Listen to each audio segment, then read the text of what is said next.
Testing, testing. I think we're good. Let's see. I can never tell when the volume is too loud. Let's see. Maybe that'll be better. If volume's too loud, please let me know. Alright. Hope everybody's doing pretty good. It's kind of raining and stormy outside. It's really gross, so we're going to try to ignore that and get back to playing Corpse Factory. Super excited to see our guy Kojiro here. Though we've gotten a little bit further since yesterday. Let's see what pictures we have now in our gallery. Oh, I think this means we went down a different path. If we skipped something, then yeah. One of our choices dictated where we were headed. So, yesterday, let me turn this down just a little bit more. Yesterday, let's see. Oh gosh, so much happened. So, we originally went and chose to not follow Aoi. And then that led us to... Oh yeah. We opened up the Corpse Girl website to find a new request. And the person requested to die was a photo of our character. We originally thought it was Tomoe from work. And we planted a photo of our death in her desk as a way of getting her back, but it turns out it wasn't her, so we actually don't know who it was.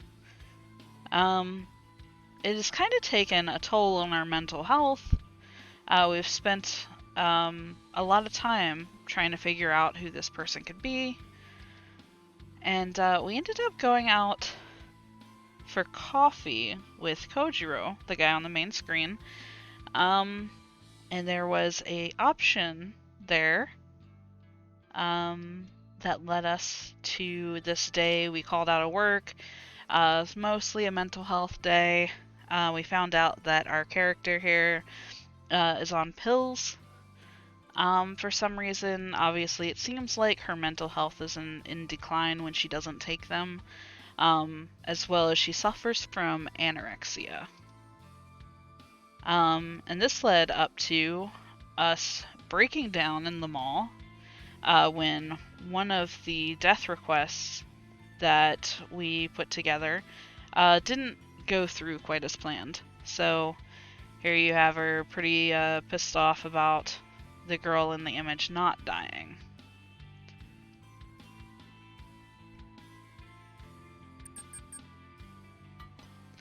So we will continue. The last place we left off at the very end,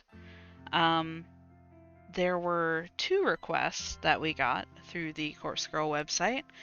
One was the death of, I believe it was like a generic bald guy, and the other one was a photo of a girl. I believe she was in a swimsuit. Yesterday I really suffered from... Oh, hey! Yesterday I really suffered from stuttering a lot while I was reading this, so let's hope that today is a little bit better. It's going pretty good. How are you?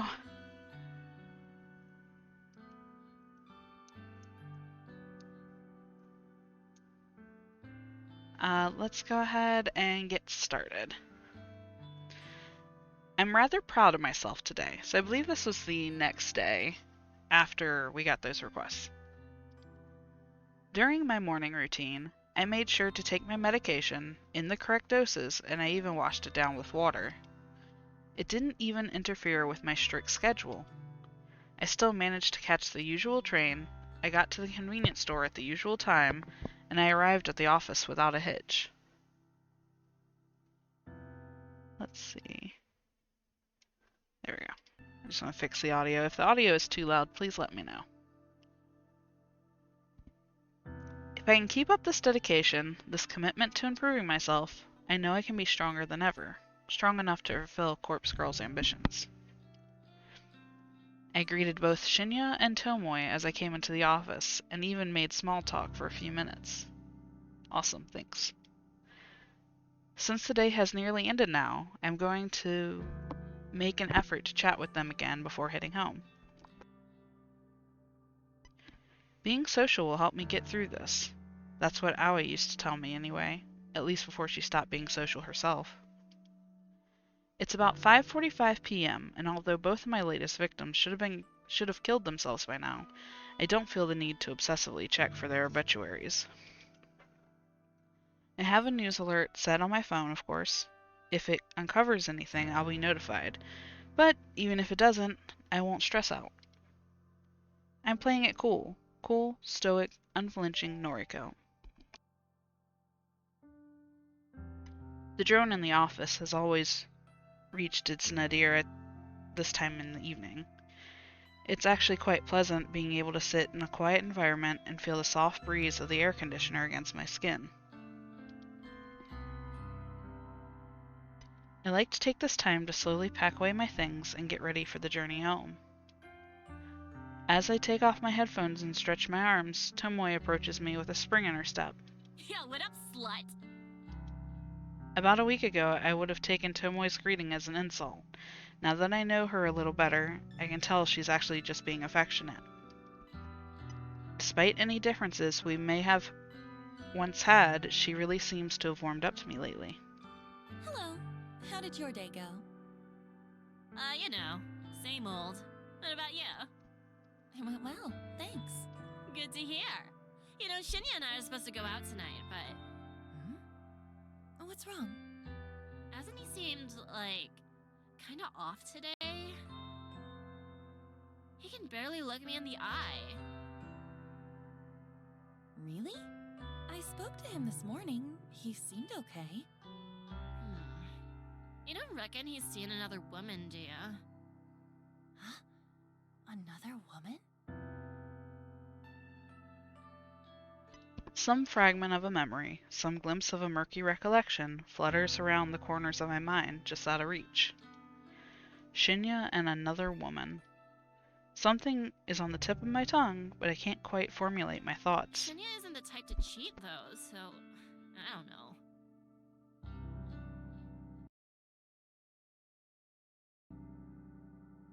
Cheating? No, Shinya wouldn't do that. He was so nervous when he spoke to me about being pressured into sex. Oh, that's it. The memory that was flittering around the edges of my consciousness has come into light. Shinya spoke to me hypothetically about being pressured into sex. He said Tomoe wasn't the one pressuring him, so who was he talking about? Is this something I should talk to Tomoe about? If Shinya really is having a hard time and acting differently around Tomoe, then their relationship could really be in trouble. But is it even my place to say anything? Shinya spoke to me in confidence. He's my friend. But Tomoe is my friend too, and she seems genuinely worried about him. I take a deep breath. This is just office drama, like usual. Noriko would normally just reject it all and ignore these people. She wouldn't give it a second thought. But that's unhealthy, anxious, scared, and weak Noriko. I don't want to be that girl anymore. I can be more than that. I'm improving, day by day. And part of that improvement involves being more social. It's good for me, right? Shinya and Tomoe are my friends. People want their friends to be happy. That's normal. That's normal. That's normal, right? I think so. Therefore, I want them to be happy. Together. I swallow hard and speak my mind. Tomoe, I think that Shinya may be involved with another woman. What? Are you serious? Listen though, it's not exactly how it sounds. He came to me a little while ago and asked what to do if someone pressured him into sex. I know that you're not the one he was referring to, so... I think he may be in trouble. I think someone else might be forcing him to do something he doesn't want to do. What the fuck? He spoke to you about it, but not me? Tomoe, he seemed really depressed about it. I think he wanted to resolve the situation without having to worry you. Yeah, I get what you mean, but... Who the hell is trying to seduce him? I'm afraid I have no clue about that. Sorry. Okay, that's fine. Thanks for telling me this anyway. Now at least I know something's up with him. I'm gonna speak to him. I'll make him cough up what's what. Are you sure that's the best thing to do? Yeah, cause I'll let him know that I'll take care of everything. If some bitch is putting the moves on my Shinya, I'll smack him into the ground. Of course. I don't know why I ever doubted you.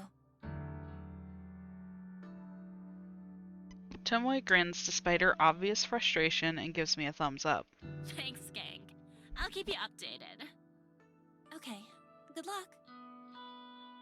She spins on her heel and leaves me behind. I think I did the right thing. Surely Tomoe will get to the bottom of the situation. I watch as she wanders over to Shinya's desk. They exchange a few words that I can't hear from my position. Tomoe then leaves, and Shinya sluggishly lowers his head to rest against his desk.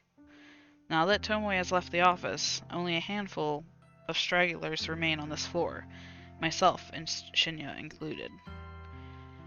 I find myself watching Shinya for more than a few minutes. He doesn't seem to notice that my gaze is locked on him. A few more of my coworkers take their leave, and an eerie quiet descends over the empty office floor. I remain in my chair, staring intently at Shinya's distraught face. We're the only ones still here.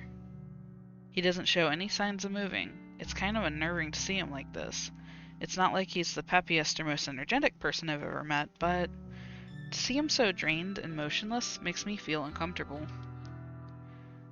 I owe it to my newest convictions to go and talk to Shinya. More than that, I owe it to him. I find myself striding towards his desk before my mind even registers that I'm moving. Hey. I'm slightly startled when he immediately looks up at me. The sudden movement is reminiscent of a corpse springing to life in a B-grade zombie film. Noriko. Not feeling well? Not really. I'm sorry. I shouldn't be here if I'm unwell. I didn't mean to worry you.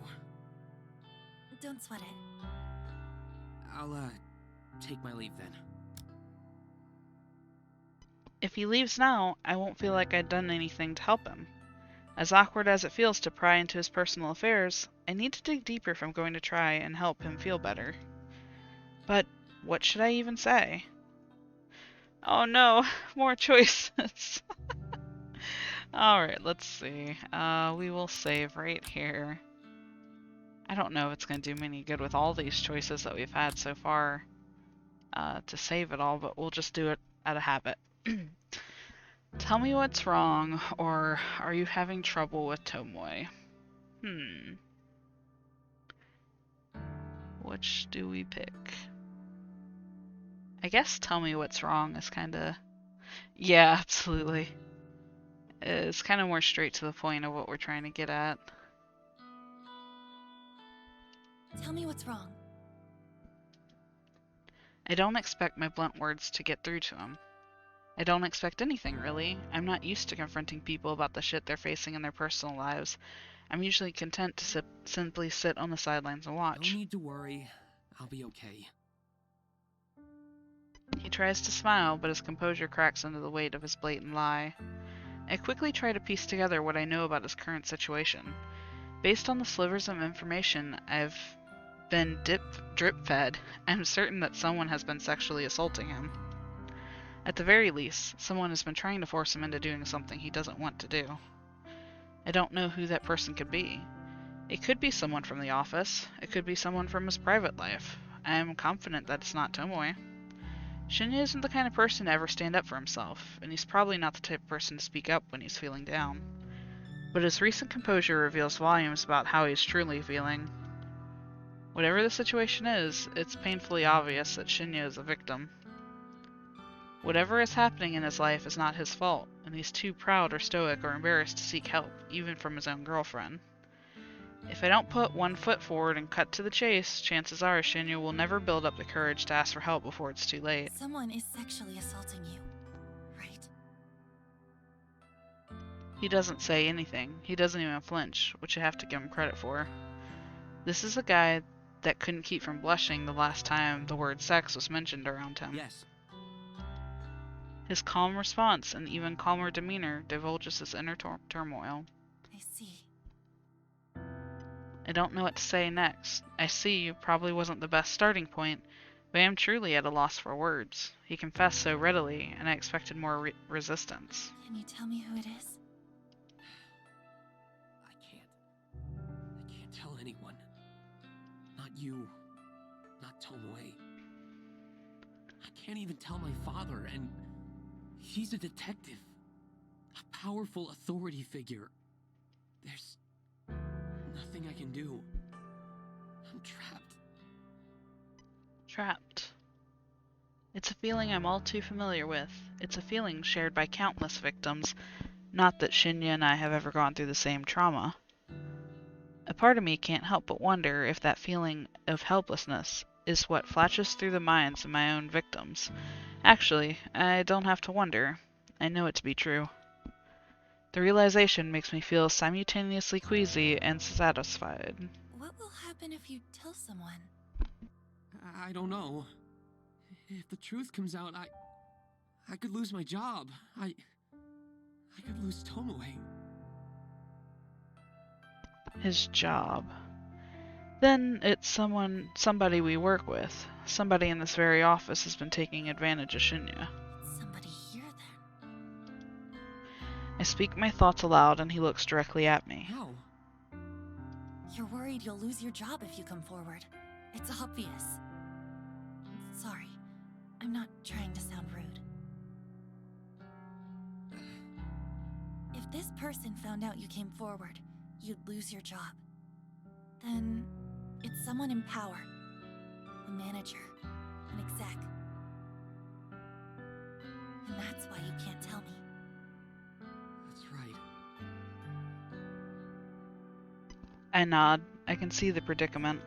So, you don't have to say another word to me. Huh? It wouldn't be your fault if I stumbled upon someone assaulting you. It wouldn't be your fault if I was around to witness it. Noriko. A gleam of resolution sparkles from deep within Shinya's cloudy eyes. It's almost as if he's come up with a brilliant scheme, a scheme that I'd not so subtly planted within his mind. Shinya takes a deep breath before collecting his bag. I'm taking the elevator up to the executive offices. Please don't follow me. With that, he gently pushes past me and makes a beeline for the elevator. As the doors close behind him, the familiar thrum of the elevator pans out around me, and I stand still and close my eyes. I count to 100 in my head, giving Shinya a generous head start. The sun dips behind the office towers in the distance while my eyes are closed. When I finally finish counting, I open my eyes to a dark and empty office. With a deep breath, I walk in the traces of Shinya's footsteps towards the elevator. Oh boy, about to catch this shit in the act. I think we know who it is, but it could be a whole new character.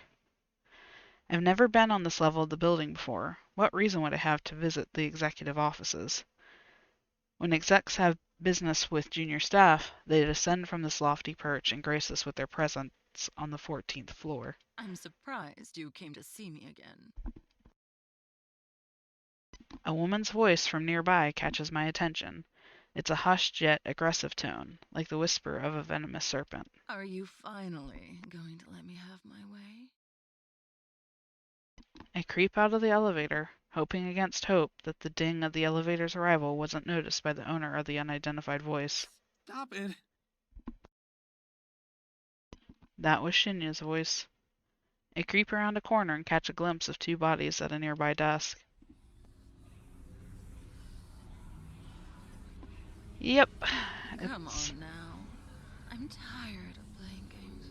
the lady who we previously thought wanted to get rid of him. Of course, turns out to be his #1 issue. You want to please me, don't you?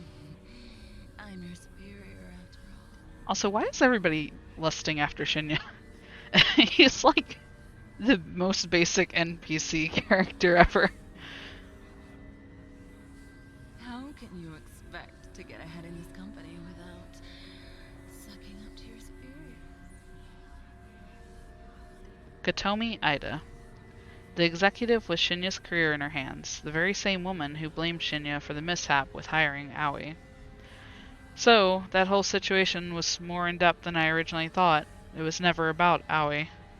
It was about holding power over Shinya. Miss Ida, please, I just came here to... Oh, I don't want to hear it. Take your shirt off. I swallow hard. I know that Shinya was in trouble, but I didn't expect things to escalate this quickly. I don't have time to think rationally. I stride forward, rather loudly, and purposely bump into a desk, sending a potted plant tumbling to the carpeted floor with a dull thwomp.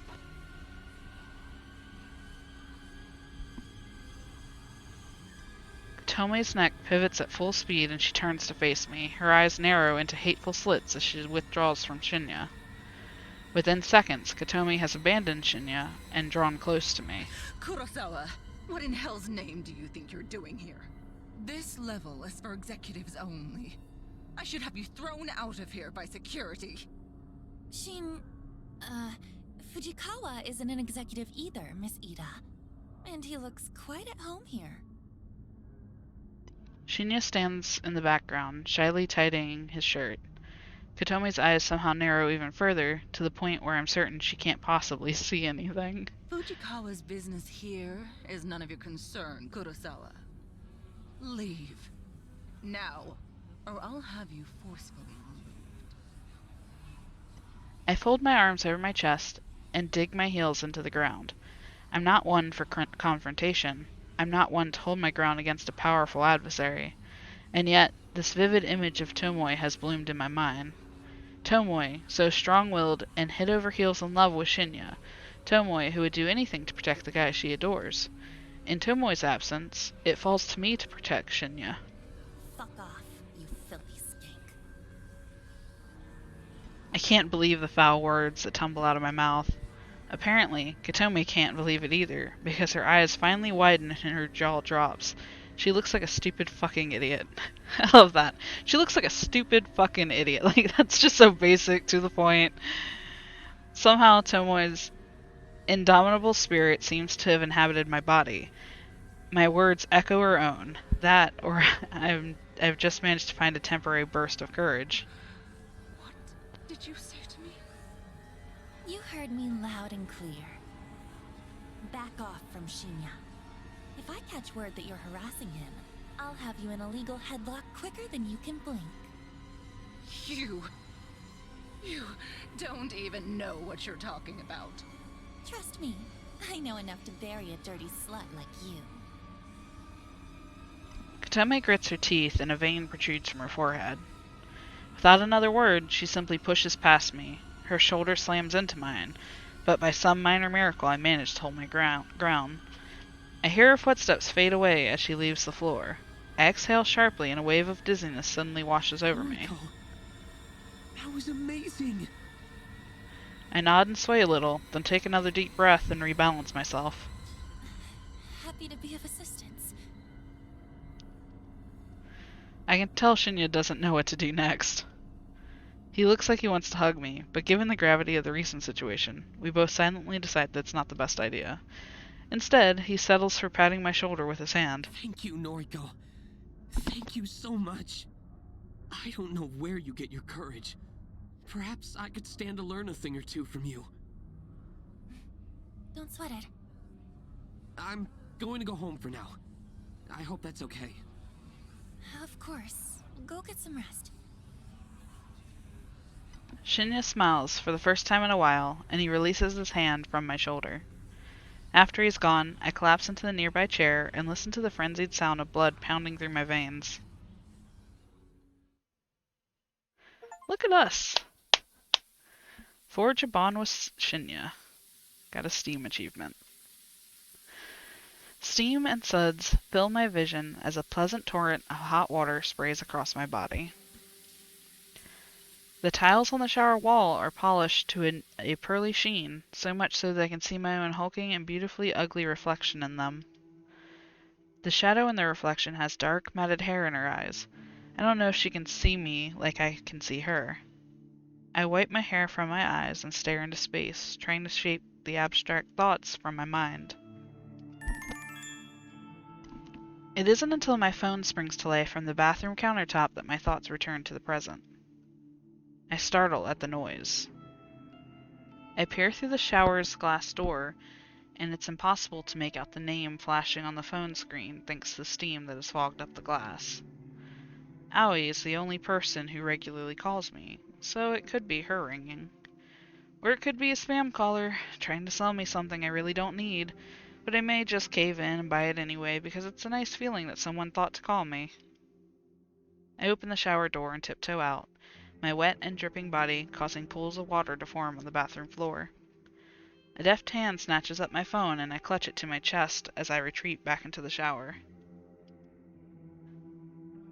The water never stopped running, and it greets me with a welcome warmth as I bask in it once more.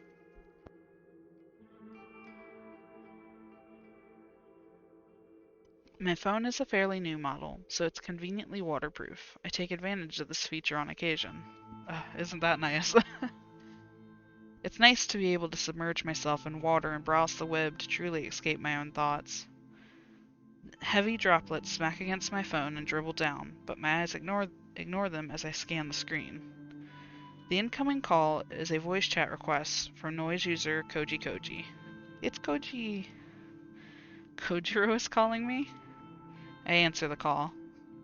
Noriko? Hey, Hi. Good time? Yeah, really, right? I remember back in the day before waterproof phones were really kind of a thing.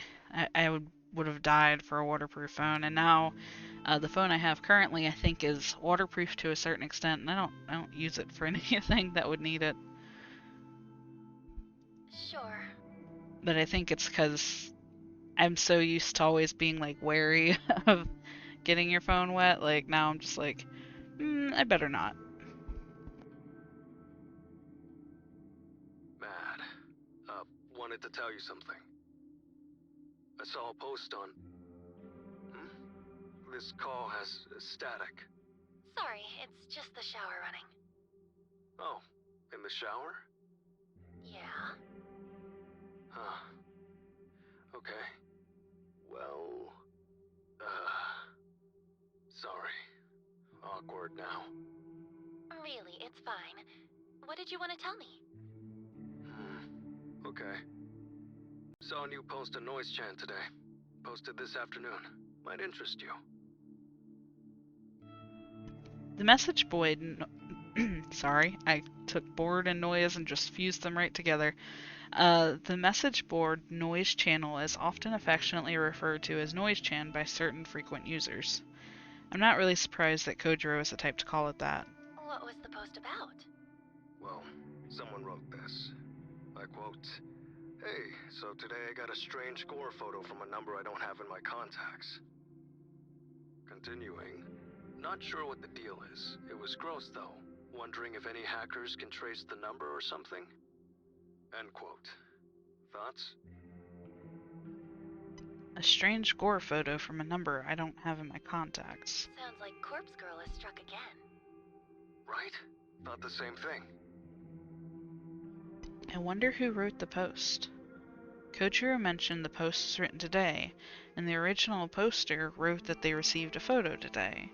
That means it can only be one of two people, either of my latest victims. The carbon copy businessman, or the attractive, semi-famous singer, idol, actress, whatever woman. So, who wrote this post anyway? Don't know. Anonymous.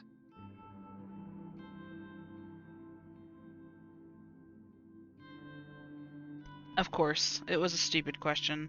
No one would attach their name to such a strange post. Was hoping you could tell me. How would I know? Well, you're Corpse Girl, right? He really won't let up off this. I guess he just thinks that if he keeps saying that, eventually she's gonna admit it. This again? Kojiro just doesn't let it slide.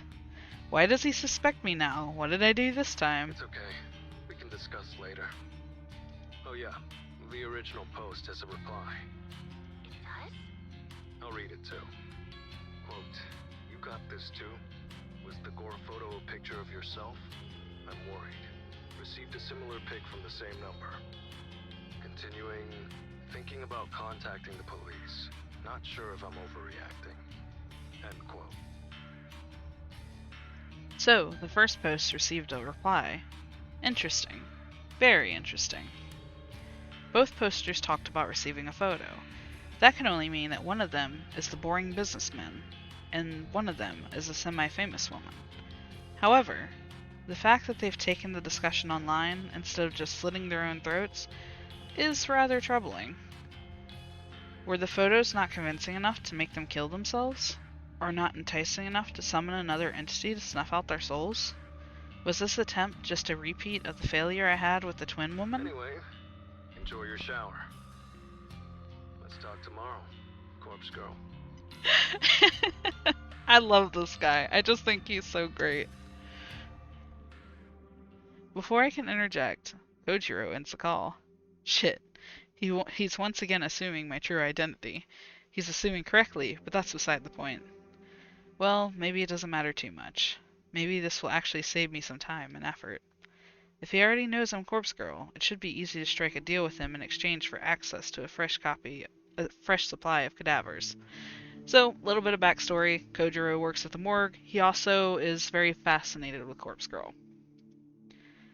Stating that if he had the chance, he would work together with Corpse Girl to make her dream of killing through Photoshop a reality. Not that he knows that we are Corpse Girl or that we're even using Photoshop. He's made a lot of assumptions based on the modus operandi for Corpse Girl. That is, if I decide to walk that path and take this game to the next level. Thinking it through, I may very well have to go ahead and do that. My last 3 victims have not ended their lives as I planned. My success rate is very, very low. That's a depressing fact, and one that the old Noriko would probably have thrown a tantrum over, but not me, not new and improved Noriko. I turn off the running shower and step out of the... I turn off the running water and step out of the shower. A shiver scuttles down my spine like a spider as the cold, damp air clings to my naked form. Throwing my phone into the bathroom counter, I reach for a towel and wrap it around my corpulent, emaciated body. The thick flab on my skeletal arms jiggles as I dry myself off. When I'm satisfied that my fleshy and cadaverous body is completely dry, I grab a second towel and wrap it around my hair. A cursory glance in the mirror as I leave the bathroom reveals my gaunt face and prominent cheekbones.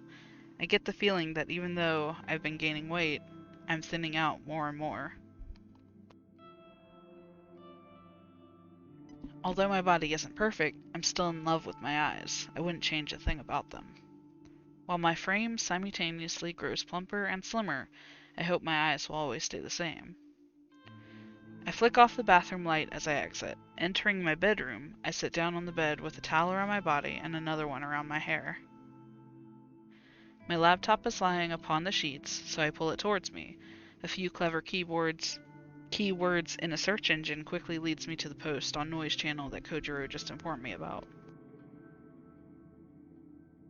Sure enough, he's telling me the truth. The original poster submitted this just today, and the follow-up reply was submitted shortly after. Certainly a description. Yeah, she's anorexic and on medication.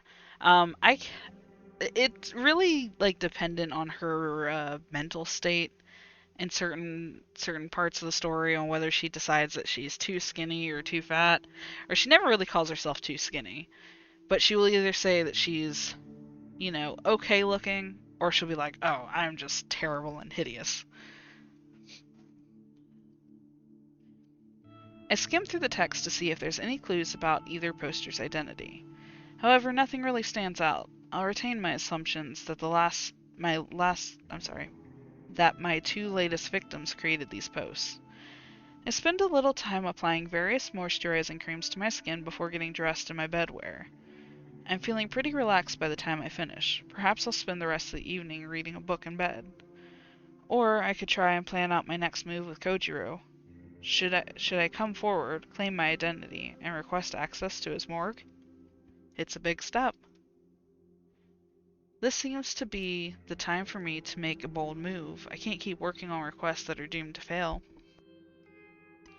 I need to start succeeding. For me. For Corpse Girl.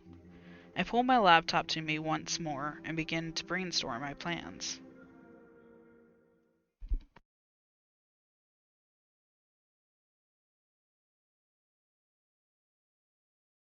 Yeah, our MC has quite a bit going on. She June 9th, Tuesday evening. She has this website where she's taking requests on killing people, but what she's actually doing is just photoshopping their face onto images of dead bodies to make it seem like it's a picture of them dying in the future, and she'll timestamp it and then send it to the victim. She's had a few cases where the people who get these photos have either been killed or will kill themselves. So she's kind of clinging to this, oh, I have a sort of power as Corpse Girl, you know, and she's really trying to get more people to kill themselves. And this kind of plays on her mental instability. She's not quite there all the way. She definitely fetishizes to a degree these people who kill themselves, or, you know, what have you.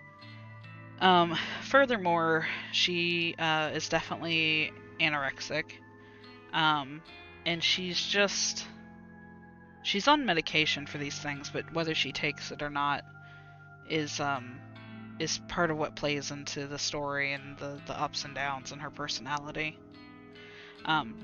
So in terms of our MC, she's a little all over the place. And then a lot of other characters and friends and coworkers in her life kind of also affect her mood and the tone of the story. So at this point I think we've gone and answered, like, we've picked 3 different options, maybe 4. So I'm not sure exactly which route we're going down at the moment. Like, I kind of picked this game up willy-nilly, so I don't know a whole lot about, like, where the story's headed, but we'll figure it out as we continue. He should be here by now. I was pretty clear about meeting at 5:30 p.m. It's already 5:45 p.m. and he isn't even in sight. I thought for sure he wouldn't miss a chance to meet up with me again. I can't contain my nerves. I try to tell myself that I'm only angry because of trepidation, and I'm not actually angry at him. Yeah, see, that's my thought too. It's definitely... Let me fix this real quick. It's definitely more fun when you don't really know what's going on. And just make me a little bit smaller.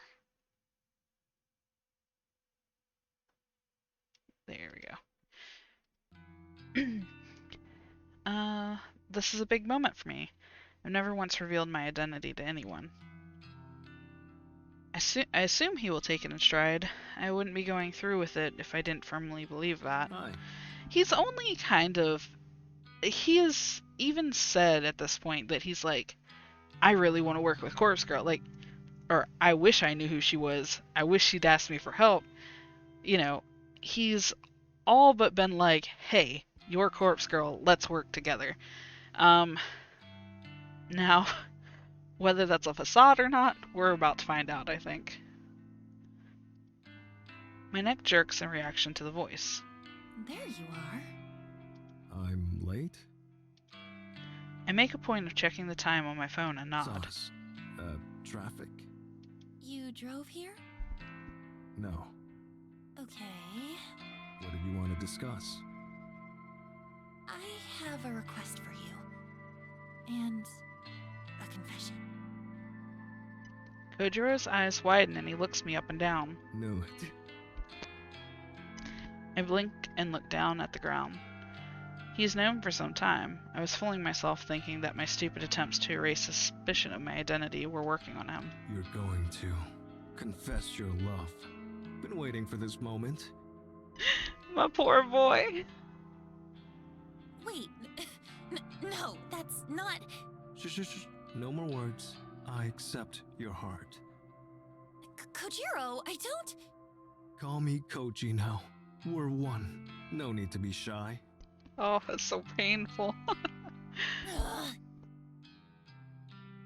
This isn't getting me anywhere.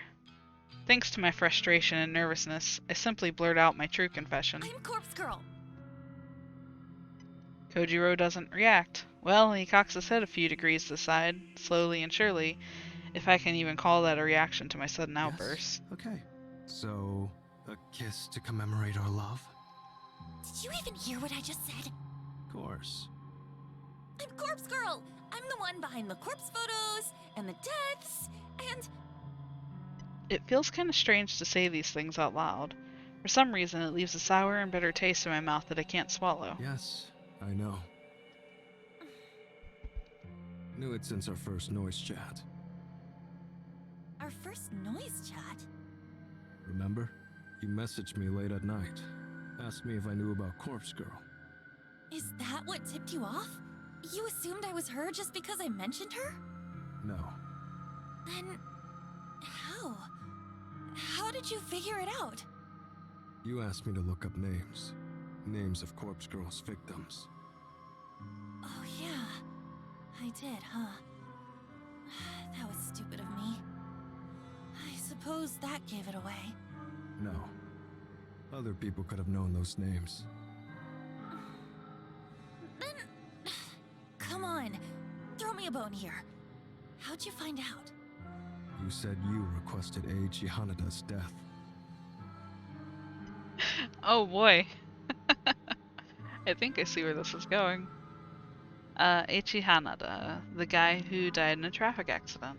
I remembered that I lied to Kojiro about being the one to request his death.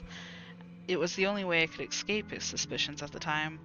If I remember correctly, it threw him off my trail for a while. He believed I was the one who requested the death, so that explains how I knew he was one of Corpse Girl's victims. But if what Kojiro is telling me now is true, then my lie actually had the opposite effect. How did it make him figure out my identity? I don't understand. I confessed to requesting Eiji Hanada's death. So what? That was a lie. Even so, I still don't understand. You're not making any sense. Kojiro's shoulders drop. He stares at me intently. You lied about requesting Eiji Hanada's death. That lie proved to me that you're Corpse Girl. Yes, but how? Tell me!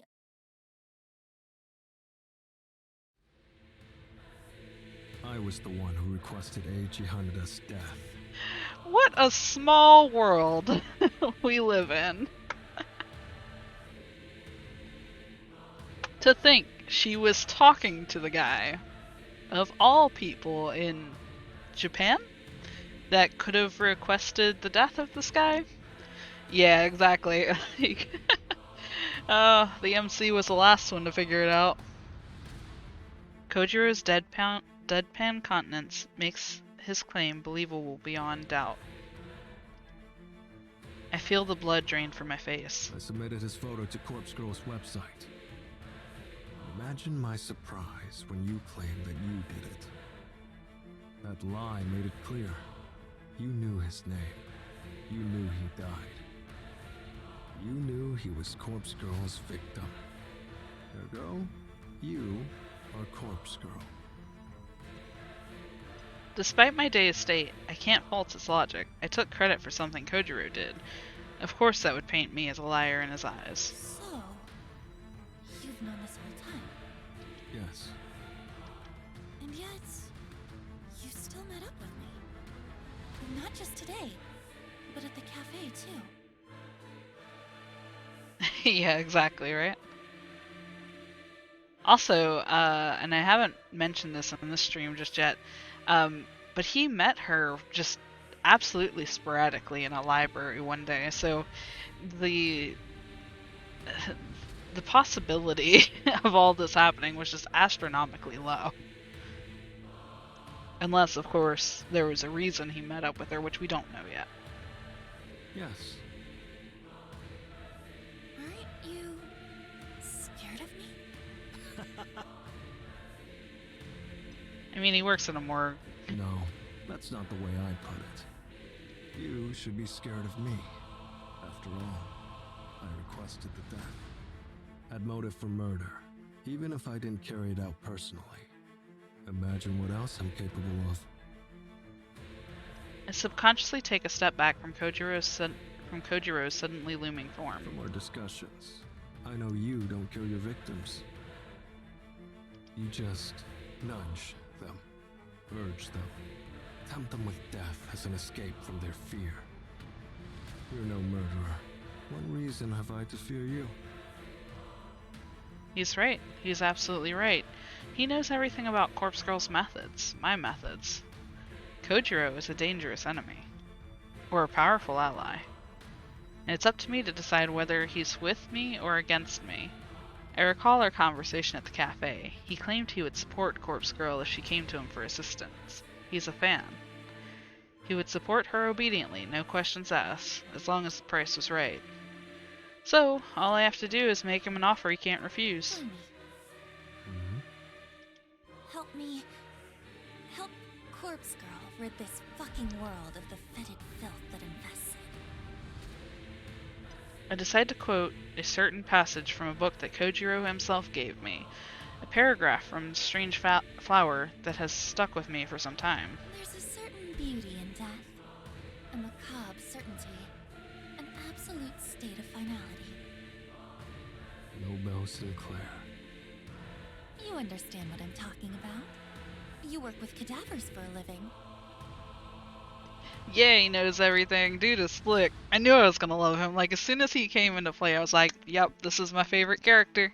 The dead can't hurt you. They can't betray you. They can't disobey, or object, or disapprove. Wouldn't it be better if we were all beautiful like that? Perhaps. Didn't expect Corpse Girl to be so vain. Is your motivation simply to impart your own ideas of beauty to the world? No, There's more to it. of course. Me, myself, Noriko, may be vain. But Corpse Girl isn't burdened by such petty notions. Her ambition is pure.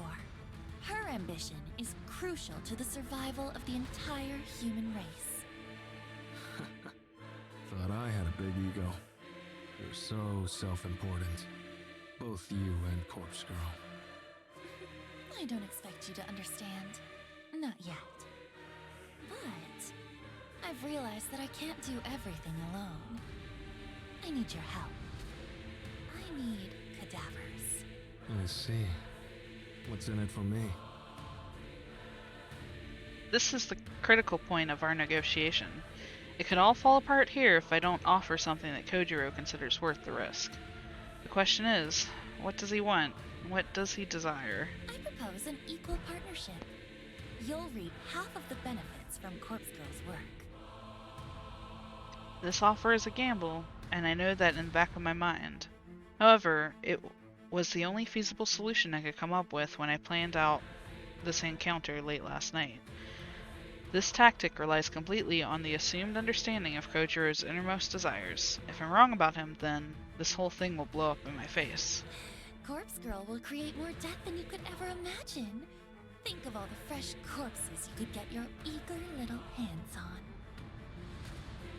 Kojiro shakes his head, his lips pursed in a thin line of disapproval. Sorry. Already got my fill of corpses. Morgue's full enough as it is. I narrow my eyes and stand my ground. I can't back down now. I'm so close to unraveling him and his secrets. You've always wanted to mimic Nobel Sinclair. I can see it in your face, in your very soul, whenever you praise his work. You want to emulate his actions and experience his escapades firsthand. You want to dress up corpses, take them out to dinner, perform all manner of bizarre social experiments with the dead.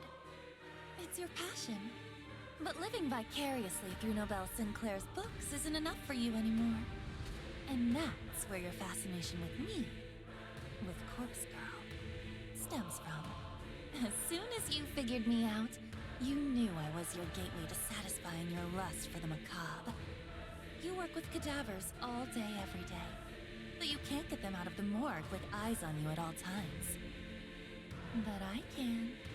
I have the perfect plan on how to withdraw all the corpses we could ever need. Half of them for you, and half of them for me. An equal partnership.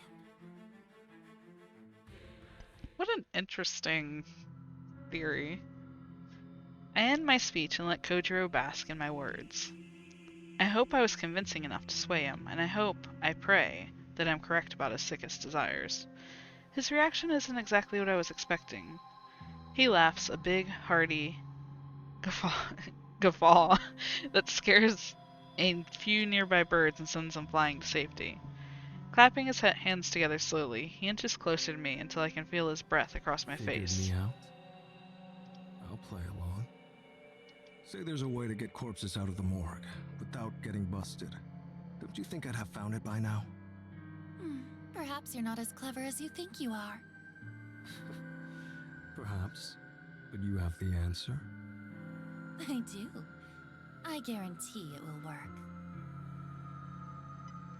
A bead of sweat forms on the back of my neck. I'm not exactly bluffing, as I have planned out this whole scenario in detail. But until I actually try to pull off such a maneuver, I can only speculate that it will work. I need to exaggerate my confidence long enough for us to rally together. Something about you makes you seem trustworthy. So be it. Consider us partners. For now. You accept? Sure. Don't make me regret it. But listen.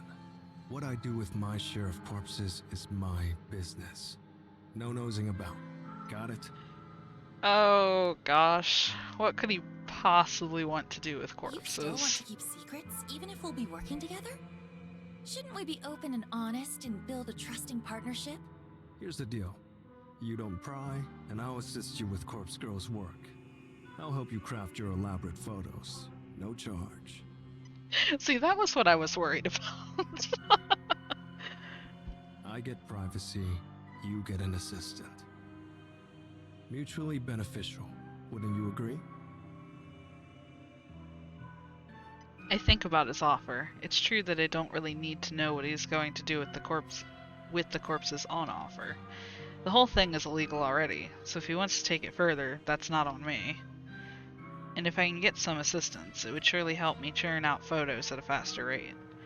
I'll need muscle to move bodies, for starters. That alone is worth keeping my nose clean. Okay, we have a deal. Glad to hear it. Kojiro extends a hand and I grip it firmly, as my frail bones will allow. We shake once, and Kojiro offers me a surprisingly warm smile. His intense, murderous demeanor suddenly vanishes, and he reverts to his awkward alien self. Saw us about the love confession stuff before. Too late now, but I'd have helped Corpse Girl in return for a simple date. Seriously? Did I come up with some elaborate insight into his psyche and his desires for absolutely no reason? Was all he wanted a chance to take me out? No backing out now. We've got a deal, right? Right. Welcome to the team, Kojiro. Team Corpse Girl, huh? Well, it's good to be on board. My more connection, your schemes. We hoist piles of corpses out and split the stack 50-50. That the whole of it? To put it simply, yeah. And I get your assistance with Corpse Girl's work. A reward for keeping my eyes shut. Of course. Looking forward to that. A spoken contract's as good as anything to me. I'm satisfied. When do we start? Soon. There's only one thing missing from my plan. That is? We need somewhere to store the bodies we retrieve. Somewhere big, with no one to meddle in our business. I'm thinking an old warehouse or something like that. A warehouse, huh? What about an abandoned factory? I might know a place. A factory? An abandoned factory, all for our corpse collection. I like the sound of that. Oh my goodness. This is something else. It's pretty late by the time I get back home. I'm completely wiped out. That conversation with Kojiro took way more out of me than I would have guessed. My entire mouth feels parched and dry, probably due to the combination of nervousness and talking far too much. Still, I am happy with the end result. That meeting was worth stepping out of my comfort zone for. I'll wait for Kojiro to get back to me about the abandoned factory. Once we secure a location like that, our real work will begin. I figured that I should turn in for the night since I need to be at the office in the morning. But the ever-present tug of curiosity pulls at my sleeve, and I feel myself drawn to my laptop. I'll take a quick look for new requests, just a peek. Laptop open and logged in, I feel the surge of endorphins slug me across the face when I see the notification for one new request. Squealing like an overly excited schoolgirl, I open the message and view the details. Request details. Today, 6:02 p.m. local time. Victim's phone? Downloading image attachment. What are the chances? First off, why is everybody being requested so close to home? The photo loads almost instantly and fills the screen. A woman, middle-aged, with a stern expression, well-groomed and dressed in business attire. And immediately familiar. Kotomi Ida. I'm in complete disbelief. Seeing this request come through the site gives me a disorienting sense of deja vu. I rack my brain for the cause, wondering if I've lived this moment before. The answer hit me pretty quickly despite my mind's exhaustion. Kotomi Ida isn't the first coworker of mine to have her death requested. Though I didn't know at the time, Akane Tsurumaki also worked in my building, and her death was requested not all that long ago. Kotomi Ida marks the second person to be wanted dead within my company, and she's an exec, like Tsurumaki. This is actually incorrect, because our MC was requested dead at a point. Which, now that I'm thinking about it, now that Kojiro actually knew that she's Corpse Girl, it's not 100% unlikely that he's the one who submitted her photo.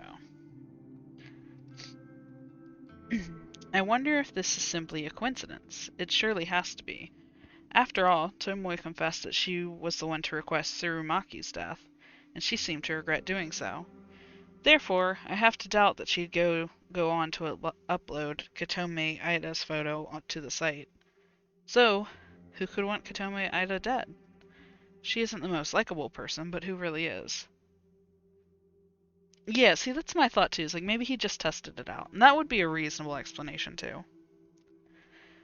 She deals with the juniors on my floor on a regular basis. The juniors, like me, Tomoe, Shinya. That's right. Thanks to Kotomi, Shinya's prospects at the company are dead in the dirt, and that's before even diving into the true issue, their current relationship.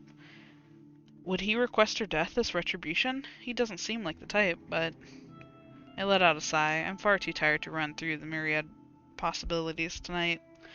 I don't think I can even bring my weary fingers to navigate the database of the deceased to start on this request. I'll tackle this tomorrow. No matter the reasons behind the request, Kotomi Ida will receive a corpse photo. That's my conviction as Corpse Girl, after all. I close the lid of my laptop and throw myself down on the bed, begging for sleep to claim me quickly.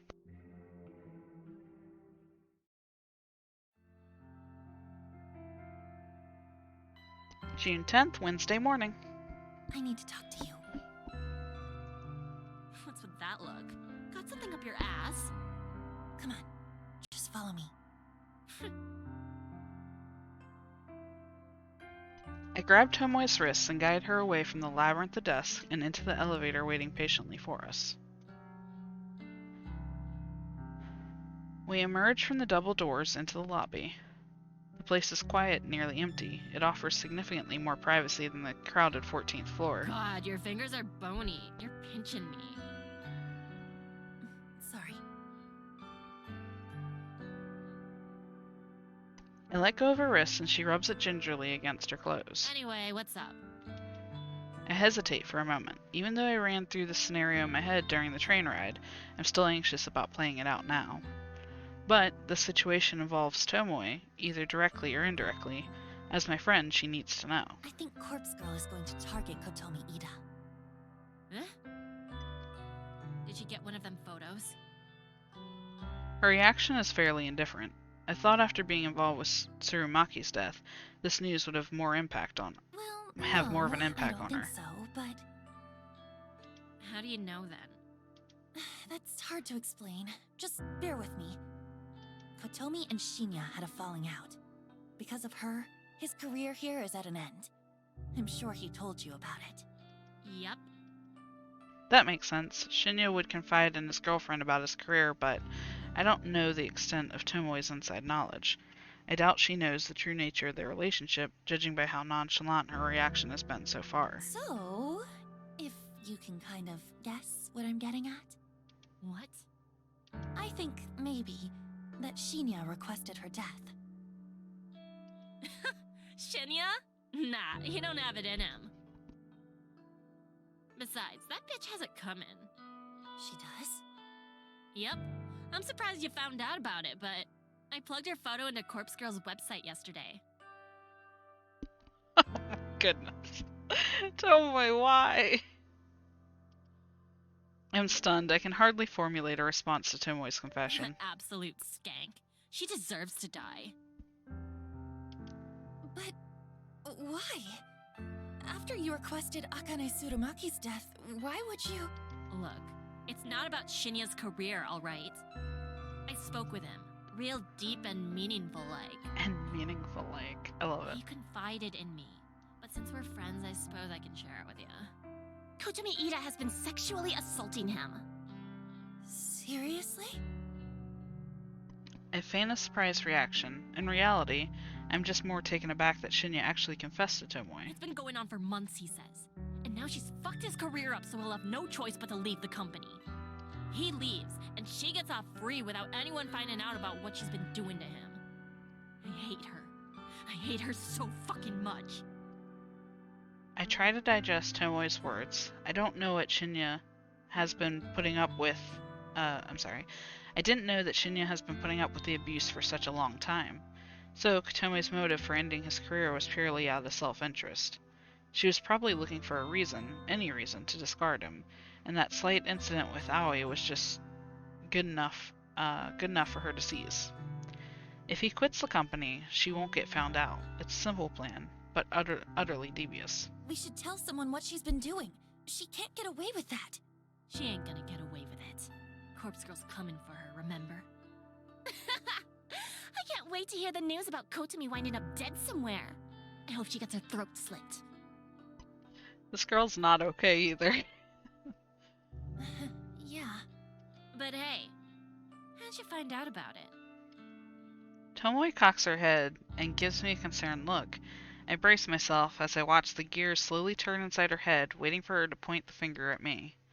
I don't know why I thought it was a good idea to reveal this information to Tomoe. I should have just kept my mouth shut and fulfilled the request like always.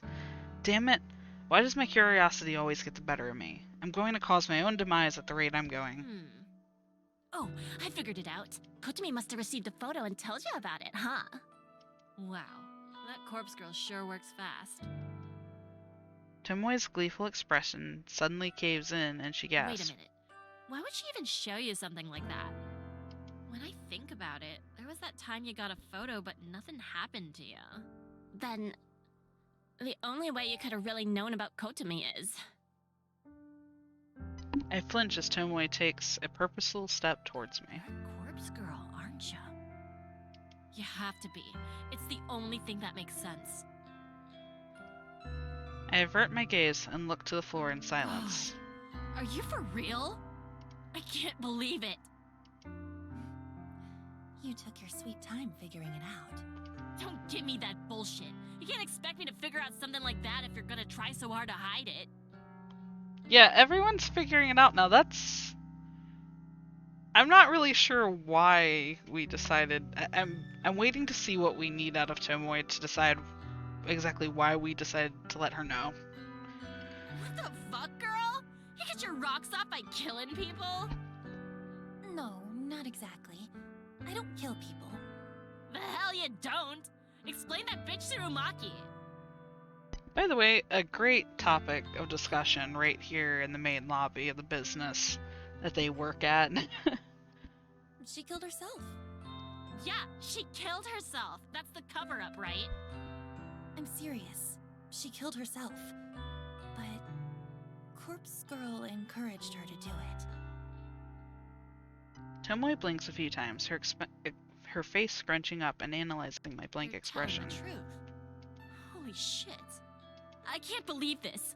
You're really Corpse Girl?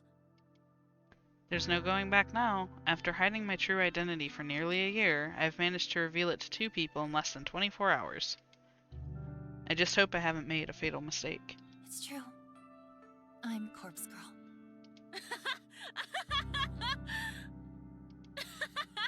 Wow, fuck me, right? All this time I've been thinking you're just some goth skank with weird hobbies. I mean, you would be correct. But you're actually pretty fucking cool. You're actually doing something with your life. I'm not sure that's what that is, Tomoe. Huh? I thought you'd be angry with me. Angry? Why would I be angry? God, this is the coolest thing that's ever happened to me. I'm friends with fucking Corpse Girl. And people said I'd never amount to nothing. Oh god. I can't even deal with this girl right now. Though it took me long enough to figure it out. I ain't the sharpest light bulb in the shed. Light bulbs are...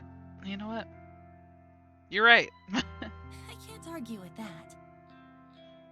Yeah, every freaking girl in this game seems to be psycho or crazy or mentally unhinged in some way, shape, or form.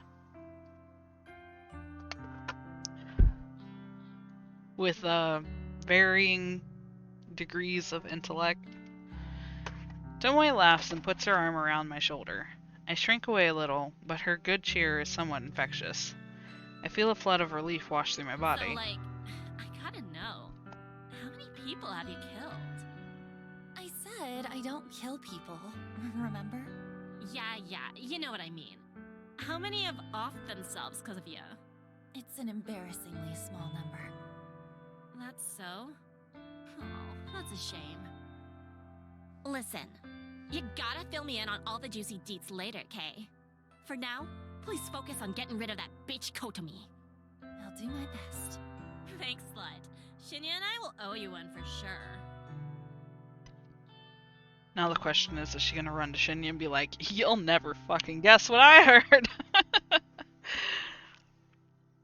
Tomoe swings around and looks towards the elevator. She turns back and gives me a thumb up gesture. This convo never happened. Got it? That's my line. You can't tell anyone about me and Corpse Girl. Please, who would I tell? Well, the police, for starters? Fuck 'em. I ain't a squealer. I'm on your side, Corpse Girl. Relax. Anyway, peace. Tomoe ducks away and leaves me standing alone. I really hope I made the right decision here. I suppose I don't have a choice but to keep moving forward. My first order of business should be to take care of Kotomi Ida. If I can get her to kill herself, it'll prove to Tomoe that I'm not messing around, and it might cement our friendship even further. I just have to get through the rest of the workday. Then I can return home and focus on crafting Kotomi's corpse photo. That's when the real fun will begin.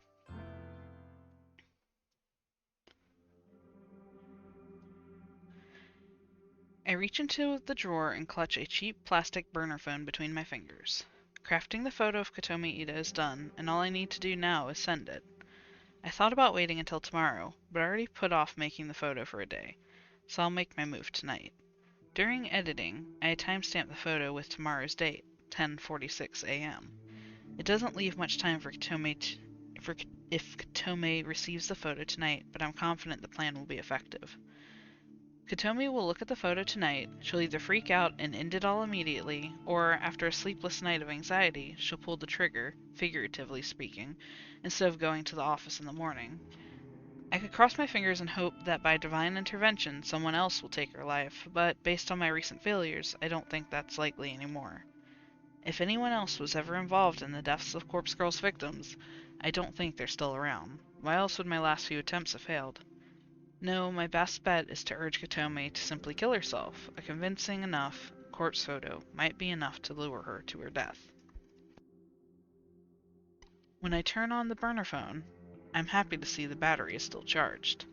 I load up the phone number masking app, enter my trademark digits, and then shoot the photo into the network. If Katome is a screen addict like the rest of society, she'll be freaking out in about 10 seconds.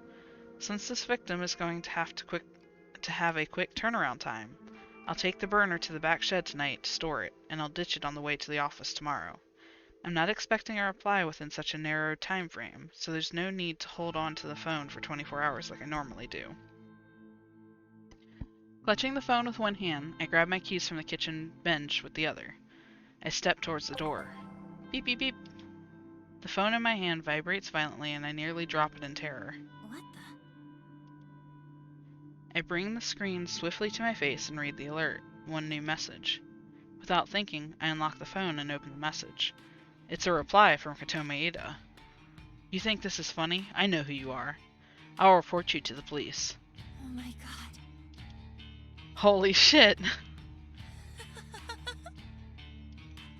She actually replied. For the first time since Corpse Girl started her grand work, I've actually received a reply from the victim. Even though I used the number mask, there's actually nothing stopping someone from directly replying to my message. A reply message would still get sent through the network and back to the burner phone's SIM card. The number mask is simply a stealth tactic, disabling the ability to view what the phone number actually is. It doesn't prevent replies. I discard the burner phones anyway, but it's an extra layer of security, not to mention a bit of a calling card. Judging by Katome's response, I assume we have a fighter on our hands. She's not going to give in easily. Her threat about reporting me to the police is a bluff. I'm confident that she couldn't possibly know my identity. I've been waiting for this. I've waited so long for someone to reply. I can finally put my contingency plan into practice. I've been holding out for this moment. I feel a wicked grin split my face in two, and I mash my fingers against the screen as I compose a venomous reply. You like that photo? That's you in about 12 hours unless you follow my instructions. The message sends in an instant, and I eagerly await the next reply. I'm not left waiting for long. Katome's response comes through within seconds. Her attitude has completely changed. Please, I'll do anything. What do you want? I called your bluff, you piece of shit. Now you'll do what I tell you to. I enter my instructions clearly and concisely. Pay 500,000 yen. Pack 500,000 yen into a bag. Put it in coin locker 6644 at Shinjuku Station. Retrieve the item already inside. Put the locker key inside a full soda bottle and leave it on top of the locker.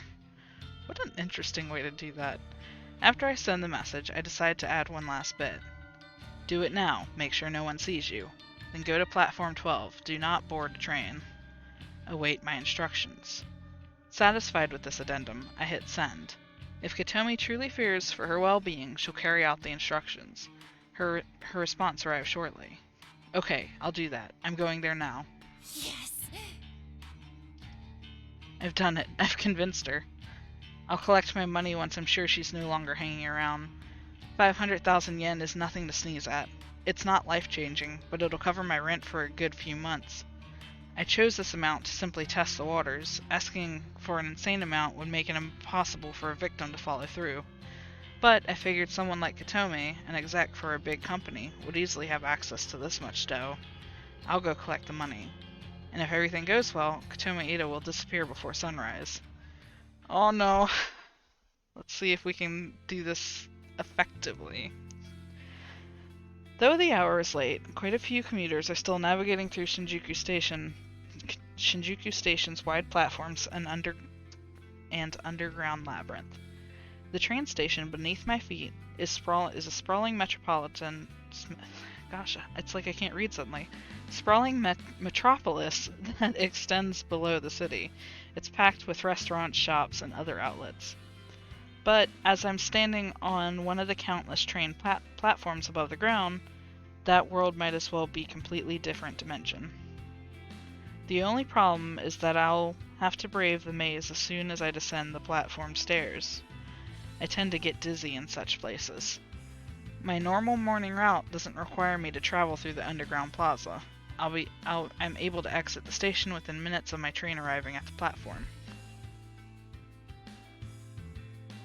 Still, I am somewhat familiar with the layout of the underground. I know exactly where the coin locker 6644 is located. I appreciate it. The coin lockers in train stations like these are a popular way for people to store luggage or personal belongings for a few hours at a time. In Shinjuku, it can often be difficult to find even a single available locker, but coin locker 6644 is special. I approach it from the main passageway of the underground, and my eyes take in a familiar sight. I see. Locker 6644 sits in the middle row, nestled between countless other lockers. Across its doors is a thick coat of graffiti. Colorful curse words sprayed on with thick paint adorn the locker. The graffiti is such an eyesore that it acts as a deterrent for anyone who might want to store their belongings. Icing on the cake is the condition of the coin-operated lock. The thing is busted and dented from physical abuse, like someone has tried to pry into it with a crowbar on multiple occasions. However, I know from testing it firsthand that the lock still works despite its battered appearance. No one in their right mind would use this locker, and that makes it the perfect spot to host my pickup. Glancing at the locker, I notice that a soda bottle sits on top of it, a soda bottle full of bubbly, opaque liquid. I quickly look around to make sure that Katome Ada is nowhere in sight. I walk past the locker and complete a lap around the immediate area, scanning thoroughly for her. But she isn't here. In fact, there are very few people in this little section of the station. Good, she followed my instructions perfectly. After leaving the key in the soda bottle, she left immediately. I approach the locker once more. I reach up above it and retrieve the soda bottle, then crack it open to hear the fizzy hiss. I bring the lip of the bottle to eye level and peer inside, trying to identify the shape of a key within the swirling ocean of carbonation. There it is! I try to fish inside the narrow bottle opening with my fingers. Thin though they are, I can't squeeze more than one finger inside the bottle at a time. I could tip the bottle over and let the soda and the keys spill out onto the floor, but if someone sees me being a nuisance and causing a mess, it'll draw unwanted attention. I've got no choice but to chug back some of the soda and try to catch the key in my mouth. No, I'm pretty sure you could just dump some of it into a trash can, man. Like, you don't have to drink that shit. As disgusting as the concept is, I need to steel myself. I raise the bottle to my lips, tilt my head back, and pour the foul liquid into my open mouth. The saccharine tang of artificial flavoring assaults my taste buds, and I immediately want to vomit. But I'm committed to seeing this through. I can throw up later. The most important thing is getting the key. It isn't until the bottle is half empty that the cold metal key drops into my mouth. It clings against my teeth and I nearly choke in surprise. Sputtering and spitting, I feel droplets of soda running down my chin. My cheeks are puffed up like a squirrel as I try to retain the key and the soda in my mouth. I reach my fingers into pursed, tight lips and recover the tiny key. I quickly swallow down the rest of the soda in my mouth, trying hard not to release a repugnant belch. I turn the key over in my hand and smile. My sticky teeth adhere to my lips, and it takes me a few seconds to lick them clean. Tossing the soda bottle into the nearby trash can, I wipe the key clean on my skirt, and quickly insert it into the coin locker. I twist the key, turn the latch, and swing the door or lock open.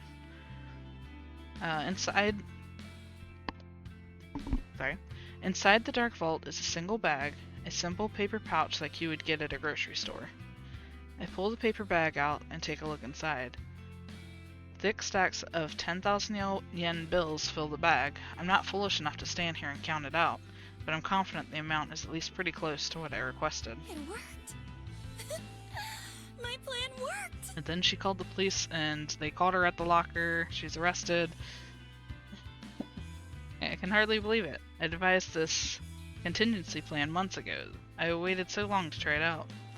All I needed was somebody to reply to their corpse photo, somebody to try and reject their fate. I wanted to prove that people would bow to fear and do anything to save their own skin. It seems that I was right.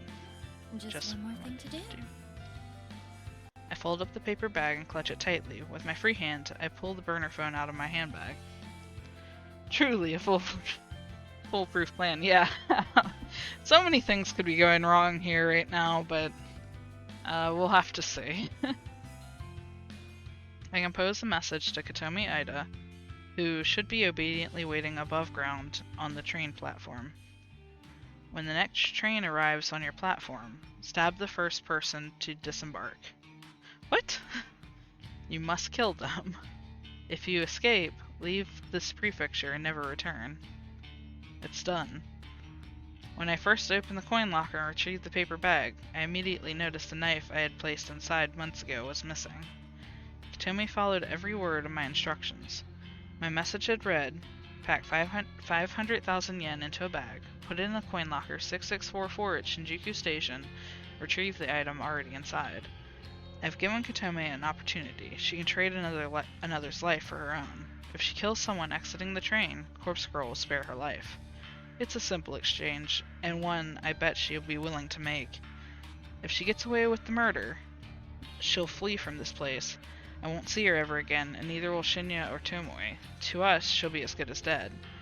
And as for Corpse Girl, well, as long as the body is claimed in exchange, she'll be satisfied. After a few minutes of waiting for a reply to the message, I figure she's not going to write back. She's probably getting ready to fulfill her task. Keen to witness how this unfolds, I take the nearest escalator up towards the train platform. Oh boy. Oh. The scene is absolute chaos. It wasn't difficult at all to navigate to this area. All I had to do was follow the echoing screams. I spy the shadowed form of a body lying on the platform in front of me. I can't make out any details, but a shallow pool of blood reflects the harsh light shining from up high. To my surprise and delight, a second body is sprawled across the ground nearby. It's a young woman's corpse, with one arm raised against the side of the vending machine. Adrenaline surges through me at the violent scene. Katomi Ida. She managed to take out 2 people. She might be my new favorite person in the entire world. I hear panicked voices in the background, and I turn my head slowly. What the... Oh. 2 more bodies are on the ground. 2 men in expensive-looking suits are collapsed in puddles of their own lifeblood. One of the men is still moving and groaning, pleading for somebody to stem the tide of gore. A familiar, lustful, tingling sensation begins to stir and rise through my belly, my thighs, my pelvis. I feel my toes clench, and my breathing grows heavier.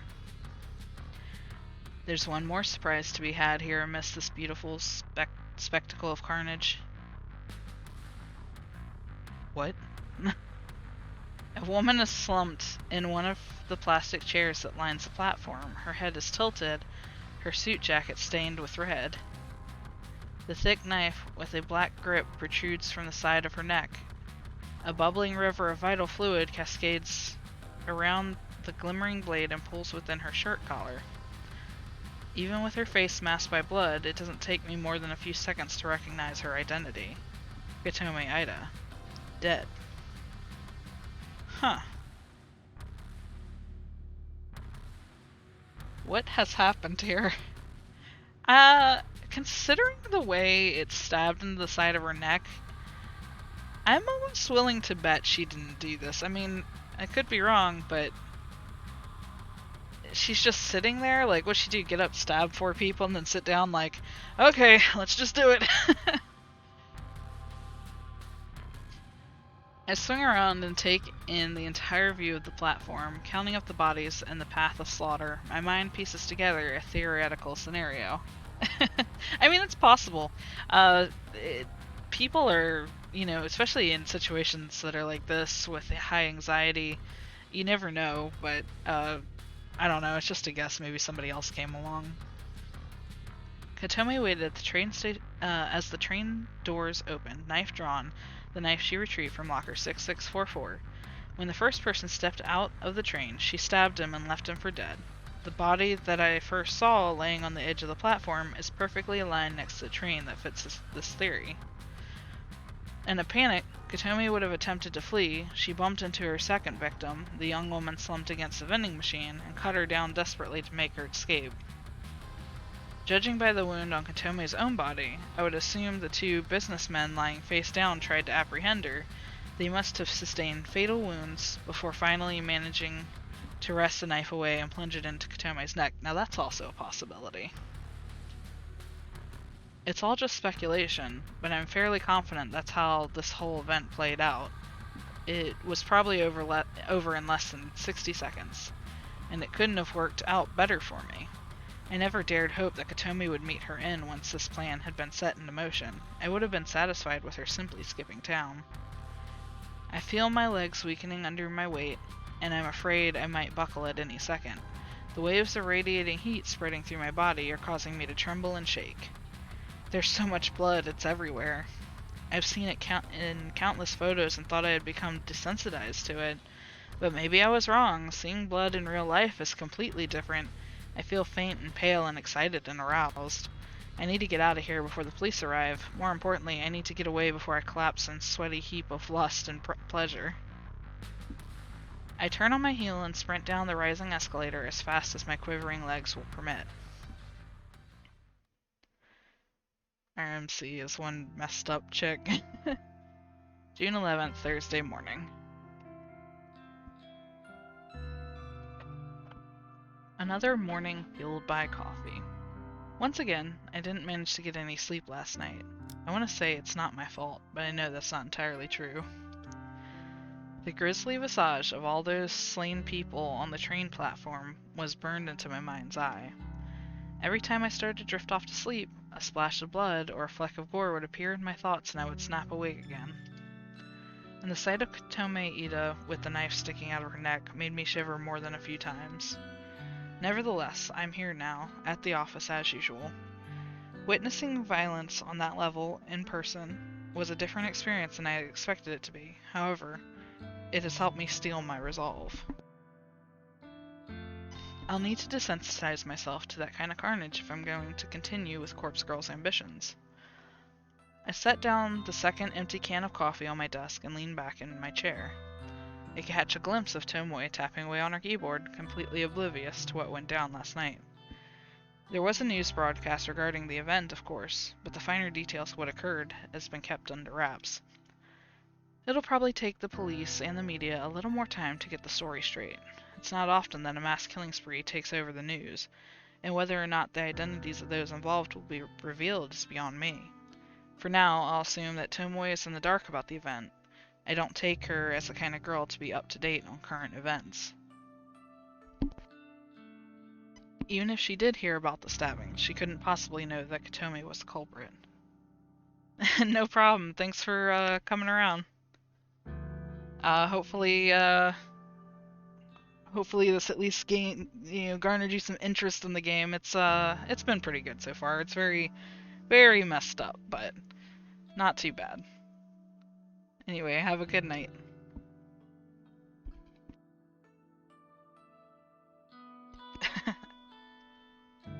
I should probably fill her in later, though. She'll want to know that Corpse Girl claimed her victim, even if it was in kind of a roundabout way. I stretch my arms above my head, let out a small sigh, and proceed to crack open a third can of coffee before getting back to work.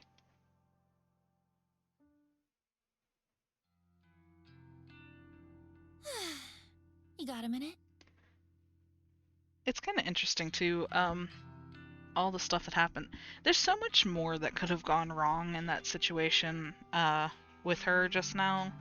You know, Noriko could have gotten caught by the cops. You know, was there Katome? Could have spotted her. You know, this has been pretty good. It also makes me feel like the route we're going down is pretty promising. Shit, yeah. I wanted to speak to you anyway. Oh, okay. Well, you go first.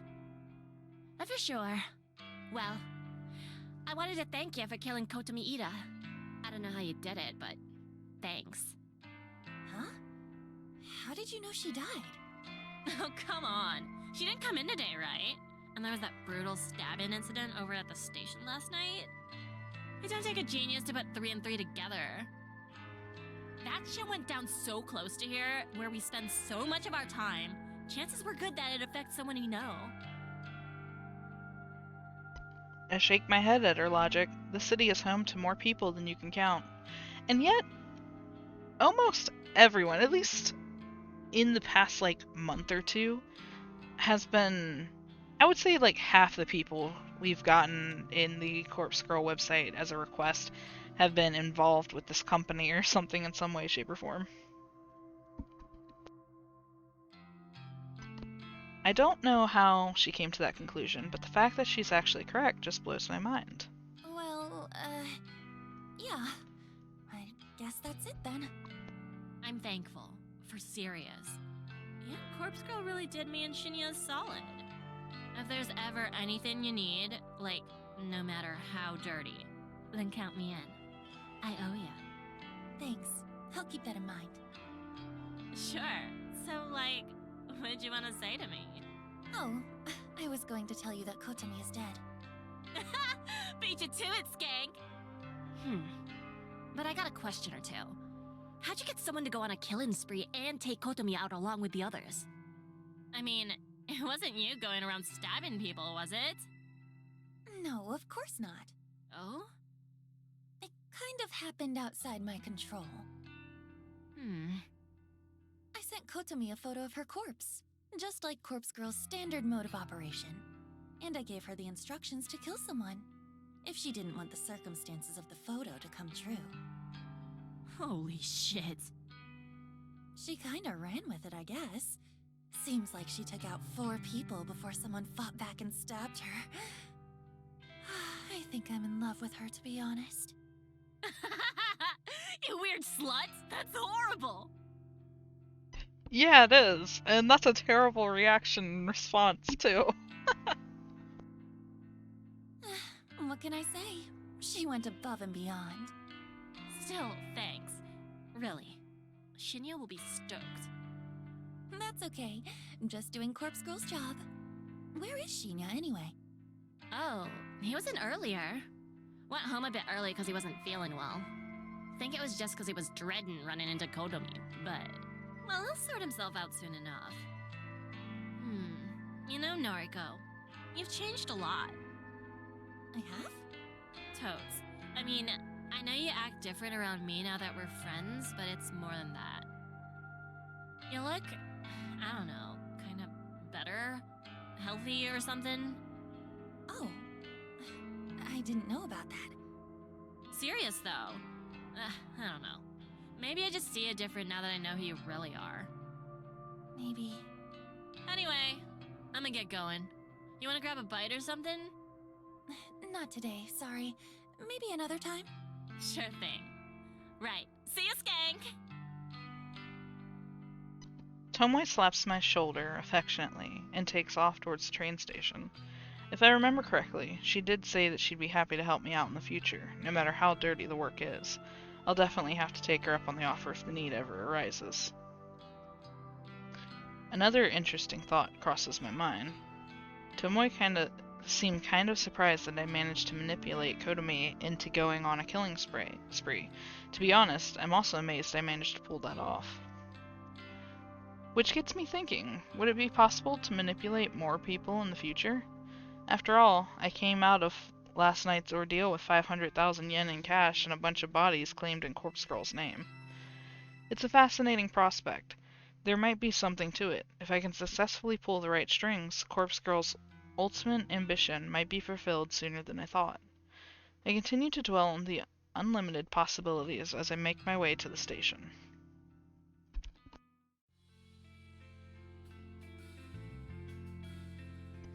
Standing on the train platform, and thankfully not the same one from last night, which has been temporarily closed, I stare into space, completely lost in thought.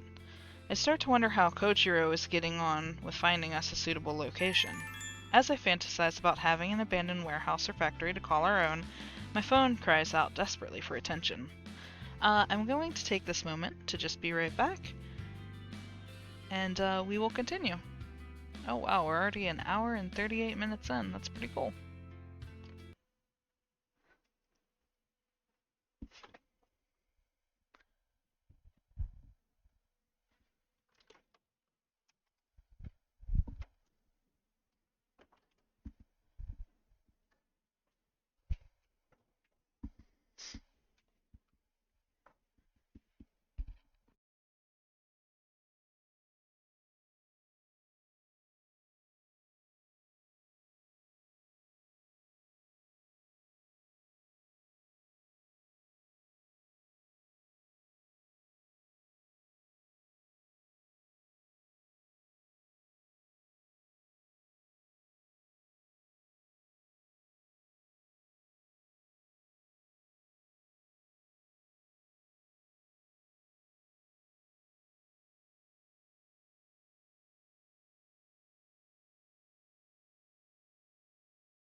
I should really make some coffee or something. But we'll get back to it for now. Here, let me fix this so my little dude's not in the middle of the screen. I only just realized.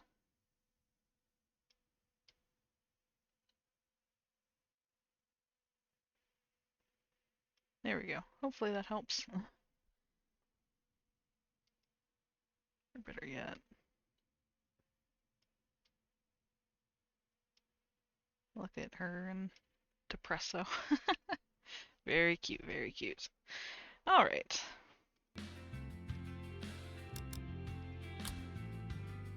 As I fantasize about having... Okay, we got through that part. I retrieve it from my handbag and glance at the screen. Kojiro is requesting a voice chat. I absentmindedly wonder if he read my mind and knew I was thinking about him as I answer the call. Hello. Want to see the place? No greeting, huh? Sauce. Hi. Want to see the place? He's so sarcastic. What if I'm busy right now? Ah, Sauce. You busy? No. Right? Want to see the place? I roll my eyes and decide to just go along with it. After all, I am dying to move ahead and see what kind of location he has secured for our work. Yep. Where is it? Mad. Shin Okubo, behind K-Town. An abandoned factory. Just what you wanted. Shin Okubo. That's suspiciously convenient. Why? I work in Shinjuku. It's just one station away on my train line. Okay, I'm heading there now. You in? I'm in. How do I get to the factory from the station? Exit the station to Okubodori. That's K-Town proper. I'll message you the full address. Okay, got it. Just head through Koreatown. I'll be there soon. Mad. Bye.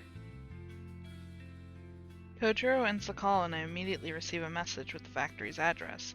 Seems easy enough to get to. I feel a bit nervous about going there.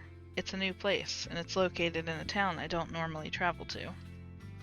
But for some reason, I feel energetic. I actually feel enthused about it. Maybe it's because I haven't been hidden away at home all day. I've been at work, around other people. Perhaps that helps me acclimate to the concept of going somewhere new. And the chances of someone sneaking up behind me and strangling me in broad daylight are pretty slim, I think. As I put my phone away, the train pulls up to the platform, and the same train that was going to take me home will take me to Shin Okubo. It's the very next stop from here. I'm a little wary of how convenient this is turning out to be. Could be Kojiro's luring me into a trap, but I don't know. I think he genuinely wants to be involved with Corpse Girl's work. I board the train and stand by the doors, ready to disembark at the next station.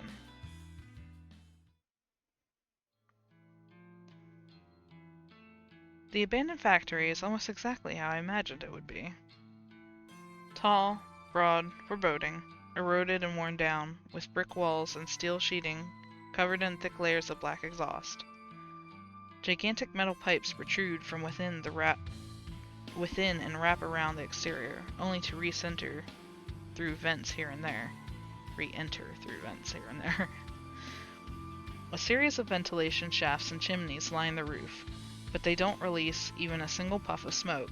This place has been shut down for a long, long time.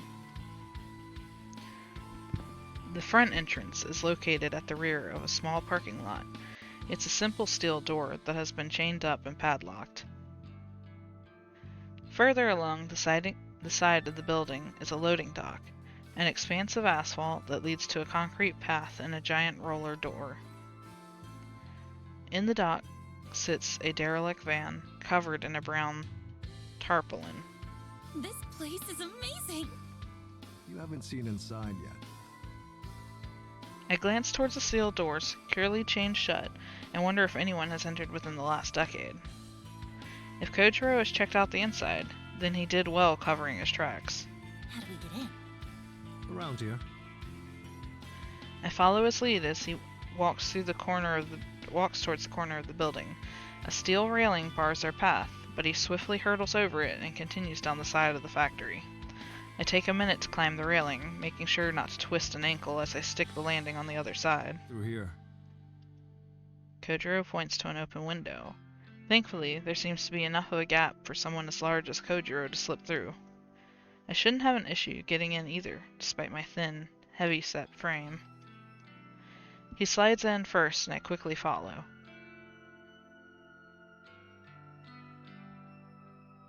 And with that, I find myself inside the factory. The place is huge. It's an open-pan design, and it's pretty much empty. A few stray pieces of odd machinery line one wall. A small forklift, a pallet jack, and a bunch of buckets and mops catch my attention. All of this could be useful for our little operation. A number of iron workbenches are piled up in a stack. They look heavy and rusted, but they would probably make good tables for resting corpses on. Aside from these miscellaneous items, the factory is essentially bare. The concrete floor is in bad shape, cracked and worn from probably 50 years of use. The thick brick walls are scorched in some places and dented in others. Still, It's perfect. Thanks. Figured you'd approve. How did you know about this place? Kojiro doesn't answer immediately. His eyes turn to the stupendously high ceiling with its array of glass sunlights beaming light down upon us. After a minute, he turns back Dad to used me. to work here. His dad? What did he do here? This place used to manufacture steel fencing, chain link fences, barbed wire, chicken mesh, that kind of thing. Huh, I see. A lot of that is imported now. There's still an industry here, but Dad couldn't compete. Went out of business maybe a dozen years ago. Died about a month later. Oh, wow. He died? That's how it goes. I'm sorry. We weren't close. Well, could have been closer. So,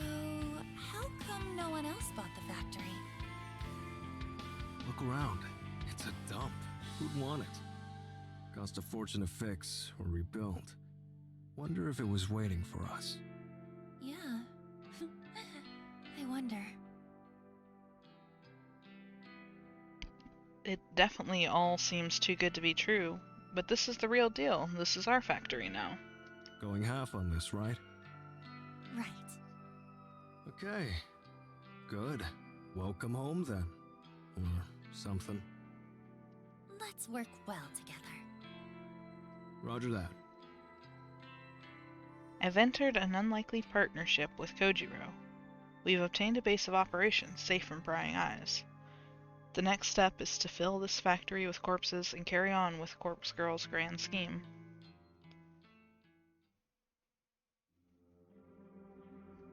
Thanks for accompanying me home. No problem. Should I come upstairs? No, I don't think that's necessary. Okay. By the way, when are we starting work? Well, as soon as as soon as Corpse Girl receives another request for a death, we can start on it. Oh, no grand heist from the morgue first? Think about it. It's important that the cadavers I use match the details of my victims. I won't know what kind of cadaver to use until I receive a photo of the victim. Guess that makes sense. What's the big plan anyway? How do we lift corpses from the morgue? I had a feeling you would ask about this sooner or later. I did tell him I had the perfect idea after all. I imagine the biggest issue is writing off the bodies, so to speak. If a cadaver goes missing or is unaccounted for, there will be an investigation. Am I right? Guess so. We need to be able to take the bodies away from the morgue without anyone ever knowing they're gone. So, the solution is simple. We only take the cadavers that are due to be cremated. Okay, wise guy. A delivery company picks up the cremains nearly every day. Huh? Cremains? That's what the ashes are called. Oh, right. So what do we hand over? Empty canisters? It's simple. Fake ashes. Yeah, right. Fake ashes. Like I just have those lying around. Kojiro stops mid-sentence and stares straight at me. Might be onto something. Don't tell me you do have those lying around. Not fake ashes. Real cremains. Bodies are cremated every day. Wouldn't be hard to take a bit off the top. Huh? Could probably get away with like a quarter? I'm confused. What are you talking about? Sauce. Every time someone gets cremated, I'll collect a quarter of the ashes. Store them, put them aside. Won't take long to fill up a whole canister. Let me see if I follow you. You gather up a little bit of ash from every cadaver that gets cremated. Whenever we want to hoist a body from the morgue, we use the previously gathered ashes to fill a canister. We slap a label on it that says, "These are the remains of so-and-so." Then we take so-and-so out of the morgue. We record that their body has been cremated, when in reality, it's been snatched from the morgue. I imagine the canister of ashes just gets picked up with all the others going out on the same day. Pretty much. We also put a token in the canister. A token? Like a dog tag. Has the cadaver's serial number engraved on it. Normally attached to the body before cremation. They don't burn. Lets the cremains be identified later. Ah, I see. Can we get our hands on those tokens? Sure. The bodies we're lifting from the morgue are due for cremation anyway. I can get the tokens engraved without a hitch. Proper serial numbers and all. Okay, good. This is getting complicated, though. There's quite a bit we have to remember to do. Don't worry. I'll take you through it when we need to. Most importantly, I'll need to start gathering portions of cremains. Need to have those collected in advance. Yeah. Thanks. Really. No probs. But big question remains. What's that? How do we move cadavers out of the morgue? Ever tried lifting a stiff? Not easy. And you're no bodybuilder. No offense. None taken? Look, security in the joint is minimal. I'm there alone like 90% of the time. We don't have to worry too much about getting busted. As long as we cover our tracks, of course, and only take cadavers we've written off, as you put it. Bodies nobody will come looking for. Hang on. Are there security cameras, alarm systems, anything like that? Don't think so. Plenty in the hospital proper, though. That's fine. As long as the morgue is clear. Hey! I did post up everything that I've done so far on YouTube. But yeah, I've been streaming for about almost 2 hours now. Still, answer my question. How do we move the bodies? How are you today? You got a hearse? A truck? No, but surely we could get something. What about a small van? I'm doing pretty okay. Things are definitely getting more intricate and interesting, so it has been kind of a wild ride since the last time you bopped into chat, for sure. You got a license? No. Need a driver's license. And not just that, needs to be suitable for a van. A medium vehicle license, I think. Oh.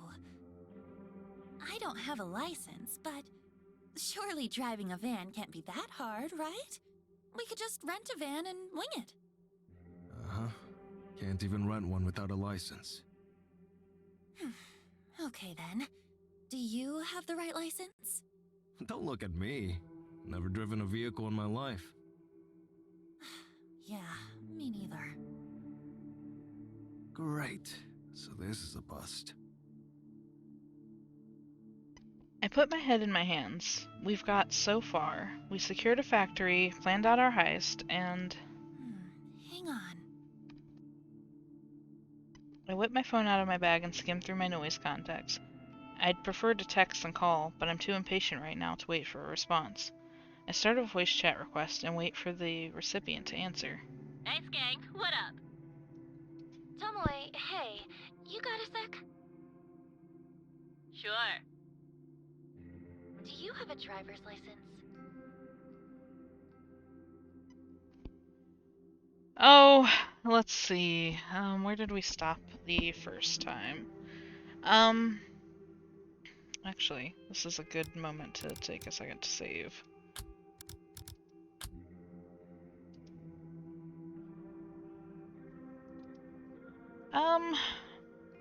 So yeah, we went out with Kojiro to get coffee.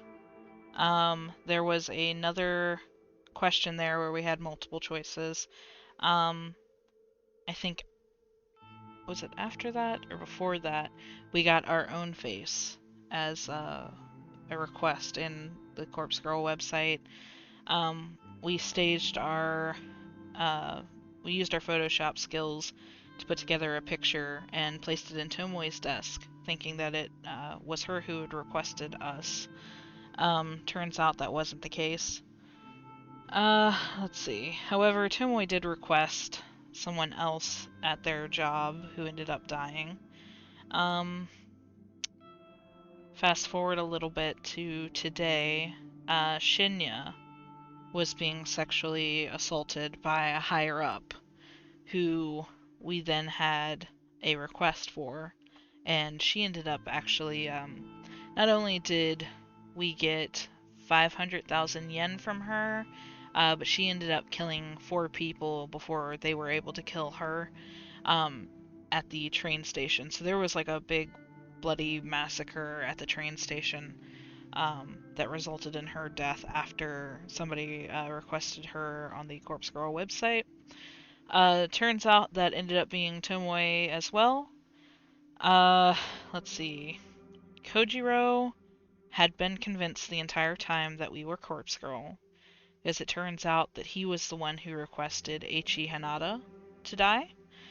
So when we told him that we were the one who requested it, it made him realize that, well, that can't be the case because he did it. So the obvious answer was that we were Corpse Girl. Followed by, I think, less than 24 hours after us figuring that out and making a deal with Kojiro.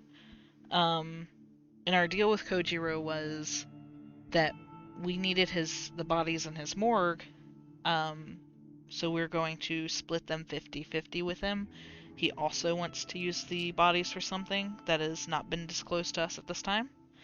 About 24 hours after, we also told Tomoe that we were Corpse Girl, and that one, I wasn't really sure why we decided to do that. It seems like Tomoe and our character have become good friends.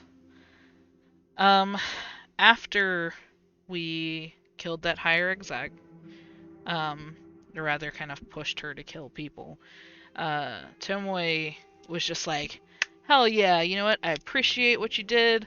If you ever need anything, I don't care how dirty it is, you just call me up and I'm your girl. So now we have Kojiro went out and found a factory to put the dead bodies in. They're currently trying to figure out how to transport the bodies from the morgue to the factory, and we are just now calling up Tomoe to see if she maybe has a driver's license. Yeah, I'm sorry, there's so much. This route that we've gone down has been surprising and long.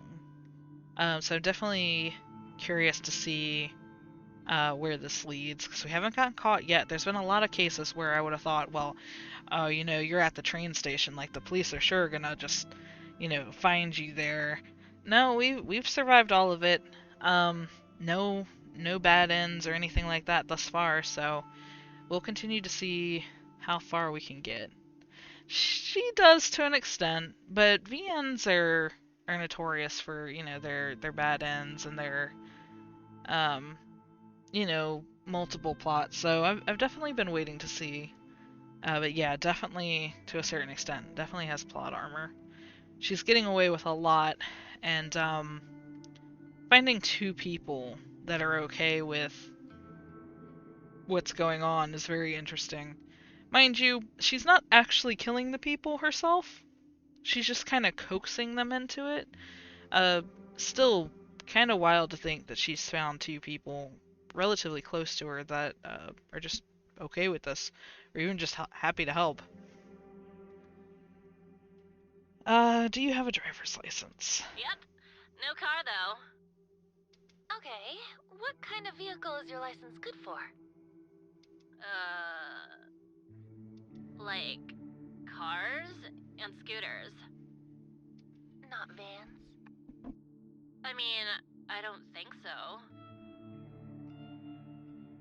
I curse under my breath. Yo, what's the problem? You need a lift or something? Not quite. I need to, pick something up. Oh, something big? That why you need a van? Yeah? I don't know if there's anything I can do about that. I can't even rent a van with my license. Yeah, I know. I shoot a deathly glance at Kojiro and he just shrugs, a look of I told you so on his face. I mean, if you're desperate, you could just buy a van. Huh? I see secondhand vans listed for sale all the time. Check out the noise marketplace and the classifieds pages. No one will check for a license on a private sale. It's just one chump selling a van to another chump. Holy shit. You're right. You're a genius. Well, I don't know about that. Thank you. Oh, by the way, you wouldn't object to a driving gig, would you? I do owe you one, I suppose. You want me to drive a van, though? If I get busted on my license, I'll go to prison.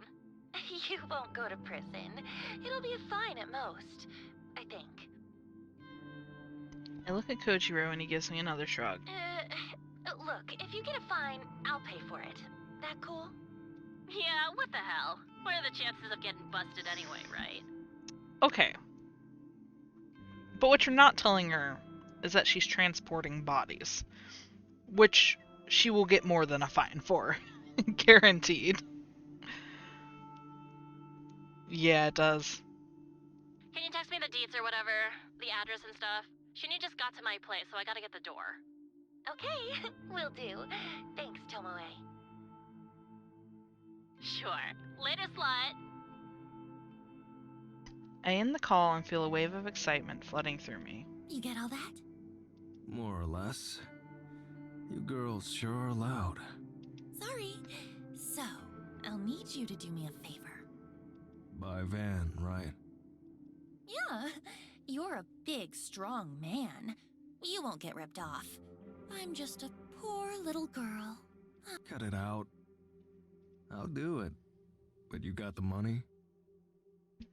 As a matter of fact, I fondly remember swindling a cool 500,000 yen from Katomi Ida just this week. we've got a 500,000 budget. Will that do? Maybe.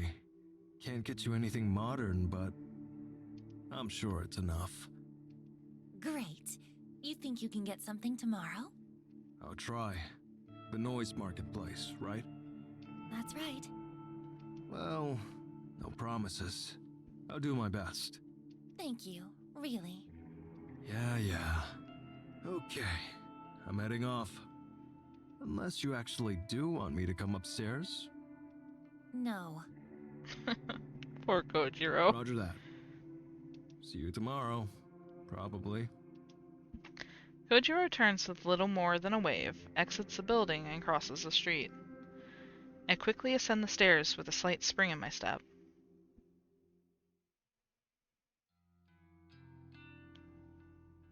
June 12th, Friday morning. I'm more eager than usual to get the day started. When I get out of bed, I take my medication, just like usual. I've been good at keeping up with it lately, sticking to my newfound convictions. I wash down the tablets with a glass of water. After getting dressed, I put on my makeup. The same morning routine, the same movements, the same actions. But I feel good today. I'm not dragging my feet. I'm happy that things are moving forward, both for me and for Corpse Girl. As I'm packing my handbag, I receive a call from Aoi. Aoi, haven't spoken to her for a little while. In fact, the last time we spoke, I think it was back when she didn't come into the office for her first day of work. That was nearly 2 weeks ago. Shit, I really dropped the ball. I'm supposed to be trying to look after her, but I've been so caught up with my own crap. In addition, I've been actively trying to put her out of my mind in order to get over my feelings for her. But now I feel like I've just neglected the poor girl, at a time when she needs me the most. I hurriedly answer the call, too guilty to keep her waiting any longer. Aoi! Hey! Noriko? I'm so glad you called. I've been a terrible friend. I haven't kept in touch with you. No, it's okay. Really. I've been busy.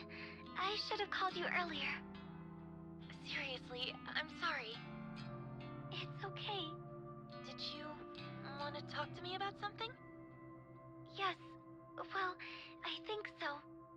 Please, you can talk to me about anything. I'm Noriko, remember? Yes, that's true. So, I wanted to ask, have you ever heard of something called Corpse Girl's website? Aoi knows about Corpse Girl? Yeah, I've heard rumors. Really? Wow. So, does it really exist? Apparently, yeah. I couldn't find any solid information about it. What is it? Well... How do I explain this to her? Should I explain this to her? Aoi is so sweet and innocent. Does she need to know about a website designed to conjure the omnipresent specter of death? It's all just hearsay. I wouldn't take it too seriously. Oh, but I want to know. Well, people say that you can use the site to request somebody's death. Request a death? But how? How does it work? Really, I don't know. I've heard that the victim receives a photo of their own corpse, The photo is supposedly sent from the future. Whoa. Really? That sounds like something from a manga. Yeah, suppose it does. Have you ever used the website? Of course not, silly. What kind of person do you think I am? Sorry. Why are you so excited about this anyway? Oh, no reason. I kinda just like weird stuff like this. You do? I never knew that. You don't know everything about me, Miss Noriko.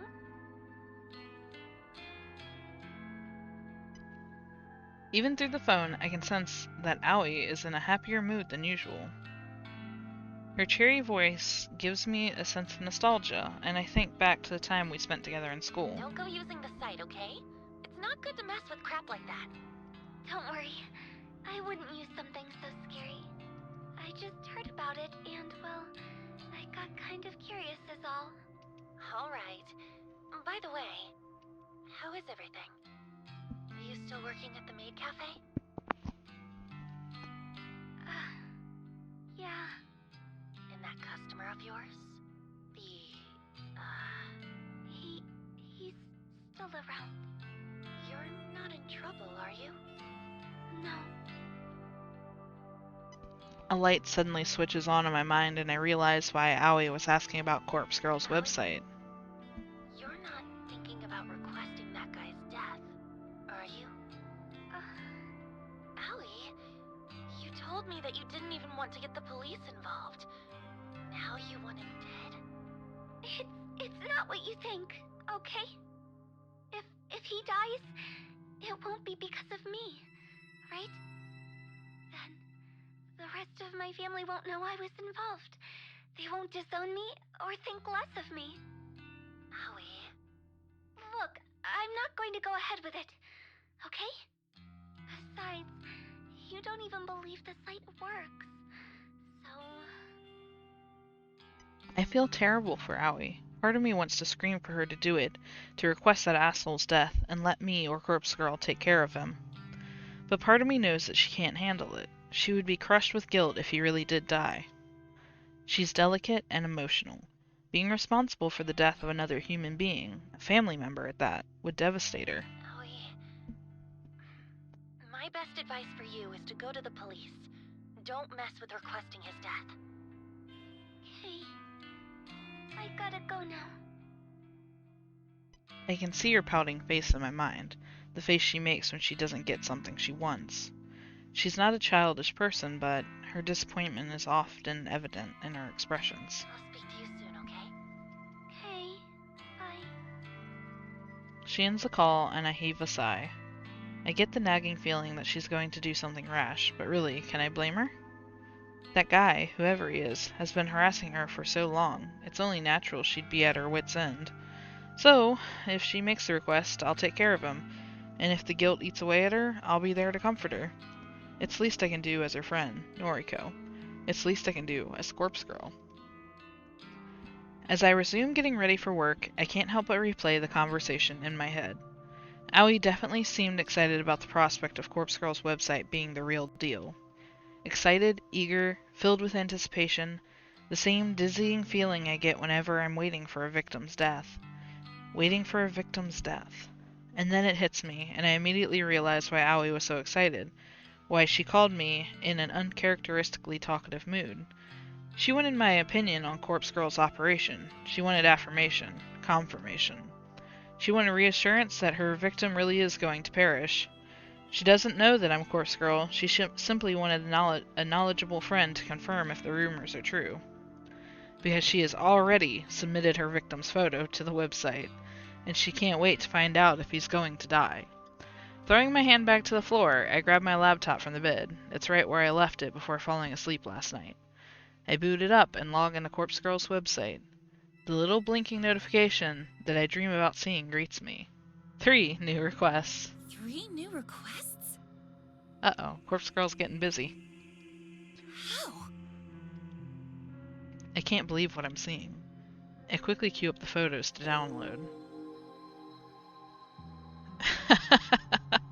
Interesting. After a few seconds, they all open up, and I flick through them with a dumbfounded expression plastered on my face. They're all female, so that rules out my theory that Aoi has requested the death of the guy harassing her. I suppose she really was just excited about the prospect of the website, but hadn't actually gone through with anything yet. But what really surprises me about the new request is that I recognize one of the young women, yet another person I'm familiar with. Out of all the people in the world, what are the chances of knowing multiple people requested through the website? The girl's name is Emi Katsuno, if I remember correctly. She went to senior high school with Aoi Shinya and myself.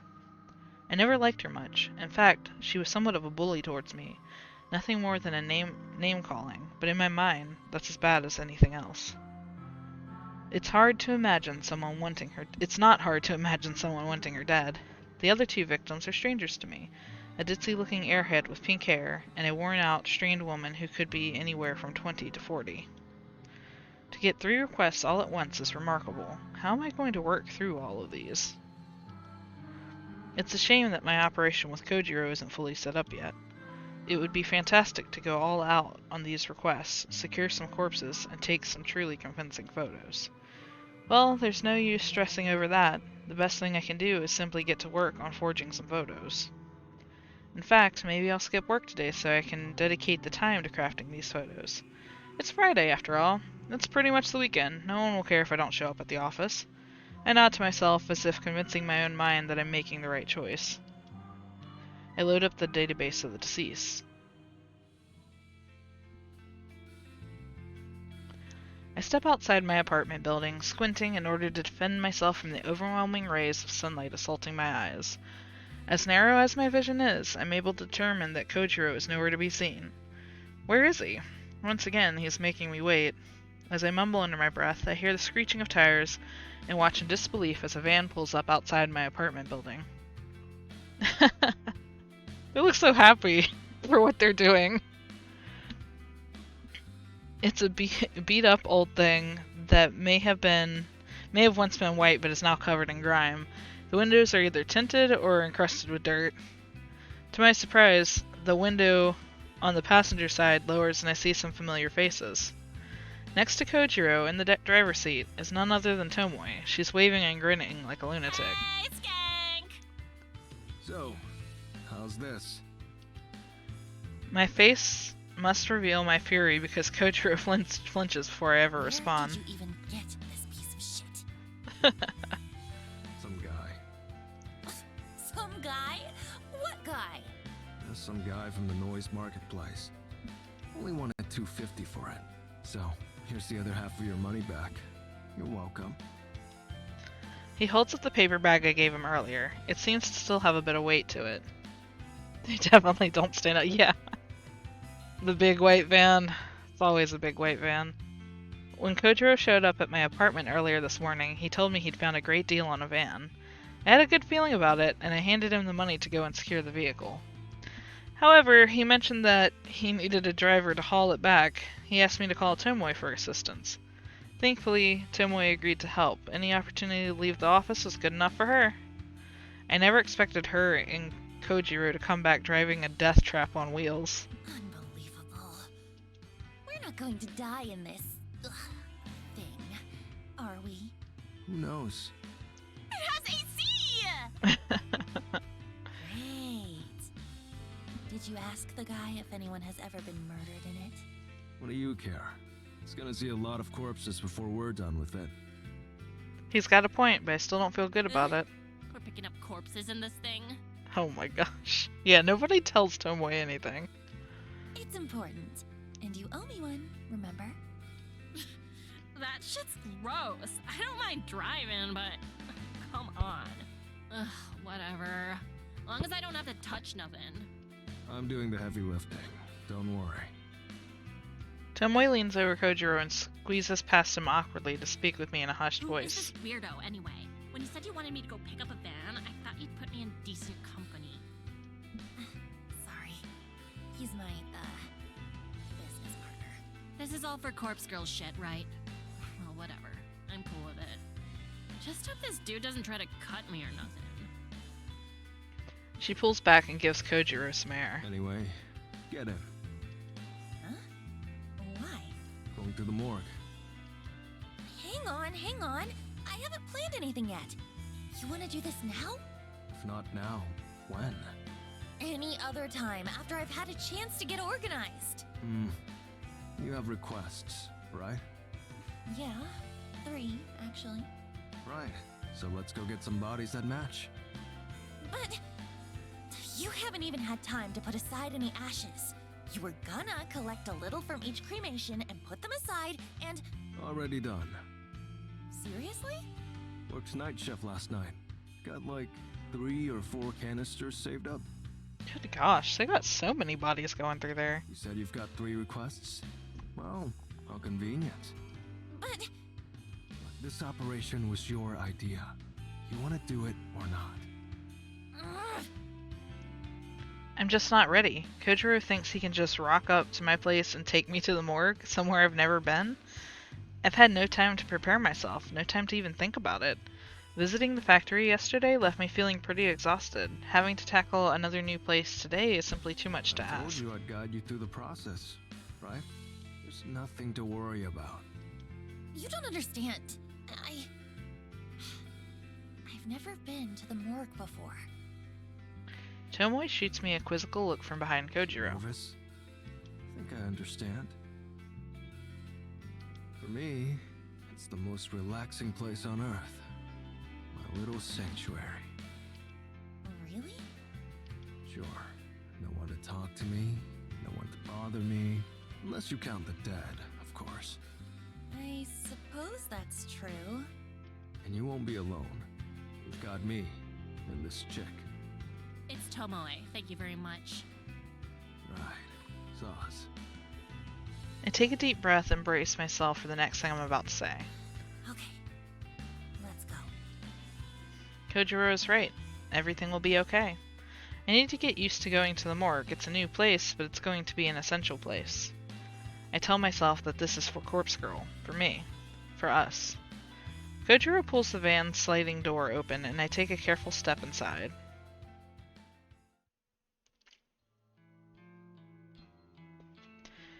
The morgue is a lot colder than I imagined it would be. I berate myself for not bringing a sweater, but there's nothing I can do about it now.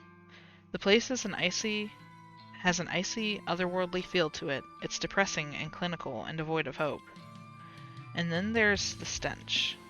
It's not as overwhelming as I feared it might be, but it lingers and claws at my senses. It clings inside my nostrils and mouth and the very interior of my skull. It's very easy to understand why Kojiro's clothes always smell like this place. Once the odor gets a grip of you, it doesn't let go. Honey, I'm home. A poor joke and poor taste, even for Kojiro. I feel like I'm going to vomit. Even Tomoe is looking a bit paler than normal. I'm surprised she accompanied us inside after she spent the whole drive over insisting that she would stay in the van. They store bodies in here? Of course. See all these lockers? They're cold chambers. Pretty much all of them are full, a body in each. Fucking disgusting. Noriko? Yeah? I keep things in order around here. Chambers on the left wall are cadavers due for cremation. And what about the lockers on the right wall? No touchy-touchy. No touchy-touchy. They're new arrivals or they're being collected for some reason or other. Autopsy, funeral, etc. Got it. So, we can only make use of the cadavers in the lockers on the left wall. That's a bingo. I listlessly wander over to the left wall. There must be dozens of cold chambers here, all lined up in neat rows. Some doors are slightly ajar, and peeking inside reveals they're empty, but the vast majority are sealed tight, the occupants within sleeping soundly. Hey, question. Shoot. How do I know who is in each locker? Like, if I wanted to get an old woman's corpse, do I just have to search blindly? Nah. Okay. Then what do I do? Come here. I walk over to Kojiro and follow him to a large computer monitor mounted on the far wall. He taps on a little panel inset into the wall and a shelf pops out, revealing a keyboard and mouse. Familiar with databases? Somewhat. Perhaps all my data entry experience at Temujin will pay off here. It's pretty simple anyway. Live database contains the current inventory items. Ew. Well, you refer to these bodies as inventory items? What would you call them? Well, like, they used to be real people and shit, right? Why not show some respect? I don't understand. They're cadavers. I put a trembling hand on Tomoe's shoulder. I want to comfort her, but the act of doing so is still alien to me. Don't worry about him, Tomoe. He can be a bit insensitive. He's a freak. Yeah, he is. Wow. Ouch. Tomoe scoffs and makes a gesture with her middle finger. I am a little surprised that she's so bothered by this. It's kind of funny that she holds respect for the dead, but not so much for the living. Okay, so I can search this database for bodies that match my needs. Yeah, he's very used to it. Which is the difference. Yep. Just use the filters at the top. Not many categories, but it has the basics. Age range, gender, name. Not that that'll be useful to you. Actually, that's about it. It's enough. It'll save some time at the very least. Okay, so you want to hoist 3 bodies today, right? You said you have 3 requests? Yeah, but this place is kind of overwhelming. I'm hesitant to bite off more than we can chew. What's the game plan then? How about we just take 1 body today? We'll take it back to the factory, work on it, and see how we go. Works for me. Here, use the database. Kojiro steps away from the monitor and indicates that I should use it. I rest my sweaty hands on the keyboard and feel the cold metal buttons sting my skin. A metal keyboard. It's very fitting for this cold, lifeless place. I have 3 requests currently in the works. I managed to get photos edited for all 3 of them thanks to taking the day off from the office. There's Emi Katsuno, the bully I went to school with. Then there's the pink-haired girl, and the woman that looked tired and worn out. I should try and find a cadaver that matches the appearance of one of those victims. I use the database's filter to search for females, and then I narrow down the age range to young adult.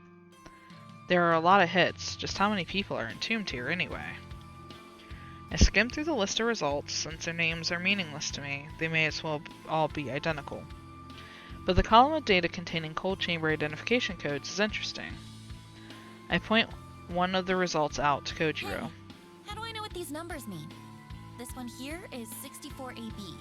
This one is number 31AA. Ah, okay. Letters correspond to location. First letter refers to left wall or right wall. Second letter refers to top row or bottom row. Give me an example. Okay, this one? Number 64AB. The A means it's on the left wall, and the B means it's on the bottom row. Left wall. That's the side I can choose from, right? The body's due for cremation? Yep, So I could grab number 64AB if I wanted. up to you. But this one here, let's see, number 98BA. Could I grab that? No. The first letter is B, so that's on the right wall. No go. Not scheduled for cremation. I think I get it. Thanks. I make a mental list of cold chambers on the left wall that fit my needs. I'm going to start cracking open some of these sarcophagi. Haha. That's a new one. Mad. I hope that my nervousness isn't showing. I almost can't believe that I'm about to examine corpses in the flesh. Corpse Girl would be proud of me right now. As I walk over to the left wall of cold chambers, I catch a glimpse of Tomoe. She's standing by the exit, swiping on her phone as she taps her foot. I reach the first locker I want to look at. Here we go. There's a metal handle on the front of the chamber. It's paired with a release button, which I gather has to be pressed at the same time as the handle is pulled forward. I grip the handle tightly, press the button, and pull with all my strength. A hiss echoes throughout the morgue as frigid, pressurized air billows out of the chamber. The door is now wide open, revealing the darkness within the locker. I peer inside. I can make out the shape of a body bag lying atop the sliding tray inside the locker. I thought the body would slide out automatically. No? Just pull the tray out, like you'd pull out an oven tray. I take a deep breath and grab the edge of the tray, then slide it out. Thankfully, the thick rollers along the bottom rail do most of the work, and once it has momentum, the tray slides all the way out of the chamber. My prize is revealed at last, a musty white body bag packed full of the decomposing corpse. Now what? Just unzip the HRP. What? Kojiro rolls his eyes. The body bag. Unzip it, but cover your nose. I do as I'm told. My left hand pinches my nostrils, and my right hand grips the tag attached to the bag zipper. I tug the tag down, and drag it along the length of the bag, and the zip makes a familiar zzz sound as I smell the decomposing corpse and vomit on the ground and fall to my knees trying to catch my vomit and hold my nose closed at the same time. Tears well in my eyes, and I can't help but cry at the stench as the stench strikes me across the face again and again, and the river of bile and sick pouring down my clothes feels like a searing hot cattle prod against my skin. The sight of the corpse in the bag flickers in my vision and sears itself into my retinas, and I can't get it out of my head even when I close my eyes, and I can't get it out of my head, and I can't not see it anymore, and I can't help but think of my own reflection and how much I resemble Noriko and Corpse Girl, and the corpse in the bag all mixed together in some completely fucked up hybrid of decaying flesh and bone. Some might say this is a corpse factory, yeah. I think Kojiro or Tomoe or Aoi grabs my shoulders to drag me away from the body, but Aoi isn't here anyway, and the hands feel so strong and warm and not brittle and lifeless like mine, and not slender and perfect like Aoi's, but I get dragged away regardless, and my eyes are watering, and the fluorescent lights on the ceiling are magnified by my tears, and I want to tear my eyes out and get the sight of the corpse out of my mind. I've seen so many corpses over the last year. I've seen countless photos of bodies dismembered and asphyxiated and electrocuted and shot and maimed and drowned, and yet the decaying corpse in the body bag, or the HRP as Kojiro called it, is worse than any of them, and it's worse than anything I could have imagined, and it's worse than me and worse than Corpse Girl, and for a fleeting moment I begin to question what I've spent the last year doing, what I am doing involving myself with the dead and buried. The frantic screams of a girl resound in my ears and my eyes and my nostrils, and I think she's calling my name, but it doesn't sound like my name. It sounds like Noriko or something along those lines, maybe Yuriko. Maybe she's calling out for my sister, or my sister isn't here, and Noriko isn't here, and I'm the only one here, lying on my side on the cold tile floor, and I'm covered in warm vomit and hot tears, and I feel the body lying next to me and smiling and offering me a cup of coffee from that lovely French cafe I went to one time.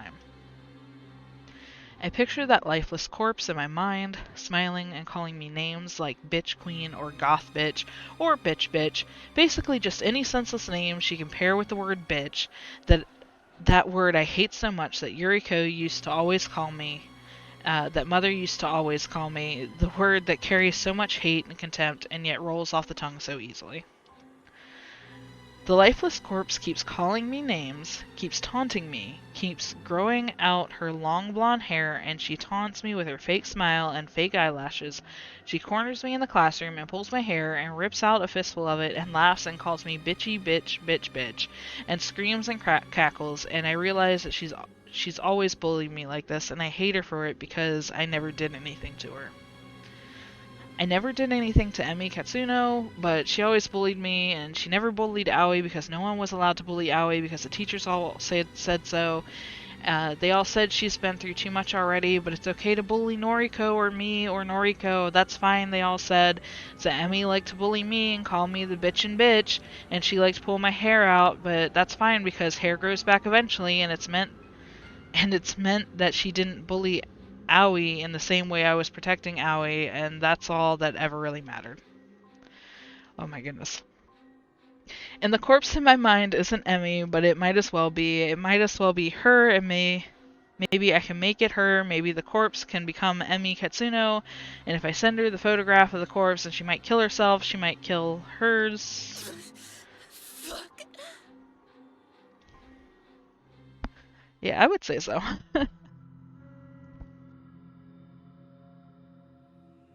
Give me just a second, I'm gonna get some water after that. My neck cracks loudly as I sit up straight. I blink a few times to clear the tears out of my eyes, and worried faces of Kojiro and Tomoe appear in my vision. Yo, you okay? What the fuck, Noriko? I spit the remnants of vomit out of my mouth. I'm fine. You don't fucking look fine. You chucked up all over the place. She'll be right. Seen this kind of thing before. What do you mean? Pretty normal to react like that to a decomposing cadaver. Surprised you're okay, Tomo? It's Tomoe. Shit. Yeah, I'm fine. I don't like him, but I've seen corpses before. Well, I thought Noriko had too. I love that. I've seen corpses before. Like, what? What is her backstory now? I want to know. Just pictures, I guess. I'm not forgetting the carnage I witnessed at the train station thanks to Katomi Ida. Somehow seeing a stiff cadaver in a body bag was so much more overwhelming. Right. Are you really Corpse Girl? Apparently. Come on, let's get you up. Tomoe grabs me in a sort of bear hug and lifts me on my feet. Sorry about the vomit. It's fine. It's fucked up, but it's fine. Call it a day? I put my weight on my unsteady feet and step away from Tomoe. There's something I need to do. I stare straight at the corpse in the body bag. Her face is still exposed, lifeless, expressionless. Her hair is long, blonde. I imagine her with a bit of makeup, some blush, some lipstick, some fake eyelashes. Whoever this was, she's exactly what I need for my next victim. That worked out well. Can we get her into the van? Okay, I'll grab a trolley. Tomoe, give me a hand? Ugh, if I have to. I nod and whisper a small thanks to both of them. Still a little groggy and unstable, I make my way to the morgue store. I'll wait in the van for now. I need to take a moment to restore my energy. The real work will begin when we get to the factory. This is all not okay.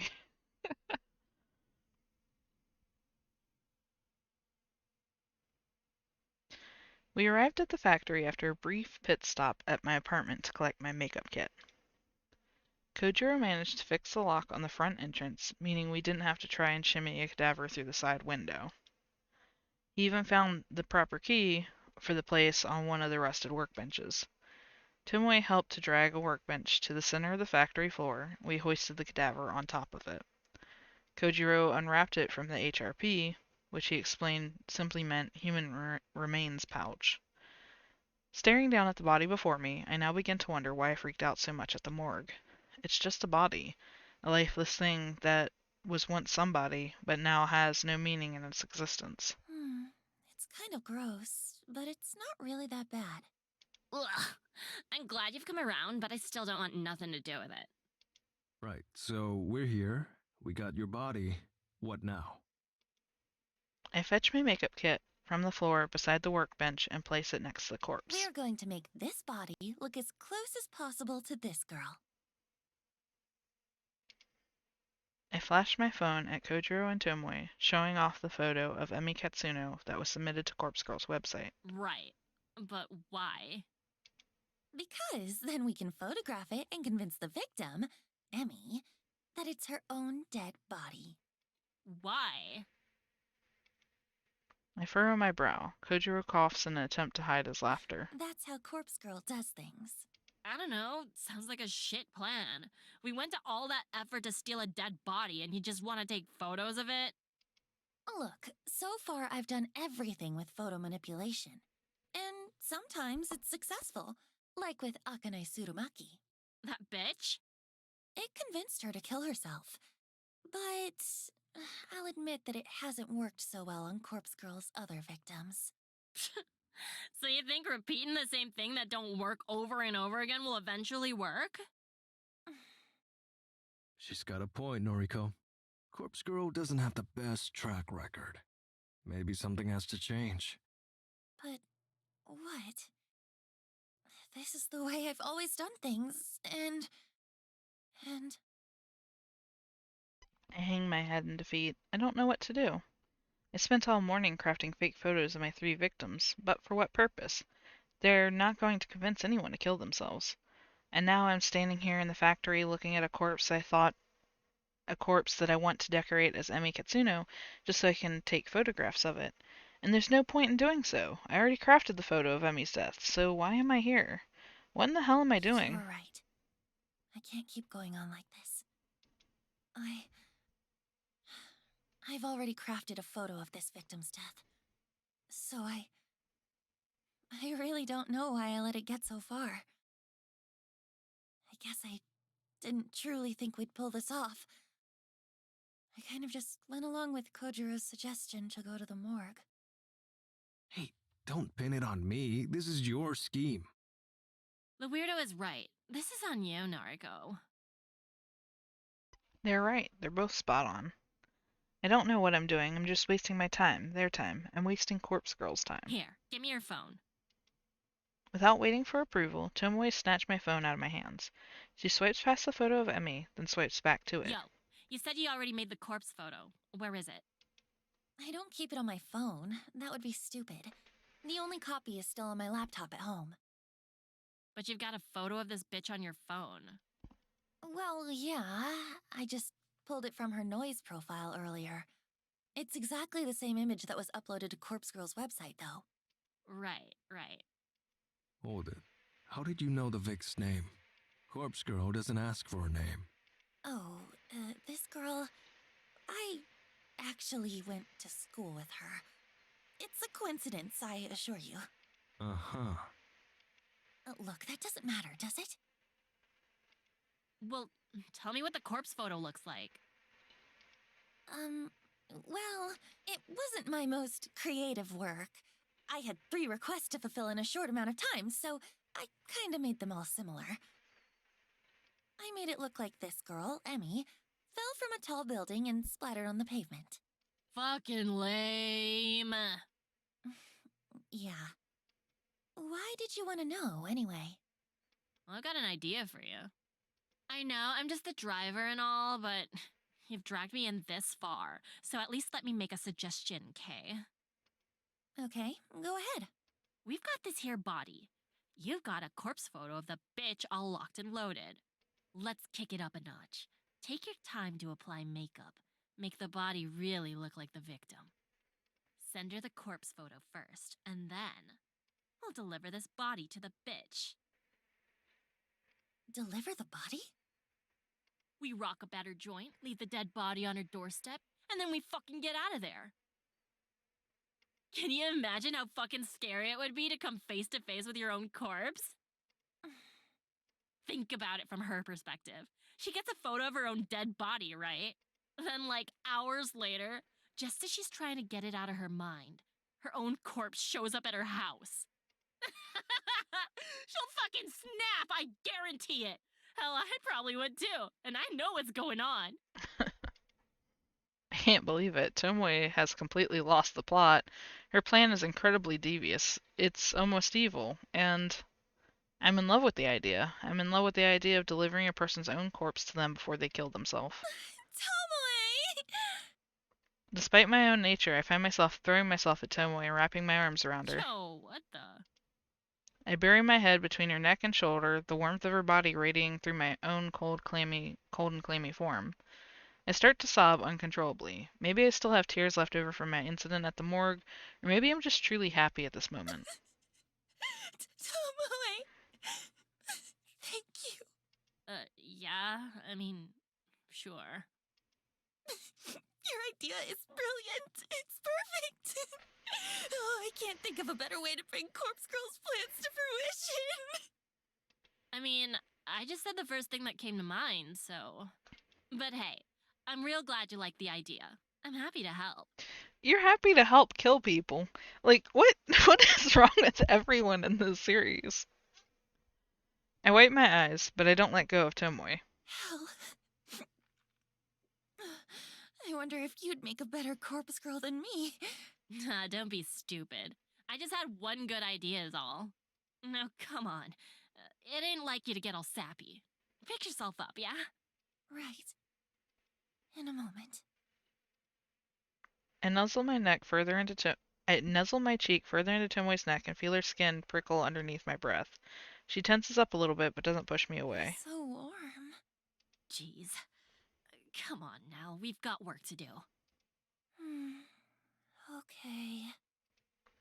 I reluctantly step back from Tomoe and wipe my eyes. Tomoe is a little red in the face. She ruffles the collar of her shirt and fans her I've never face. had a girl cling to me like that before. Better not tell Shinya in case he gets real jealous. Kojiro is silent. He seems to be simply observing the moment. I take a second to compose myself. Tomoe is right. We have work to do. I look to the corpse atop the table, patiently awaiting for us to conclude our discussion. I almost wish I was as patient as the dead. Starting? Yes. Let's do this. Mad. Few things to keep in mind. Putting makeup on a cadaver isn't as simple as you think. This one's already decomposing. Not all the makeup will take. Put a little extra on. Don't be stingy. It doesn't help that the body is ice cold. Now, if we had a space heater, we could warm it up. That would help the makeup stick. But it'll speed up decomposition. We can't have it decomposing any faster. It's already out of cold storage, so I imagine we don't have long as it is. Right.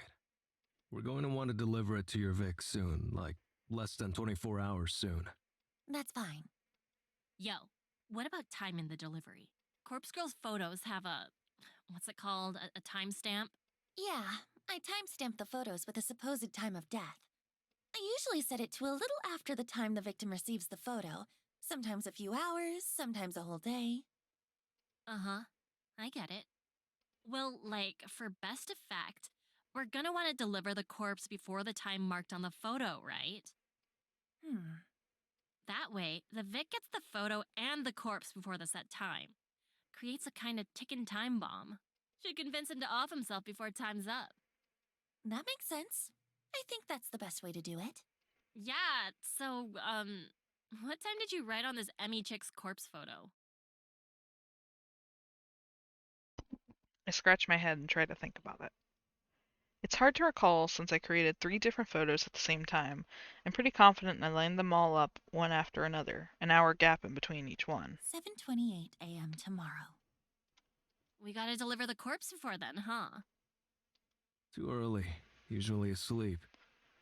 Well, you're gonna have to get your ass up early for Noriko. For Corpse Girl. Kojiro groans, but he doesn't object further. So, I'll send the photo out when I get home tonight.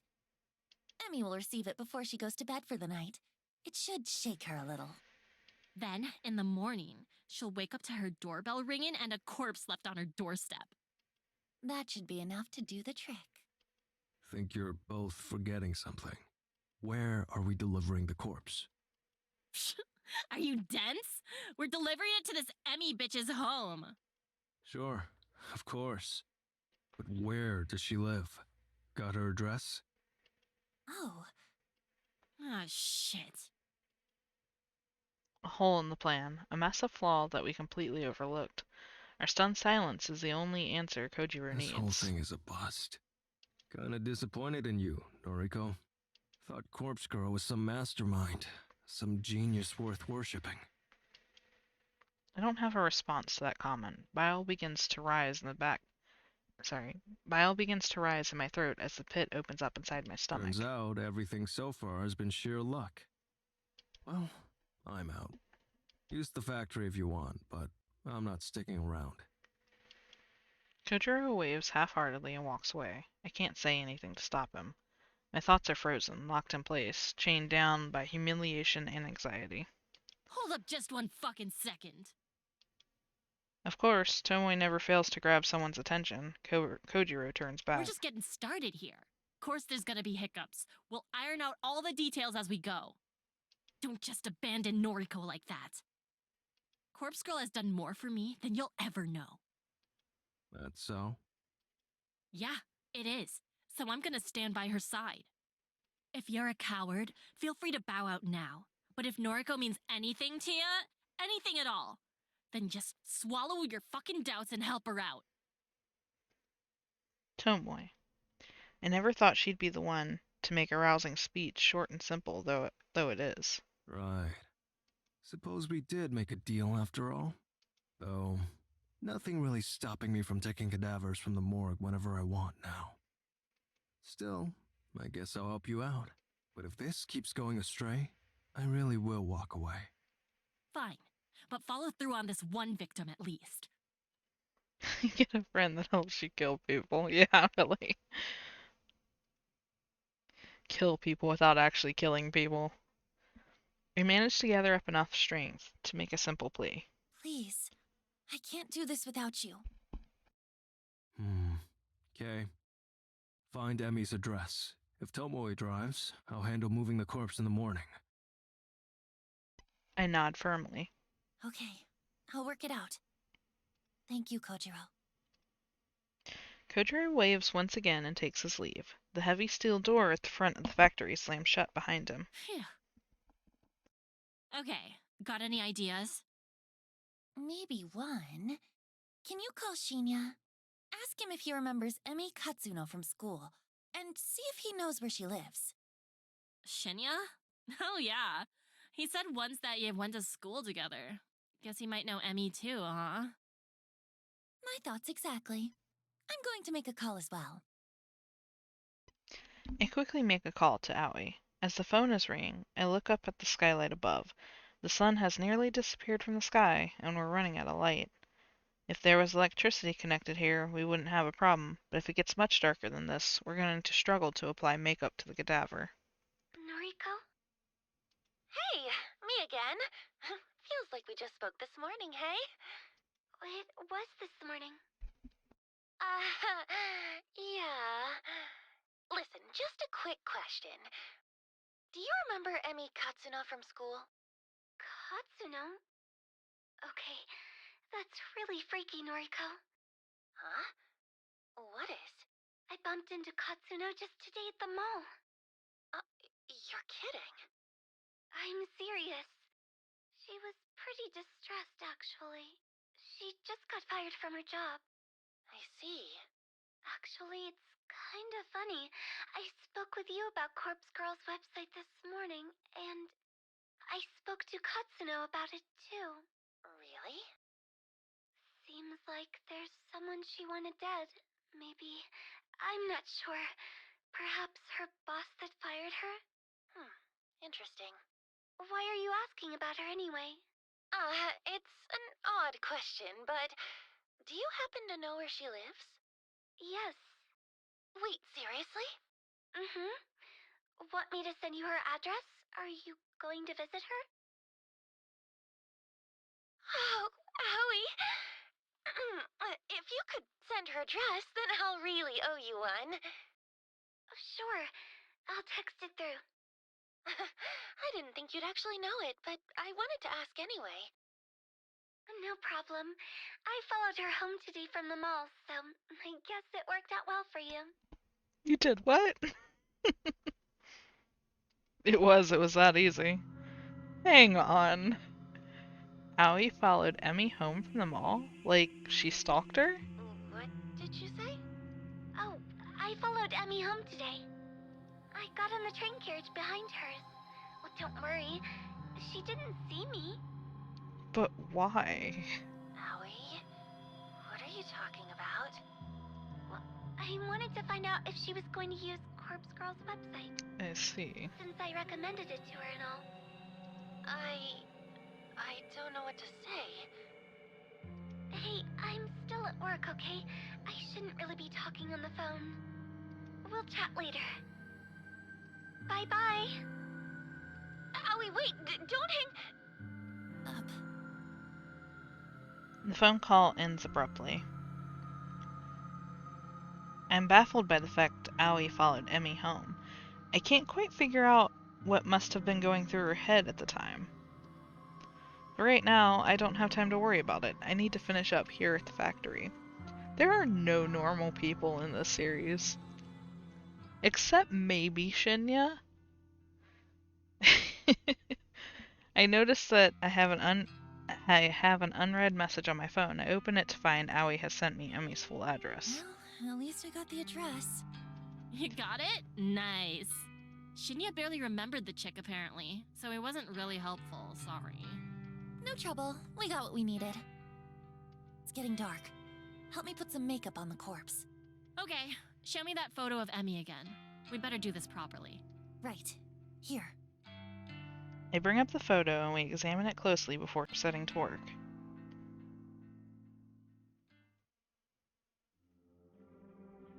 By the time I get home, I'm completely drained. I barely have the energy to open the front door.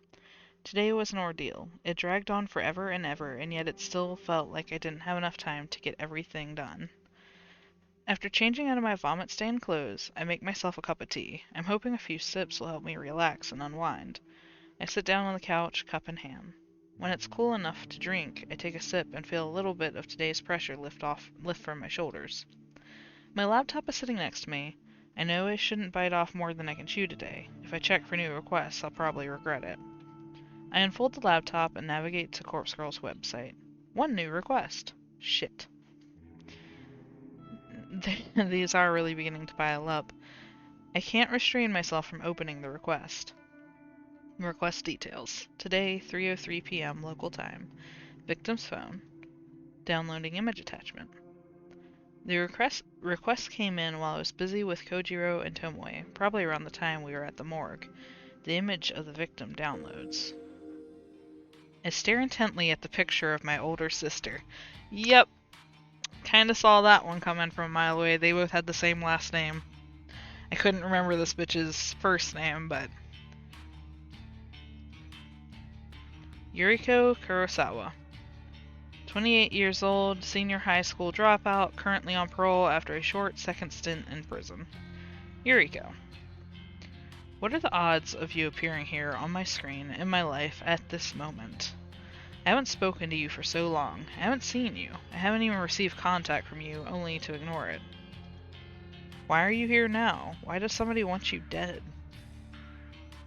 I suppose it's not that hard to think why someone would request your death. I'm sure you have a lot of enemies thanks to the crew you run with. But for someone to actually use Corpse Girl's website to request your death? It's coincidental. Too coincidental. Just like everything that's been happening lately. Here we go. I hate you so much. You abandoned me when I needed you. You abandoned Mother, even though she abandoned us first. I hate you. Corpse Girl never refuses a request. It's one of her convictions. I'll never refuse a request. I close the laptop's lid and rub my eyes. I'm tired. I'm so fucking tired. So my guess is her sister requested those 3 girls that she works with, and then the one that got fired requested her, which makes sense. She's June dead. 13th. Splattered in the flower bed. I guess they got to witness that. Probably matches the photo you sent. Wish I'd seen that. Thanks, Kojiro. And thank Tomoe for me. No prob. Where are you, anyway? Parking lot across the road. Perfect view of her apartment. People are coming outside. Must have heard the splat. Mad. But what happens with the corpse? That's what I want to know. That's really what I want to get to before we end tonight. We'd better gun it. See ya. Okay, bye. I hang up the phone and a smile fights its way across my tired face. Emmy Katsuno is dead. She killed herself thanks to the trauma of discovering her own corpse at her doorstep. Even though I forgot to send the corpse photo last night. I nearly fucked up our entire plan due to how exhausted I was. Wait, she forgot to send the corpse photo? Or no, okay, that's right, because if I remember in the very get-go, Emmy passed out on the couch and woke up and then got the message with only like an hour or two before her death time. By some stroke of luck, I managed to wake up early this morning. Thankfully, my first thought upon waking up was to send the photo. Emmy would have received the picture only an hour before the time marked on it. It was a close call, a very close call, but I can't help but wonder if it worked in our favor. Kojiro and Tomoe rushed over to her apartment to deliver the corpse, forcing Emmy into a confrontation with the photo, an imminent time of death, and the delivery of her own corpse all in the space of an hour worked to our advantage. It worked so well that I'm starting to consider making this our regular mode of operation. I glance at the burner phone atop the coffee table. Since Emmy is already dead, there's no point in me waiting 24 hours to discard it. I'll get rid of it right away. After that, I'll have to figure out what to do about the other remaining requests. I still have 2 photos of victims that I crafted on the same day I made Emmy's photo. With all the urgency of plotting Emmy's demise, I didn't have a chance to send them. I'll have to edit them a little bit because the timestamps on them are now out of date, but that's okay. It's a quick fix. And then there's the request for Yuriko Kurosawa. I'll need to deal with that too. Eventually.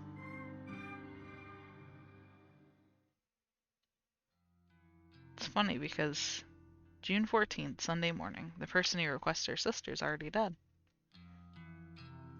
A quiet morning at the library is just what I need to escape from the chaotic whirlwind that I've been trapped in for the last few days, or weeks. The place is silent, as usual. There aren't too many people around.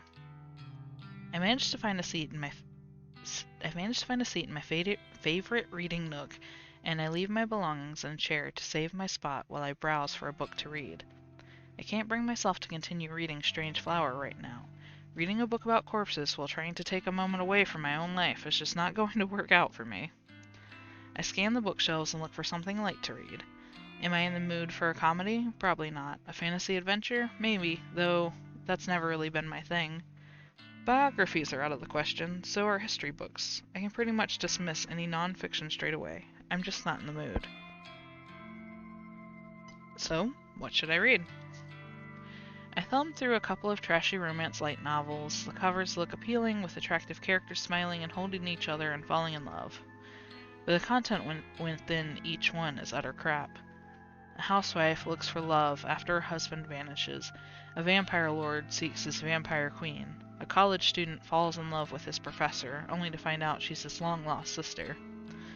It's all drivel. I could write better stories than these, but maybe everyone thinks that way.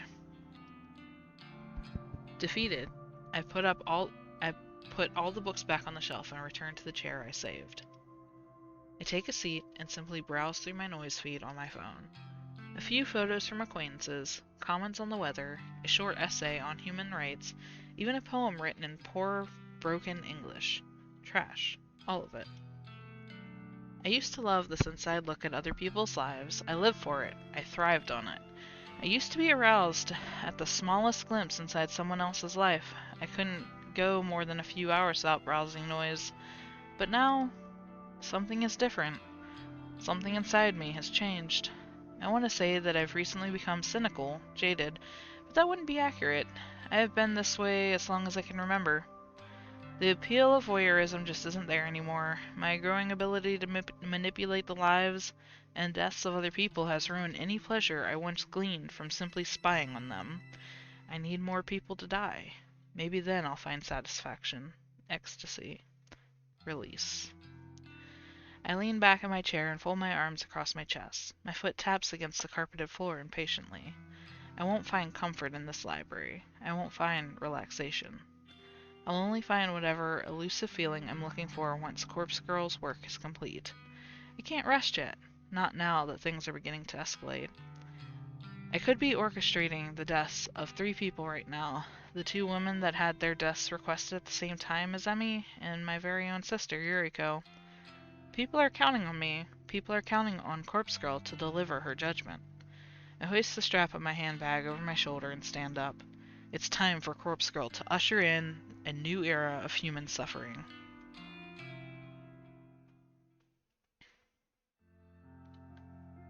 June 15th, Monday morning. A bizarre string of similar deaths in Tokyo over the weekend have left police and detectives completely baffled.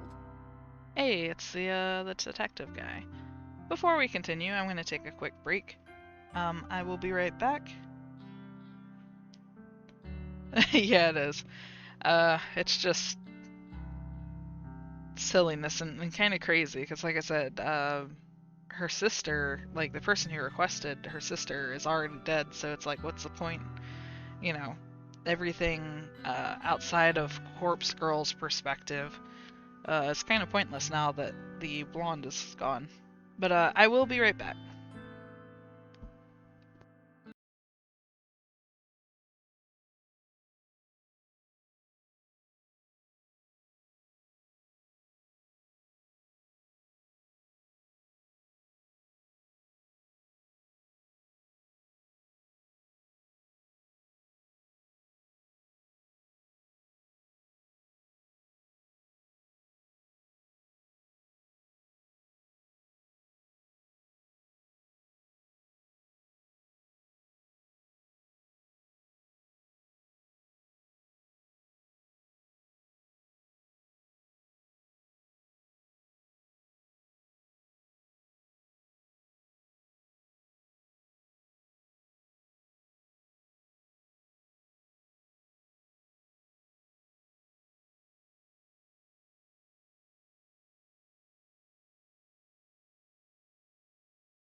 You know what?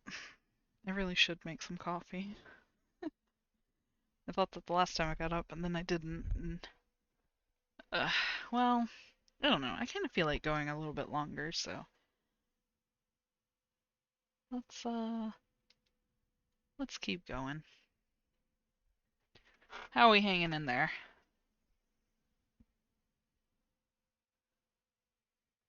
Let's see. A bizarre string of similar deaths in Tokyo over the weekend have left police and detectives completely baffled. We have Chief Detective Fujikawa at the Tokyo Metropolitan Police Department in the studio today to discuss the events.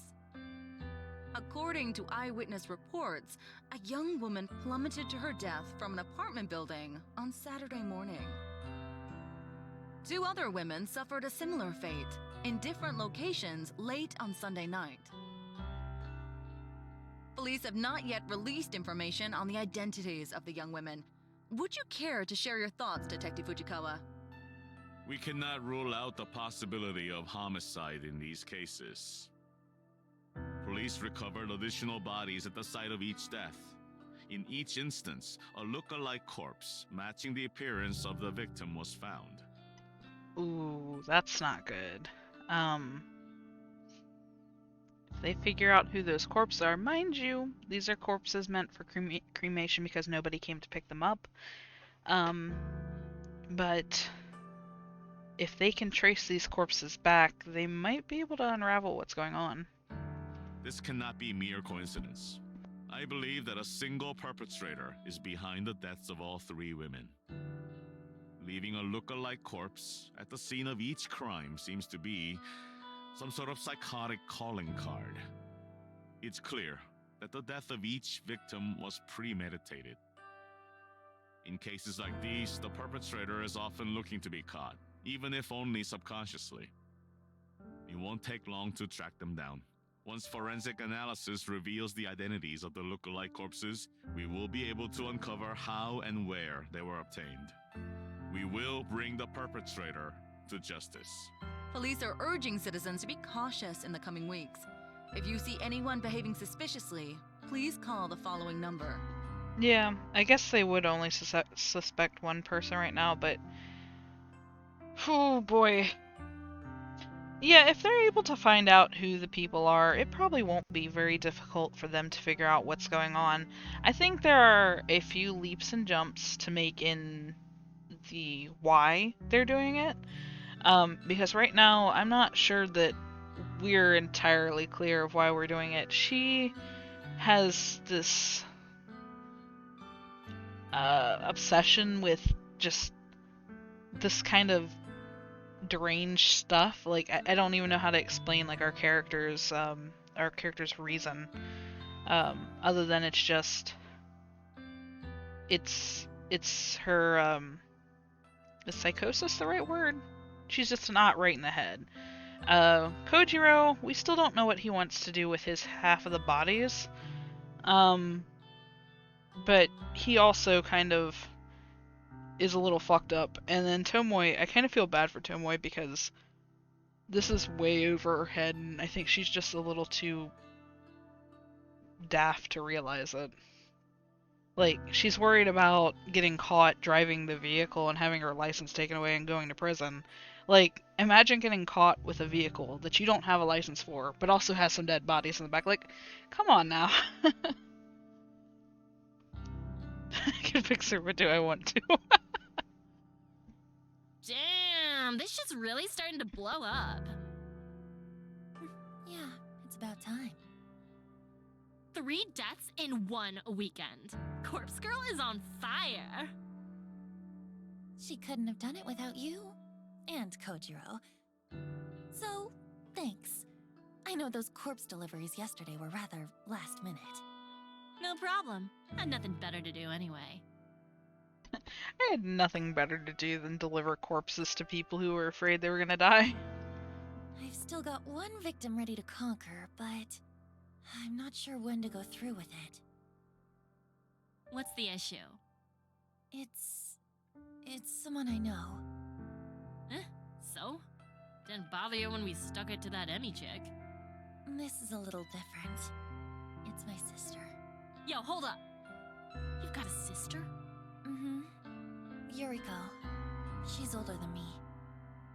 Shit. And like, someone requested her death through Corpse Girl's website? Seems like it. Jeez. What are the chances? I'm wondering the same thing. Well, think it over a bit longer. You might want to lay low for a while anyway. Sounds like Shinya's dad is all over this case. Sorry? Shinya's dad? That detective guy, Fujikawa. No kidding. What? He's Shinya's dad? Yep, friggin' scary guy. Had an awkward dinner with him and Shinya a while back. Wow. You know, I met him once before. You did? He certainly was intimidating. But don't worry, we only met by chance. Had nothing to do with Corpse Girl. Alright, as long as he doesn't know your identity, you should be fine. Still, what's your next move? I'll think over what to do about my sister for a little longer. But as soon as more requests come through the website, I'm going to fulfill them. I don't have the luxury of time.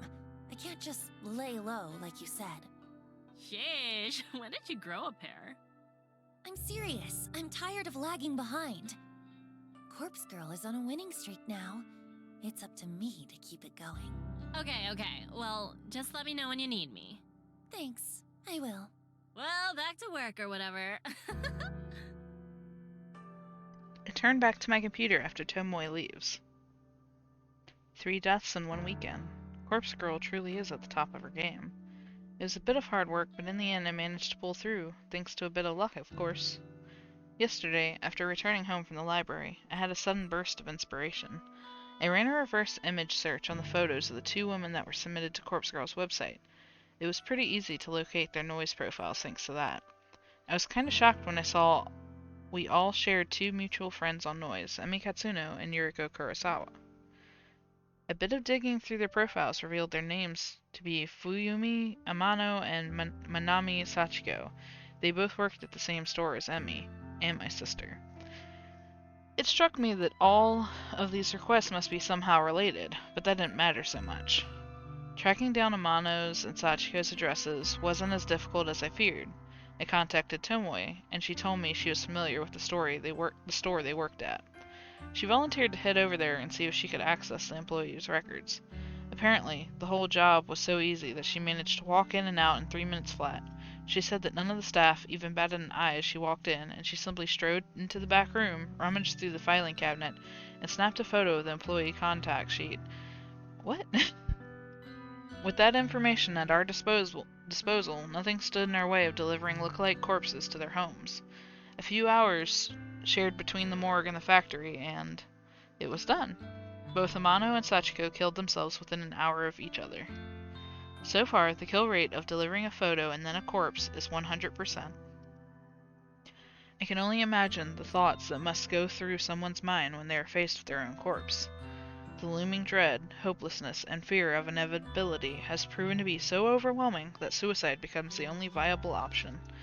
But now it's been on the news, so I have to wonder if it will continue to be the case. Because of this development, I finally ruled out the possibility of Corpse Girl's victims being murdered by some mysterious stranger.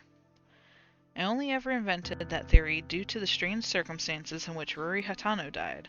After all, she was hung from a scarecrow in an uncannily similar fashion to the corpse photo I invented for her. None of the other victims' deaths since have made me truly suspect that another party could be involved.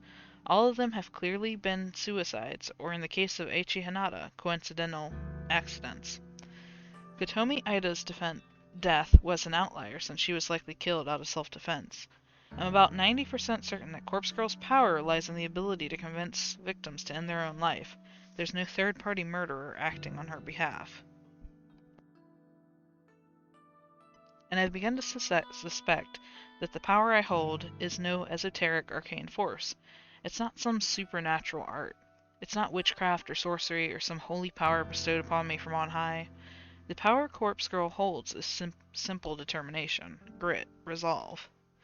My will to end lives is what drives me to craft convincing corpse photos and deliver lookalike cadavers. That in itself is enough to act as a knife twisting in the victim's side. It's enough to compel those weak of heart and weak of mind to end their lives. If that's all my power ends up being, I am happy. I am happy that I can be the instrument that delivers Corpse Girl's justice, regardless of whether it's through mundane or mysterious methods. As long as victims continue to drop like flies in the wake of Corpse Girl's ascension, I will remain content. And this is only just the beginning.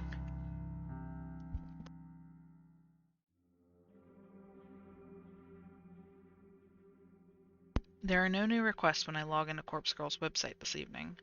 I'm strangely okay with that. There's something I want to do before more requests come through anyway. I'm going to make some updates to the website, a few improvements that will considerably ease the workload placed upon Corpse Girl, Kojiro, and Tomo. In the website's admin settings, I add a couple extra data fields to the front page. Instead of just asking for a photo and a phone number, the website now requires the victim's address to be provided. This will ensure that we can successfully deliver a corpse for every request. So, when the cops do figure out that this is what's going on, they can just stage it so that it's at some point somebody will show up with a corpse, right? In addition, the site now asks for the victim's name. I have always been hesitant about requesting this specific detail. I never wanted to know the names of the people Corpse Girl would kill. It creates familiarity, and I always used to worry that it would prevent me from going through with a request. But more than all of that, I feared that I would delve too deep into somebody's life. I feared that I would become too attached, too entranced by standing on the outside and looking in. Knowing someone's name would have allowed me to easily find victims online and go down the rabbit hole of spying on their private lives. My voyeuristic fetishes would have defeated me. I know myself, and I know that I would have been I would have become too far interested in a person to carry out their death. It's the same reason why I never reverse image searched a victim's photo before yesterday. Now that things are escalating, now that Corpse Girl needs the victim's address to ensure a kill, I have to get past all of that. I have to be strong for Corpse Girl. I'm somewhat relieved in the timing is suitable. After all, I haven't been as aroused as usual when stalking people online. I don't know if my libido is just low or if I truly have become uninterested in such things.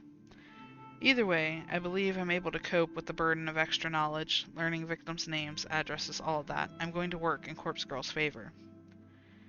As I'm surely strong enough now to not give in to temptation and succumb to the scopophilia that has plagued my existence for years, after adding the victim's name and address fields to the website, I decided to add one final touch.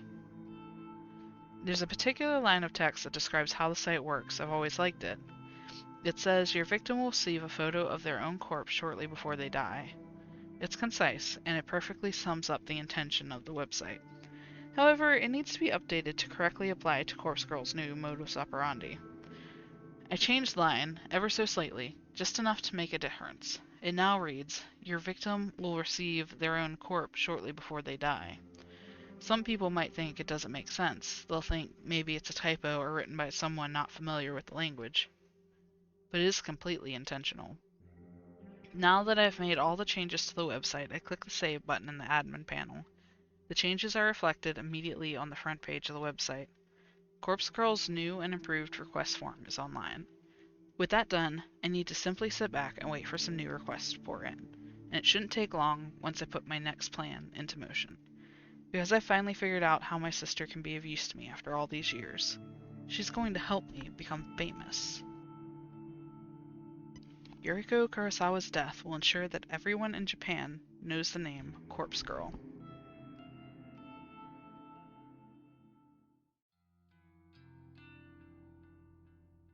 June 6th, Tuesday morning. Give me just a second. I feel like I'm gonna sneeze. Means the love of looking. What a weird word, yeah.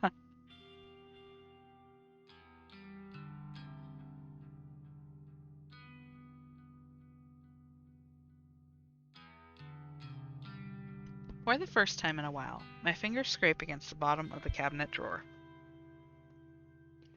Oh shit. I fumble around and grab the last remaining burner phone in the drawer. It's a fairly modern handset from around 3 years ago. These newer models never retain their battery charge for more than a month or so when they've been inactive. Thankfully, it uses a generic charger, so I quickly plug it into the kitchen outlet and wait for it to return to life. I glance back down at the open drawer. It's completely empty now. I'm going to need to restock my supply of burners if I hope to continue with Corpse Girl's work. I nervously bite my fingernails at the thought. Getting these phones isn't easy. It's free, yes, but not easy. And if I get busted trying to lift a stack of them, that might very well be the end of me. I'll have to obtain as many new phones as possible at some point today. Once Corpse Girl kills my sister, my website is going to explode with new requests. I need to be prepared as possible. I decide to finish getting ready for work while the burner charges. As much of that as I'd like to simply skip out and deal with my sister, I do need to pop into the office. Missing too many days is going to lead to getting fired, and that might compromise my mission. I take my medication, I apply my makeup, I pack my handbag. It's all so mundane, but it's also necessary. Each day is the same routine. There's comfort to be found in that, especially for someone like me, but sometimes I remember the excitement of finding myself in new situations. Even if those situations end up with me lying in the muck of the bathroom floor, or against the stone-cold tiles of a morgue, when I'm ready to leave the apartment, I snatch the burner phone and check the battery. It's at around 40%. That should be plenty. I stash it in my handbag so it's ready for action when the time comes. I'm out the door at the same time as every other day.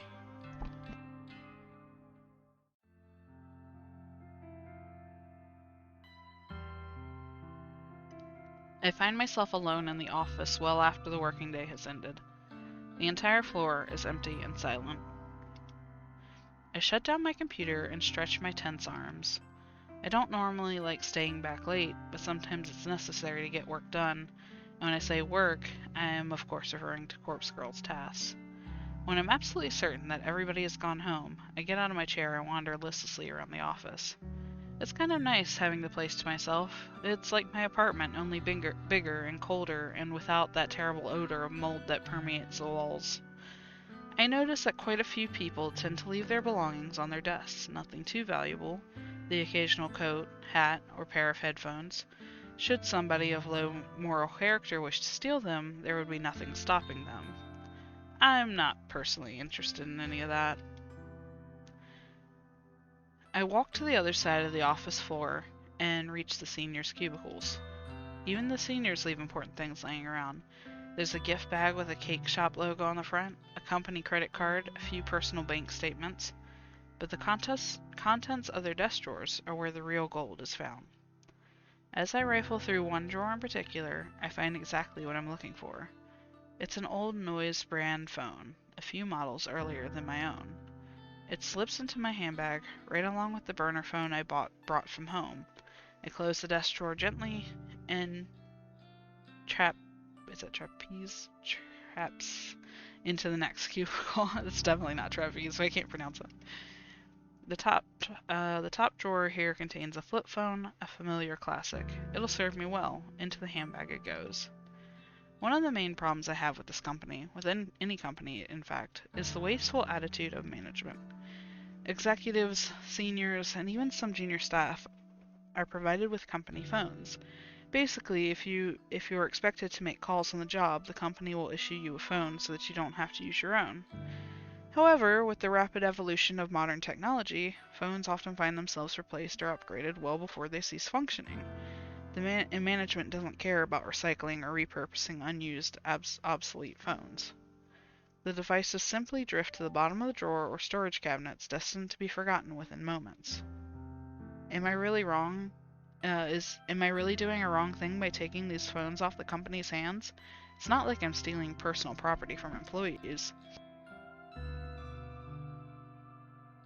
I'm only taking what the company is likely to write off as a business expense. And this is a multi-billion yen company. Are they really going to miss the odd, outdated device? I justified this to myself long ago. I'm ensuring these phones are used for a bigger purpose, and there's nothing bigger than fulfilling Corpse Girl's ambitions. As I swipe the fourth or fifth phone, I hear the ding of the elevator from across the office floor. Shit. Someone's here. I need to get away from the cubicles without being seen. Is that you?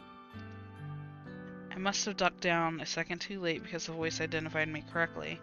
I scuttle forward on my knees just a little bit so that I'm not so close to the cubicles.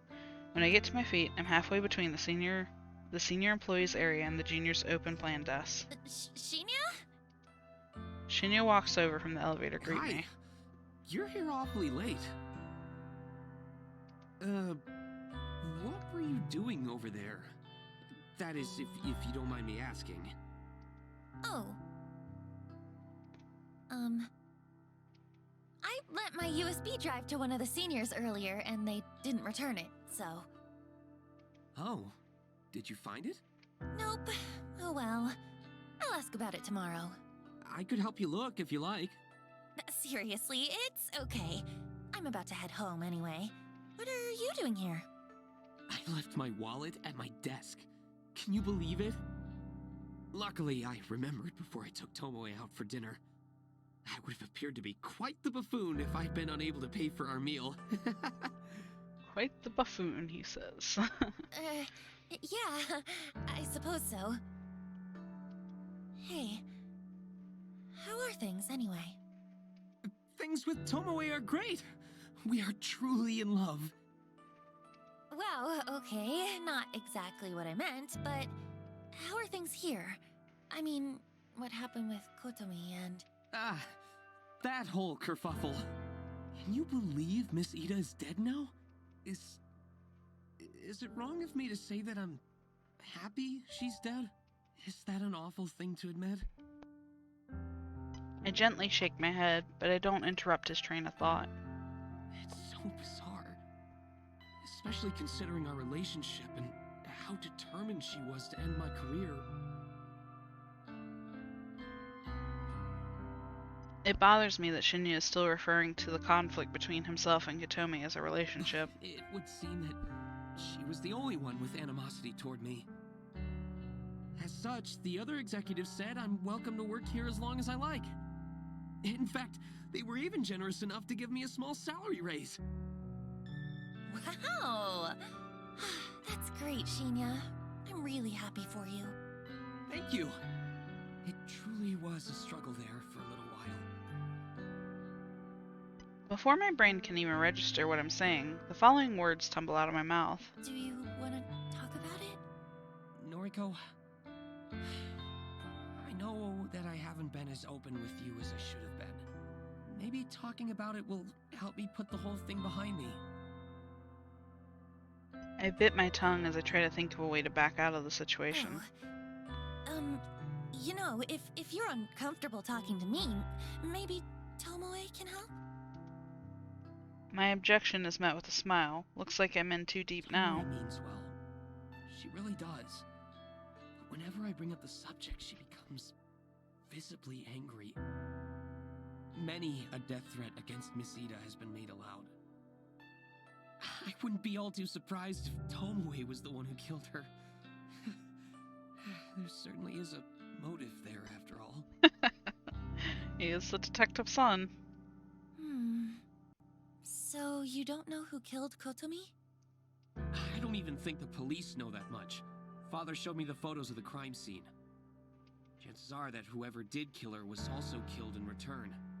Though, as abusive as she was toward me, I never took her as the type to instigate a mass murder.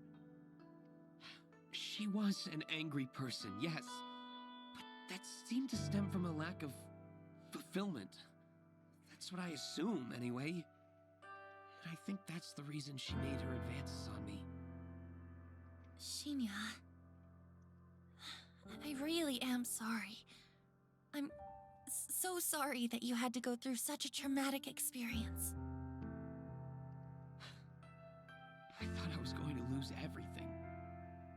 My job, my relationship. Miss Ida threatened to steal it all away from me, just so she could experience some form of power, some small manner of pleasure. Why do people do those things, Noriko? What joy is there even to be found in... I take my time to consider my reply. I'm probably not the best person for him to be having this discussion with, but, all things considered, it does seem to be helping him come to terms with things. Shinya, what you went through with Kotomi, what she did to you, that's not what it's about. She never had the right to put you through that. I hope that one day, when you're comfortable and feeling healthy, I hope that you can make some good memories with Tomoe. Yes. I hope so. Thank you, Noriko. Don't mention it. I don't know if my words were the right ones. What right do I have to talk about what he went through? I can only hope that I managed to bring him some sort of comfort. Well, I better grab my wallet and get going. Don't want to keep Tomoe waiting. Say, would you like to join us, Noriko? Are you hungry at all? Oh, I don't want to intrude on your romantic evening. It's no trouble, really. Maybe next time. I have some things I need to do tonight. Okay, no problem. Well, see you later. Shinya takes off towards his desk. I breathe a sigh of relief as I hoist my handbag up from the ground, feeling the reassuring weight of my newly acquired burner phones. I enter the elevator and give a polite wave to Shinya as the door closes.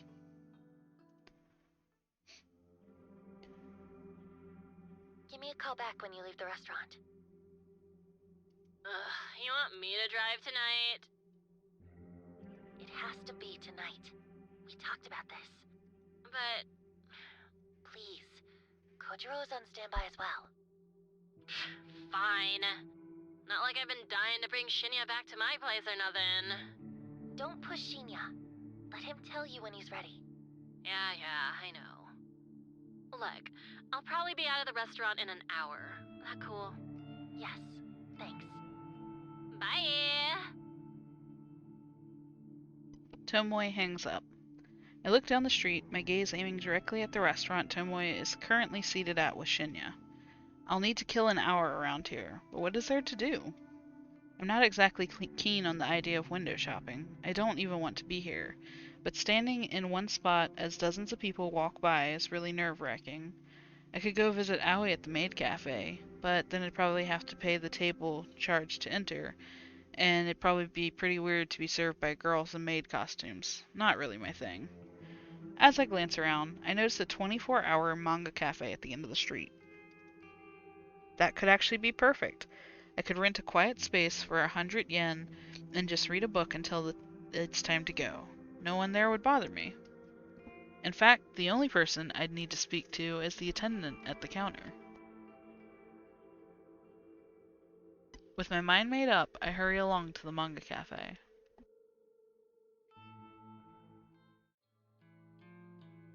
Pretty late. Come on, you're a night owl. What are you complaining about? Just making chit-chat. Well, instead of talking, how about you hold that flashlight still? I can't see what I'm doing with you waving it around. Yes, ma'am. I'm nearly done anyway. Fucking Yuriko. This wouldn't be so difficult if she didn't have different haircuts in every single photo on her profile. I'm just going to have to estimate the length of her hair for now. The corpse on the table in front of me looks like an uncanny clone of my sister. I snip away a little more hair from her fringe and then put the scissors You aside. must be close. You two must be close. Yeah, sure, right. The opposite. Makeup's done! Thanks. That's Looks why good. we're getting ready to try to make her die. Tomoe beams as she puts the cap back on the lipstick in her hand. I think we're done. Can you zip up the bag? I really need to wash my hands. You got it, boss. I step away from the corpse and plunge my hands into the ice-cold bucket of water on the factory floor. I have to admit that we've become pretty good at this whole thing. In just a week or so, we've managed to refine our art and synchronize our duties. Okay, load her in the van. I'm going to send the corpse photo now. You sure about this? You think she's gonna be awake this time of night? I'm positive. This is the best time to do it. According to our noise feed, Yuriko Kurosawa is currently attending a massive party. I'm sure the venue will be packed to the brim with her scumbag friends. She's been posting about it for days. It wasn't hard for me to find out all the information I needed, since whoever organized the party posted it as a public event. Yuriko is about to receive a photo of her own corpse.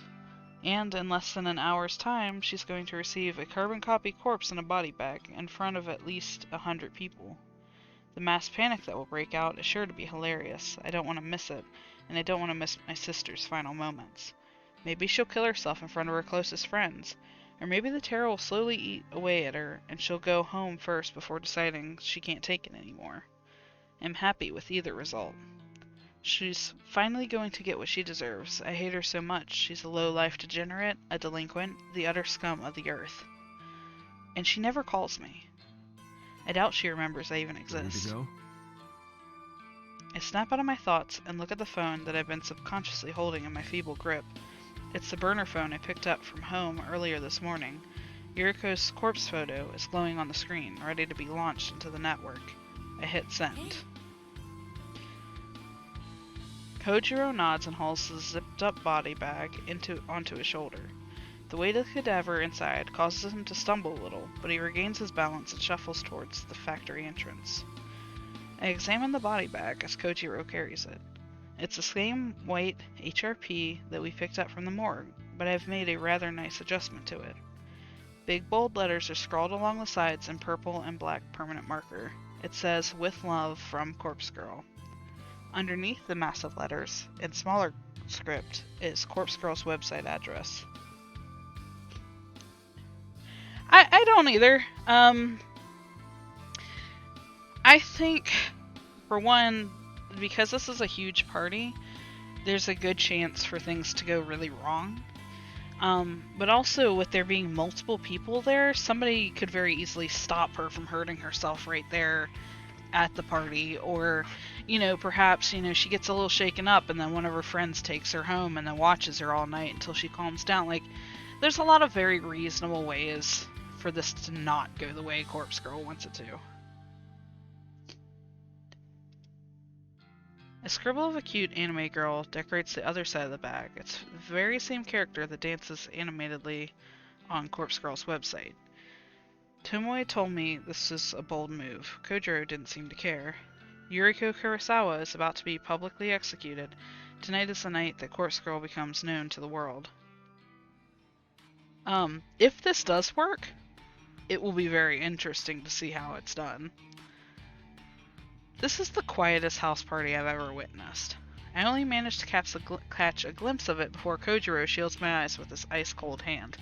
Oh, and the one other thing that I've thought about already is what if her sister sees her? If her sister sees her before she's able to deliver this body, like, the gig is up.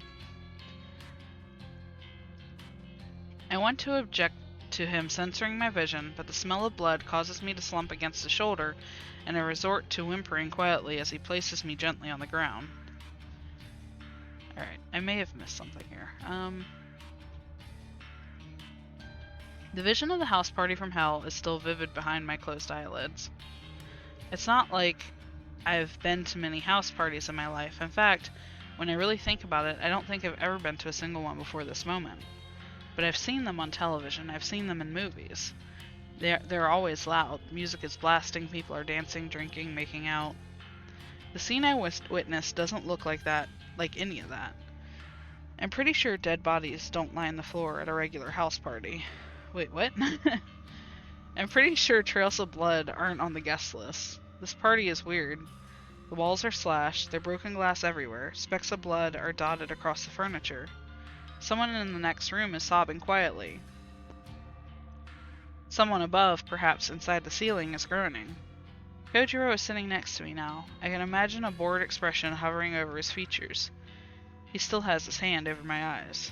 He taps the fingers of his other hand against the body bag beside him.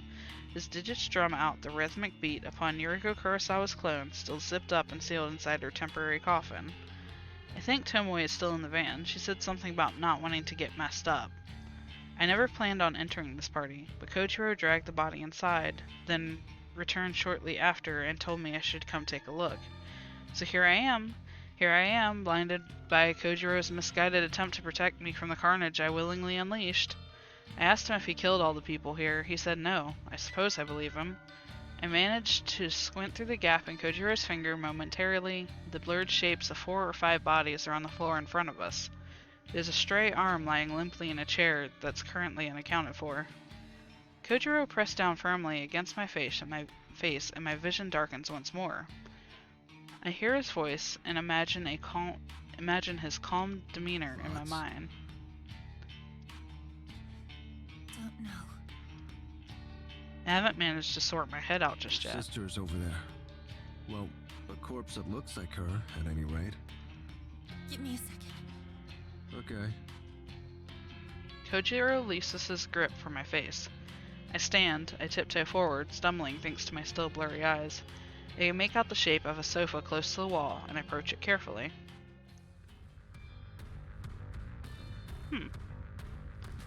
The empty gap between the sofa and the wall is a 3-foot wide space. I'm not sure why the owner of this house doesn't keep the sofa directly against the wall. The empty space here seems kind of useless. Maybe if the sofa is all the way against the wall, it becomes too far from the TV. That's a possibility.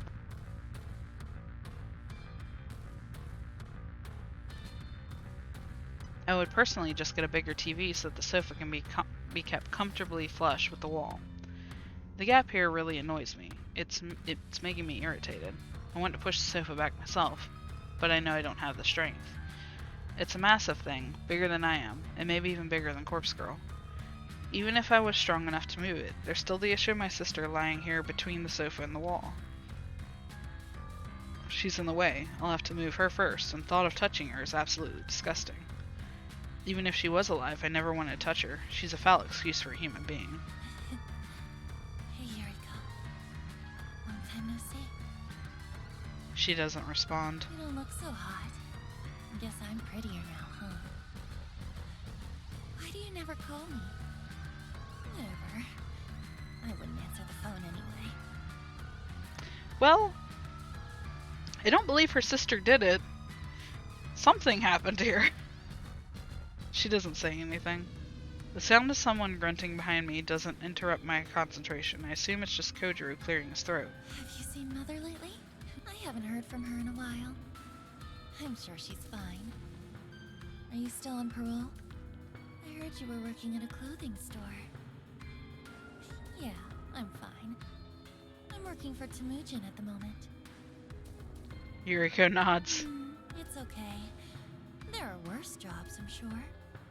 How did you get that cut across your throat? Does it hurt? I reach forward and slip my fingers into Yuriko's gashed throat. When I remove them, I frown at the red blood dripping down into the gaps between my knuckles. That's disgusting. That's DNA evidence, I believe. Remember when you bandaged me up after I busted my knee? You said Mother would be mad if she found out that you hurt me. So you tried your best to fix me up before she got home. She found out, though. I think she's going to find out about this, too. There's no way you can keep this from her, Yu. Yuriko smiles gently. I wipe the blood onto my skirt. Oh? Him? That's Kojiro. He's a friend. No, there's nothing between us. I hear the grunt from behind once more. I know. You're actually nicer than I remember. Why couldn't you ever be this nice when we were kids? If you'd been this nice to me, then maybe I wouldn't have spent my entire teenage life wishing you would drop dead. Oh, I guess my wishes came true after all. Yuriko laughs along with me. It doesn't sound like the laugh I remember. It's more like a gurgle, like she has something caught in her throat. A trickle of blood pours from between her lips and she coughs. Do you need a tissue? Oh, she is still a little there. I unzip my handbag and retrieve a tissue, then hand it to Yuriko. She tilts her head and sprays the rest of the blood from her mouth. Noriko. Okay. I keep forgetting I can't. I don't need to read that. Say hi to Father for me, okay? I leave Yuriko behind. Oh. She didn't make sure her sister was dead. I mean, there's a good chance her sister is going to die. But it's going to be problematic if she doesn't die. After making my way out of the cursed house, I find Kojiro waiting by the van. Tomo has shut herself inside and rolled up all the I windows. think we're done here. Okay. Leave this here? He lazily indicates the body bag on the ground. I guess so. We didn't need it after all. Guess not. Kojiro slaps his broad hands across his trousers, dusting them off. He cocks his neck to the side and stretches his limbs. I make an attempt to reach for the van's door, but Kojiro stops me. Curious about what happened? Only a little. She's dead, though. Or dying. That's all that matters. Oh, actually, give me 1 second. I quickly dart back inside the house. I weave across the room and duck behind the sofa once more. Yuriko is silent and unmoving. I do my best to push her body to the side with my skeletal arms. She budges an inch or two, and I find what I'm hoping for, her phone buried between her ass and the carpet. I turn on the screen and find there's no fingerprint or passcode lock.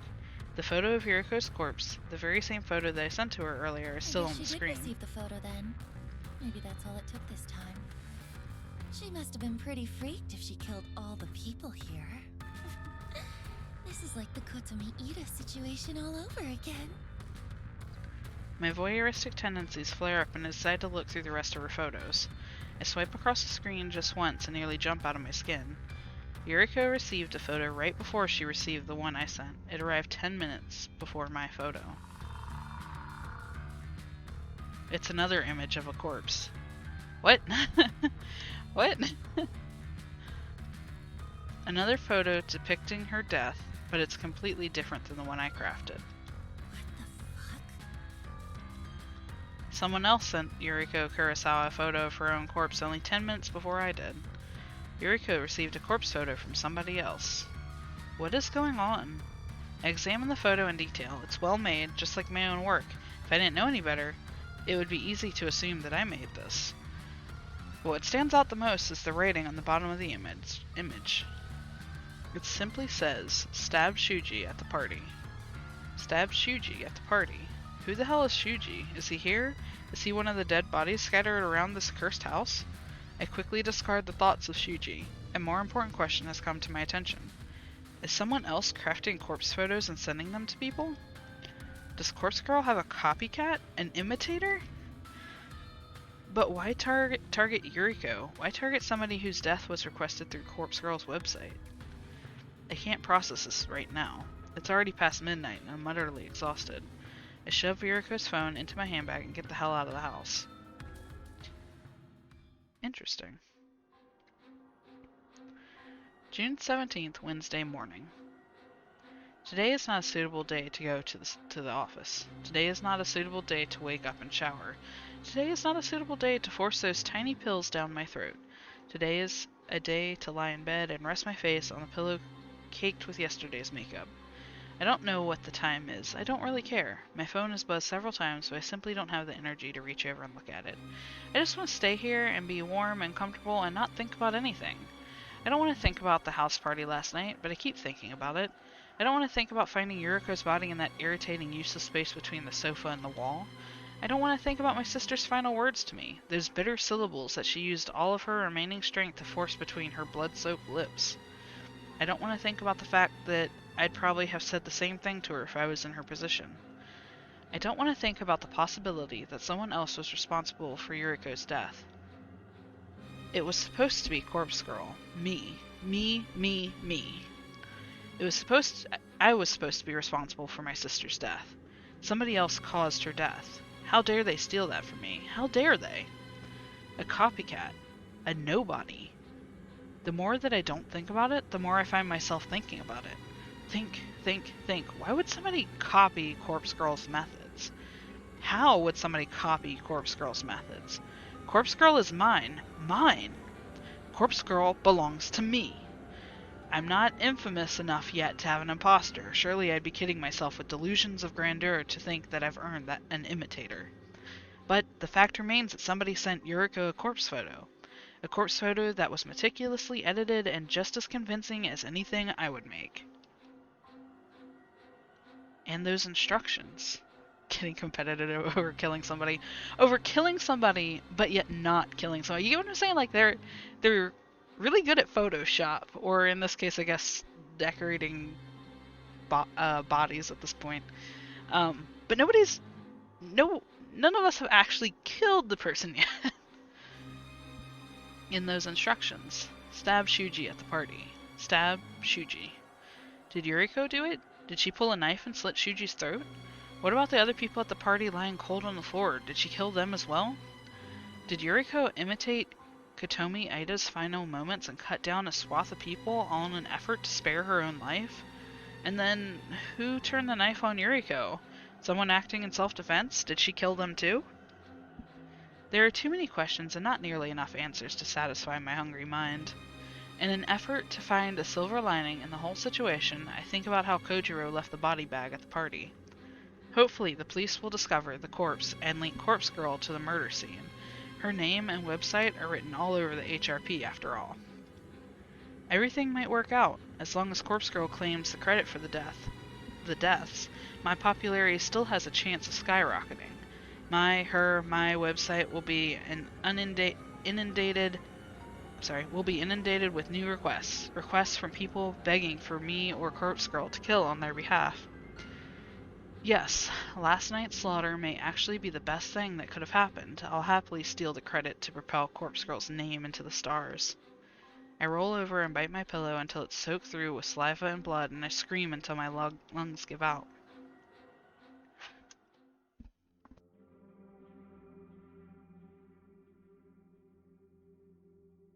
The house party from hell is all over the news. It's being live streamed. It's all over noise. It's all anyone is talking about. I didn't expect anything less.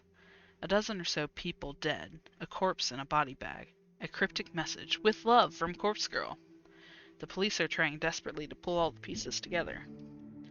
That detective, Shinya's father, has his face plastered on over every news outlet. He says the whole event is linked to a string of murders. The ones with corpses decorated look like the victims. Of course it's linked, you utter dipshit. It's all Corpse Girl's doing. It says so on the fucking body bag. Except, this wasn't Corpse Girl's doing. But the more I lie to myself, the better I feel. I'm the only one who knows that a copycat was responsible for the deaths. I'm the only one who has seen the photo with the instructions to kill Shuji. I've still got Yuriko's phone, that all-important piece of evidence that will surely serve me better than the police. According to various threads on Noise Channel, the police tried to redact the image of the body bag with Corpse Girl's website written on it. Once something is on the internet, it's pretty much impossible to remove it. The fact that the police wanted it deleted only served to increase the speed at which the image spread. 1,000 posts around the web are all asking the same thing. Who is Corpse Girl? Who is Corpse Girl? Apparently, a lot of people are too scared to visit the website. They fear it might incriminate them, like the police are ready to knock down the door of anyone who visits the site. Yeah, right. But that reluctance, that hesitation, hasn't conquered the hearts of the truly curious. Corpse Girl's website has received over 1,000 visitors today. The overwhelming majority of IP addresses accessing the site are based in Tokyo. Even though the murders are known all over Japan, the news outlets in Tokyo are really having a field day with it. I expected most of the web traffic to be local, but it's still nice to see some visitors from elsewhere: Osaka, Kyoto, Sapporo, Fukuoka. Hell, there are even 2 hits from the USA. Corpse Girl is finally becoming well known. However, despite the influx of web traffic, not a single request has been made. I pout in annoyance as I stare at my laptop screen. The request inbox shows no unread messages. It's also almost too difficult to believe. She really does. She really, she's been taking this whole thing seriously in her own mind's eye, but she's deranged. I mean, this is the thing she's fixated on, and it seems like it's all she thinks about for the most part. When she went to the library in that one scene and was trying to, get herself out of it, all she could think about was just, killing more people. So she's really honed in on all of this. I wonder if the changes I made to the site's front page have deterred people from using it. I'm asking for a lot more information now. A victim's name and address are now necessary to submit a request. I'm about to shut down my laptop in annoyance when a little detail grabs my attention. The last message in the request inbox. It's stamped with the time and date. Today, 5:45 p.m., about 15 minutes ago. Huh? This request can't have come through this evening. It's been marked as read, which means I've already opened it. Curious, I click on the message. The photo that downloads is of somebody I have never seen before, an unremarkable man, but someone that I would instantly recognize if I had previously opened this request. I return to the inbox and examine the times and dates of each message in close detail. Every message is marked as read, so I had assumed all of these were requests from my previous days, but it would seem that I am wrong. The messages are all from today. There's an entire page full of requests that have been made just since this morning, 25 hours in total. 25 in total. Holy shit. Why are they all marked as read? I haven't seen any of these. I madly open all of them. The photos of victims quickly download in succession and I skim through them. Not a single familiar face. What's going on? As I'm making my way through each message, a brand new request pops up at the top of the screen. I'm about to click on it when suddenly it turns gray. The tiny little closed envelope icon next to the message transforms into an open envelope right before my eyes. I'm struck with a single terrifying thought. Somebody is reading these requests before me. That makes the most sense. Somebody, somehow, has gained access to Corpse Girl's request inbox, and they are reading every single new request before I do. Someone else has access to these requests. I can't believe it. I'm so shocked that I don't know what to do. I stare blankly at the screen, my mouth hanging open in disbelief. Has somebody hacked into my site? In a desperate bid to regain my composure and a measure of control, I hunch over the laptop and begin tapping at the keyboard. I access the site's security settings in order to check the most recent visitors. All of the traffic is only accessing the front page of the website, as it should be, but one other user has accessed the site's admin panel directly. The security settings show that 2 people are currently logged into the admin panel, myself and some stranger. I look up the IP address of the visitor and find that it's based in Tokyo. Perhaps someone who saw the news report about Corpse Girl decided to try hacking into my website. I can't abide a blasphemous transgression like this. How dare they set up foot upon my holy soil?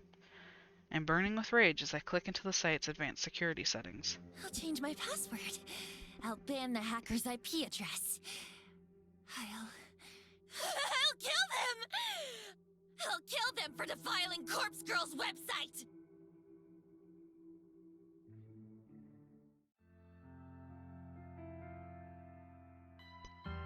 June 18th, Thursday afternoon. You heard me. Yeah, so? Can't you track them down? Don't you have, like, connections? Me? Already hooked you up with cadavers. Don't know what else you want. I want you to find this hacker and let me strangle them to death! Jeez. I'm no computer genius. Take it to the police. You've gotta be kidding me. Of course. So what am I supposed to do? Find someone else. Besides, you still owe me. Excuse me? What exactly do I owe you? My share of the corpses. Remember our deal?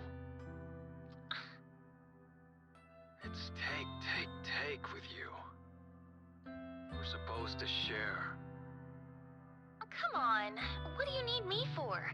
You're capable of getting the cadavers yourself now that you know how. Just ask Tomoe to drive for you. Can I store them at the factory? Store them? For how long? Don't know. Weeks? They'll rot. That's why I won't take them home. It'll stink up the whole place. We had a deal. Fine. Store them at the factory. I don't care. What do you want them for, anyway? Tut. Not allowed to ask. Good luck with your hacker. Gotta go. Right. Thanks for nothing.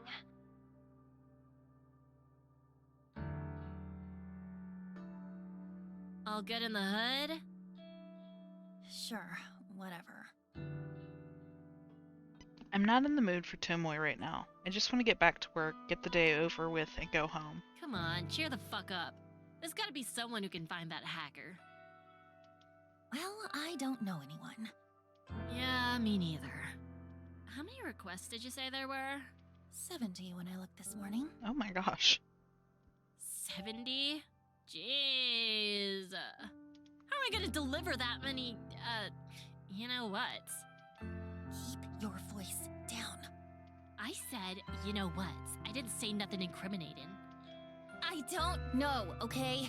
Is that what you want to hear? No need to snap at me. Just shut up for a minute, will you? I can't think when you're around. Wow, sorry. Fucking skank. Tomoe's words hang in the air long after she's gone. It doesn't take a genius to figure out that her usage of the word skank wasn't affectionate like usual. I curse under my breath and return to my desk. I feel like I'm drowning under stress at the moment. Everything is piling up on me, forcing me down, pushing my head underwater, and taking away my will to even fight back. 70-odd requests to work through, a hacker with access to my website. Even if I manage to block them temporarily, I'm sure they'll return. And then there's the copycat responsible for my sister's death. The hacker and the copycat are probably one and the same.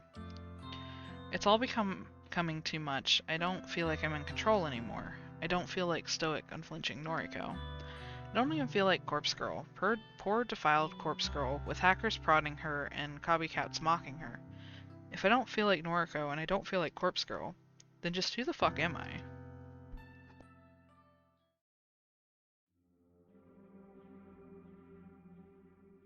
June 19th, Friday night. Thank you for meeting me after work. I hope you don't mind eating at this restaurant.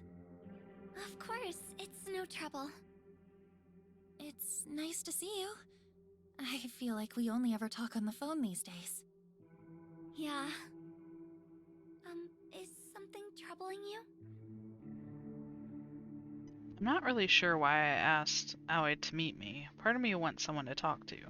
I want to vent and unleash my frustrations. But another, deeper, darker part of me just wants to throw everything away and hold her in my arms and let her tell me that everything will be okay. Noriko, you've got a weird look on your face. Sorry. You can talk to me. I'm kind of swamped at the moment. Do you ever get that feeling that you're drowning underneath the weight of everything? That no matter what you do, you'll never escape your situation? I was very, like, my first thought actually landed on Aoi, and I'm not confident she has the ability to do it.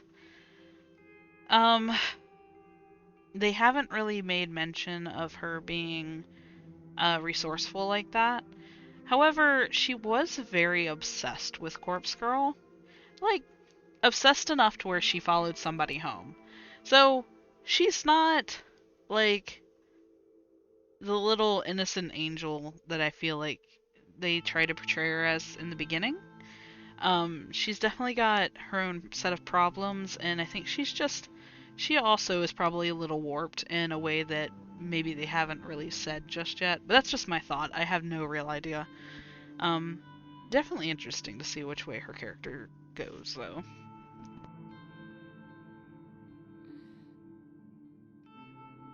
What am I saying?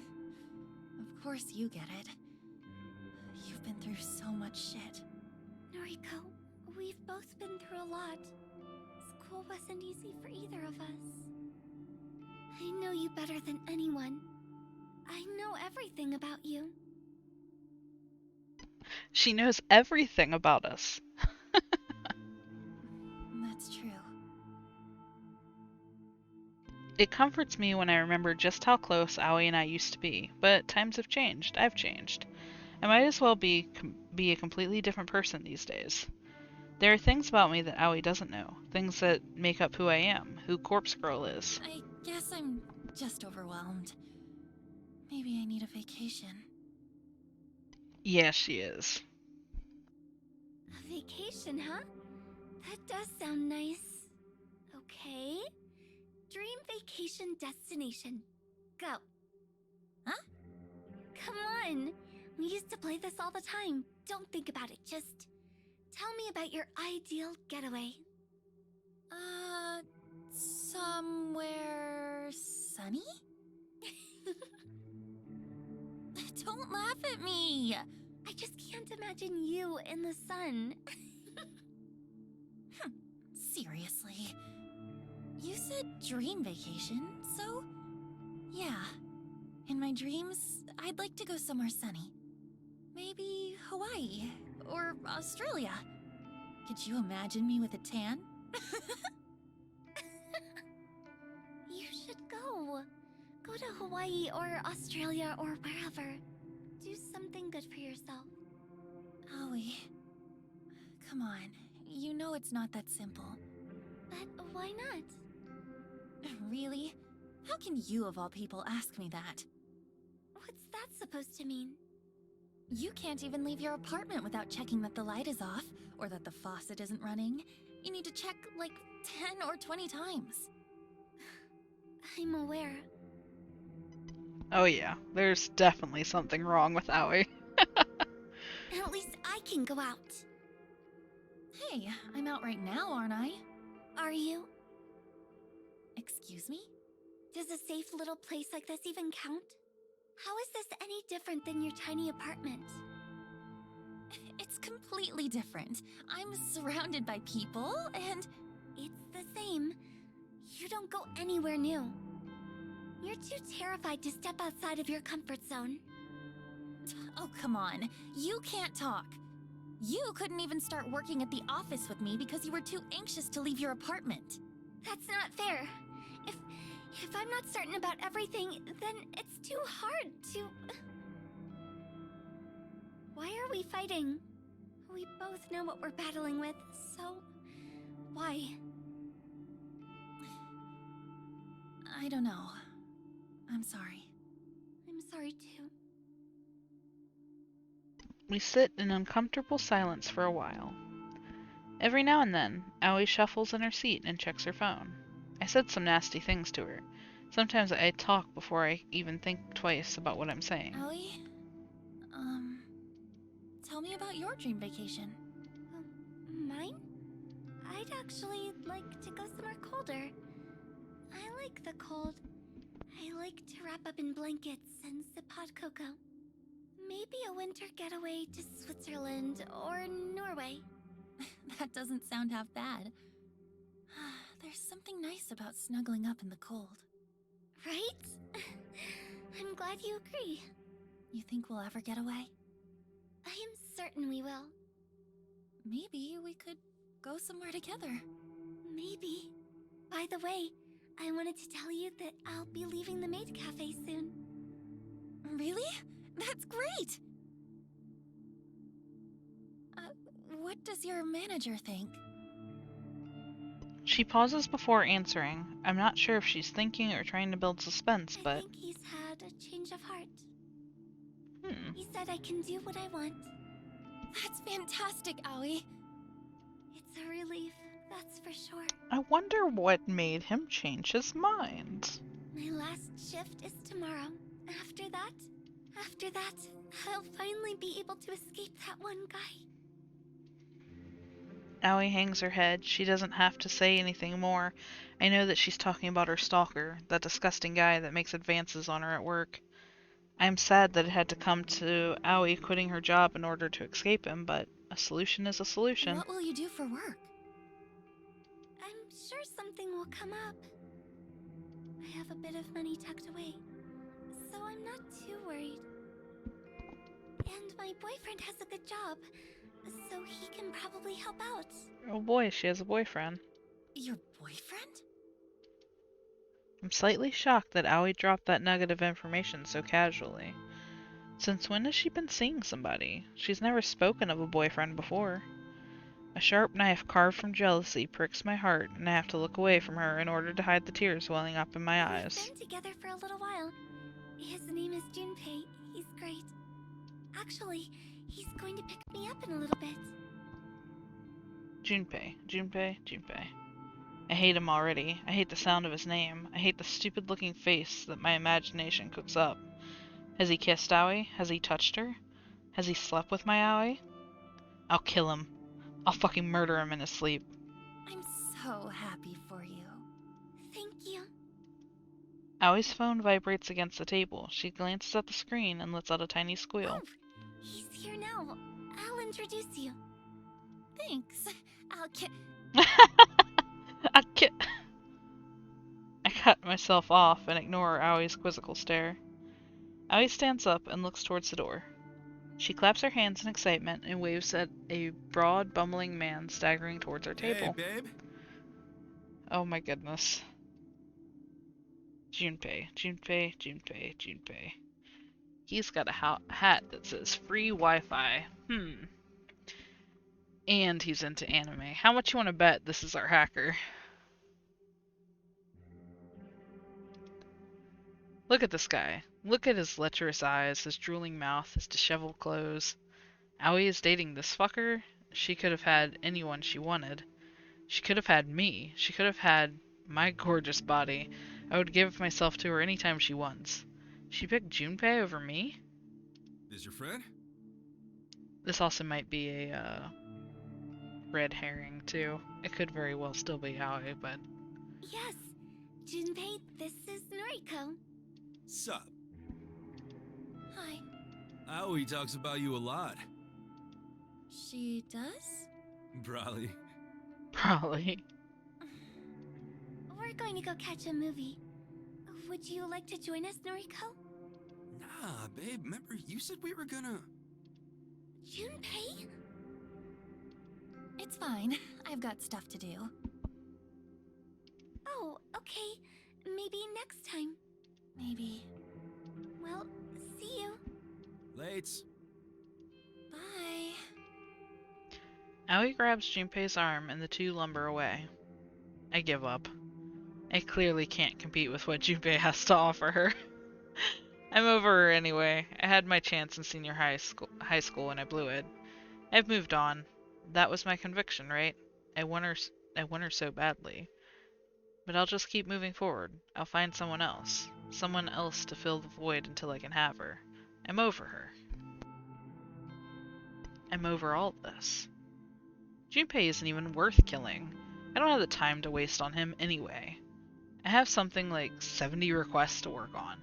I don't have time to be relaxing here. I need to go home and work and fulfill Corpse Girl's ambitions. If I do that, maybe I can get over Aoi.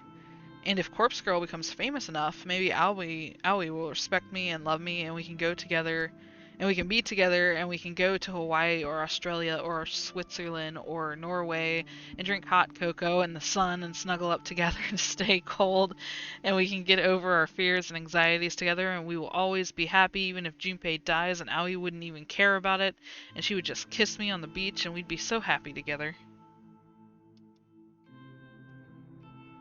Everything would be so much better if Corpse Girl could get her shit together and just pull herself up from my mind and not drown in the endless thoughts of what if and who and why that circulate like draining water within my brain. Everything would be so much better if Aoi just loved me like I love her. But for now, I'm over her. I have work to do.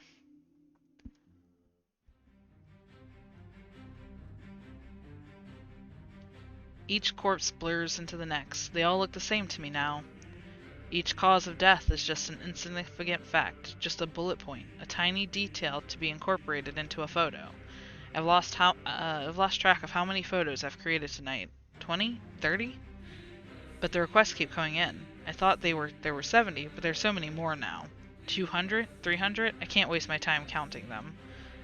This one is going to die from a baseball bat to the face. This one is going to drown. This cute guy is going to sever his own head, and this pretty girl will electrocute herself. They're all going to leave beautiful corpses and beautiful photos. We'll have fun collecting corpses that look like these victims, me and Tomoe and Kojiro. We'll apply makeup to each corpse, and we'll dress them up, and we'll zip them up in cute little body bags and put nice little ribbon on top and deliver them to the victims. And each one will die in turn and leave behind a beautiful corpse. Beautiful corpses all over Tokyo. Beautiful, beautiful, beautiful. Beautiful just like me, so slim and skeletal and perfect, so real. Each corpse will look just a little bit like me. Gorgeous. Kojiro called me gorgeous once. Aoi has never called me gorgeous. I don't have enough burner phones to send out all these photos. I'll have to use each photo multiple times. Maybe I can send 10 photos from a phone before I dump it. That's a good idea. It will reduce the amount of work. We also won't have enough room in the van to collect so many corpses for the morgue. We'll have to make a few trips, back and forth, from the morgue to the factory to the morgue. I wonder how many bodies we can fit inside at once. 5, 10, 15 if we stack them all on top of each other? I wonder if I could squeeze in between them instead of sitting in the passenger seat. I'm pretty small. I'm pretty skinny. I could probably zip myself up in a body bag and hide amongst the cadavers and pop out and scare Kojiro when he opens up the van to unload them. Boo! Haha! Got you, Kojiro. But you didn't know that I was in there with the corpses. Bet I look just like them, don't I?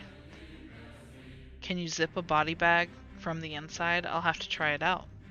I can imagine Kojiro's shocked expression when I pop out, like a naked singer bursting out of a birthday cake. Maybe I could strip down before I get into the body bag. I bet he'd like that. I bet he'd like to see me slide out of the body bag, completely bare, with my pale skin and my bony arms and my scrawny legs. His eyes would pop out of his skull if he looked at my prominent rib cage and my hips and my tiny flat breasts. He'd probably think about it every night before he goes to sleep and fantasize about me and my perfect body, and he'd dream about cuddling up with me in a body bag and hiding between the cadavers in the van. Why is this? Yeah, she has. She's actually lost it now. Got you! Fuck. Fuck. What the fuck, Noriko? I pulled the top of the body bag down around me and let my chest breathe in the morning sunlight. Ooh, boo! My naked skin tingles from the fresh air. I don't think I've ever exposed this much skin to the sun. I giggle and watch Kojiro step back. Got you!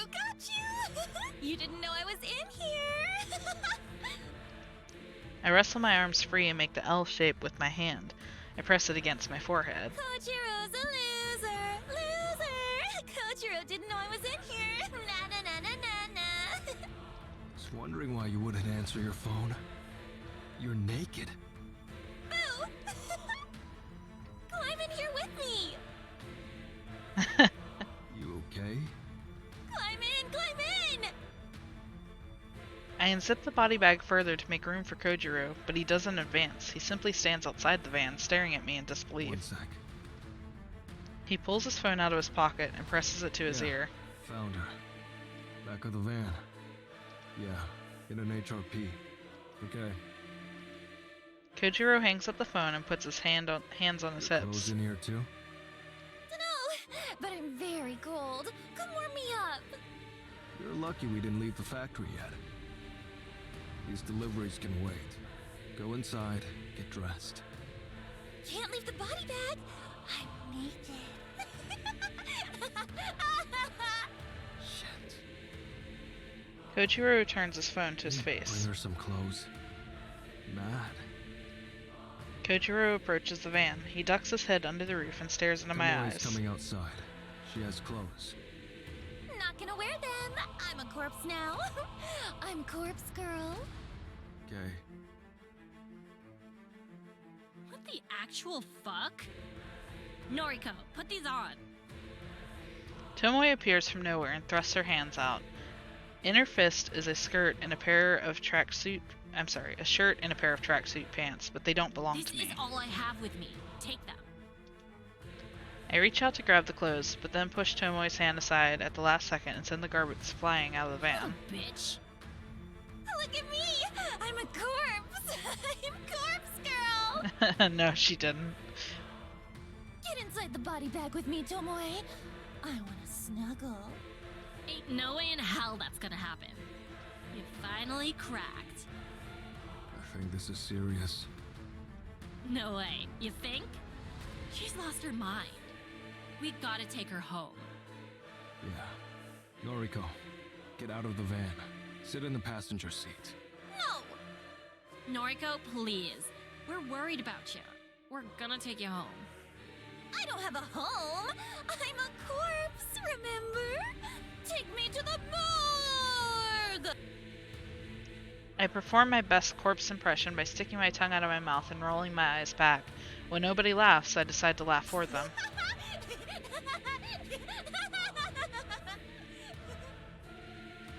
Right. Enough. Kojiro climbs into the van and grabs my wrists. Let me go. He forces my arms into the body bag, and so they're pinned by my sides. I can't fight him off. He's far stronger than I'll ever be. He pulls up the zipper on the body bag until it completely envelops me. Then he pushes me backwards so that I fall against a stack of cadavers. The van's door slams shut as soon as he climbs out. It's dark.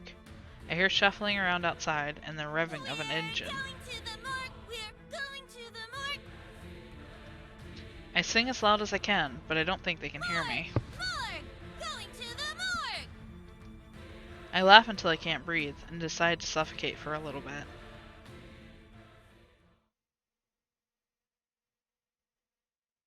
Huh. Act 1 clear. Complete Act 1. I got the achievement on Steam. Act 2 Kojiro. Oh boy. What? An interesting thing. 1 month later. Oh no. July 30th, Thursday morning. This is sad. Alright, I think this is a good place to stop as much as I want to continue. This is getting to be very good.